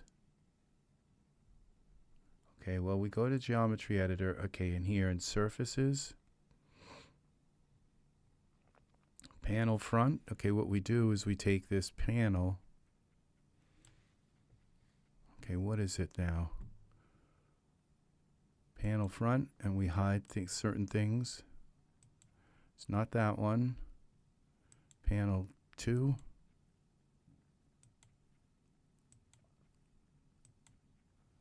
Trim.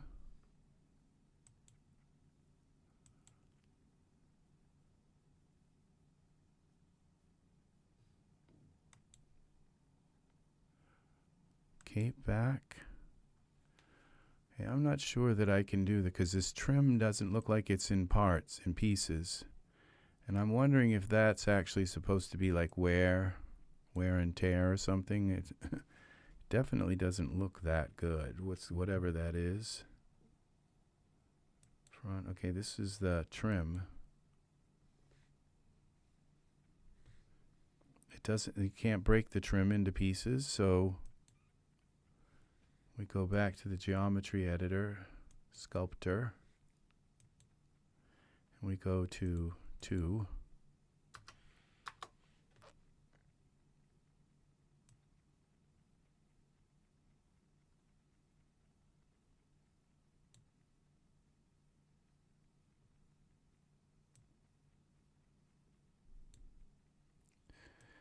No.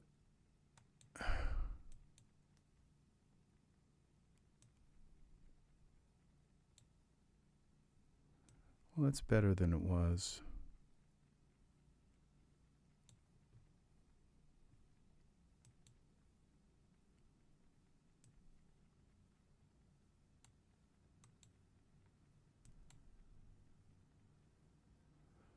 What's causing this? I have no idea. I have no idea why these layers are like this.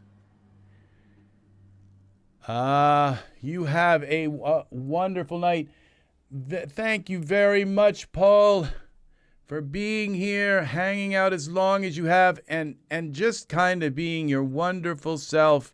It is very nice that we all kind of harmonize the way we do, and we, you know, it's like somebody, you know, Art coming up and saying, oh, I just bought Ultra Scenery XG, and you went out and just grabbed it, and all of us kind of working together in harmony. Very, very nice. You have a lovely night. I'm just going to let this render because I don't think there's much more I can do to this other than in post work to kind of fix this. I don't think so. I just can't seem to get it. Now I think I just made that kind of worse. Maybe I don't know what's causing that. If I move it up, it shouldn't even these things shouldn't happen. I'm not sure why they do, but it has to do with the nature of these surfaces. Now there's a surface selector. All right, well, it is my pleasure. There's more where that came from. I'm not going anywhere. I'm going to be here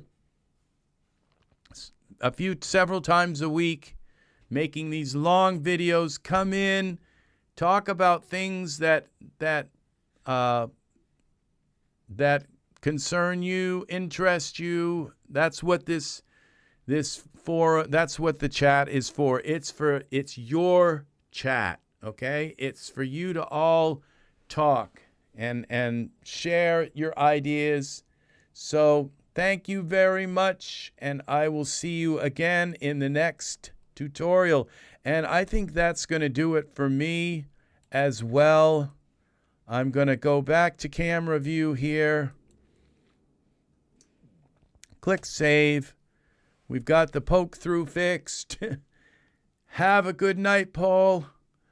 And I will talk with you all again in the next tutorial.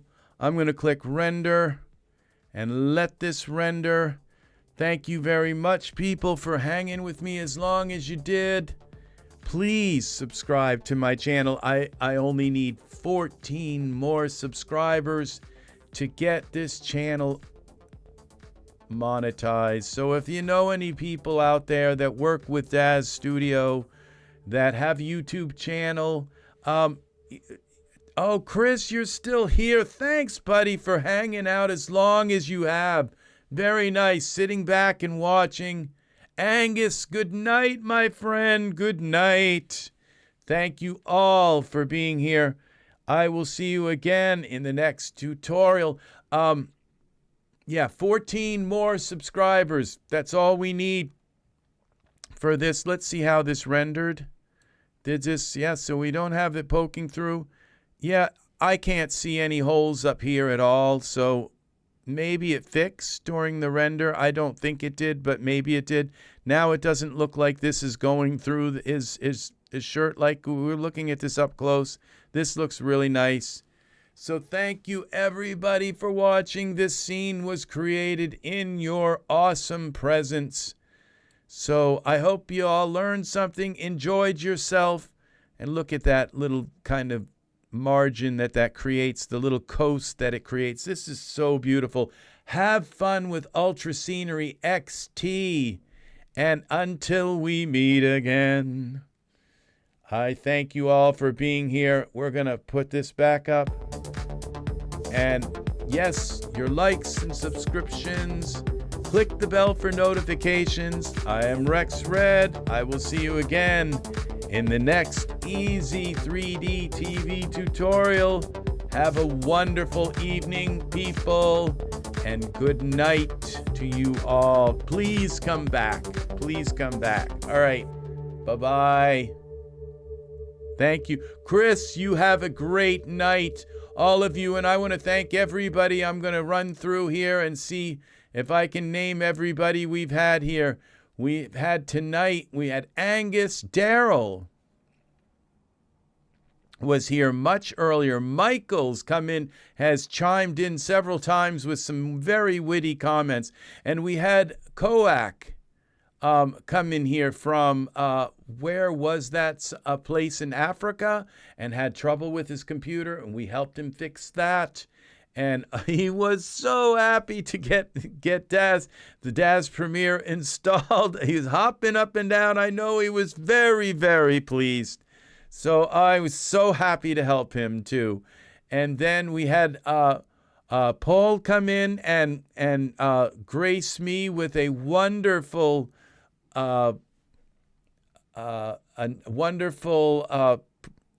donation, like a what's it called, a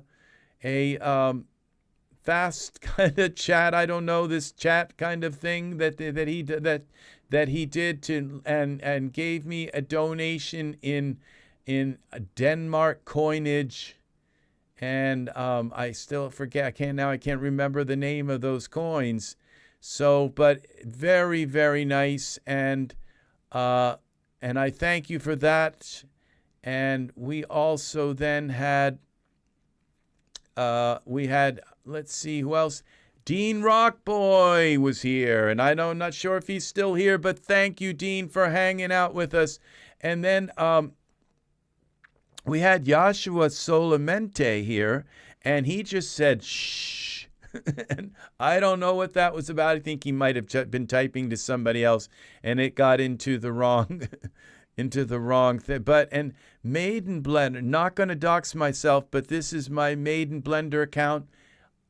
He only just came in and said that. I'm not sure why, but Maiden Blender, you are welcome here as well, okay? Even with your Blender account, okay? And then we had Chris S., who said that he enjoyed the depth map video that I made. That was one of my favorite videos, and that particular scene got a lot of likes in the Daz library, in the Daz gallery. So, all right, and Art has been here most of the evening. Art took off and went to bed because he's got to get up early. And so thank you. And we've had Chris here for a good while hanging out and watching. Chris, you're awesome. You are an awesome artist. I look forward to the products that you release in the Daz store. So, and Michael, Michael has said good night as well. Again, so, all right, you all take care. Kroner is the word. Thank you, Angus. Thank you, Angus. Paul left me a donation with, I can't remember what they're called, some kind of donation. Thank you, Paul, very, very much. Some kind of smart thing so, all right, you are all awesome. Take care. I will see you again in the next EZ3DTV tutorial. Good night, my friends, and happy rendering as always. Bye-bye.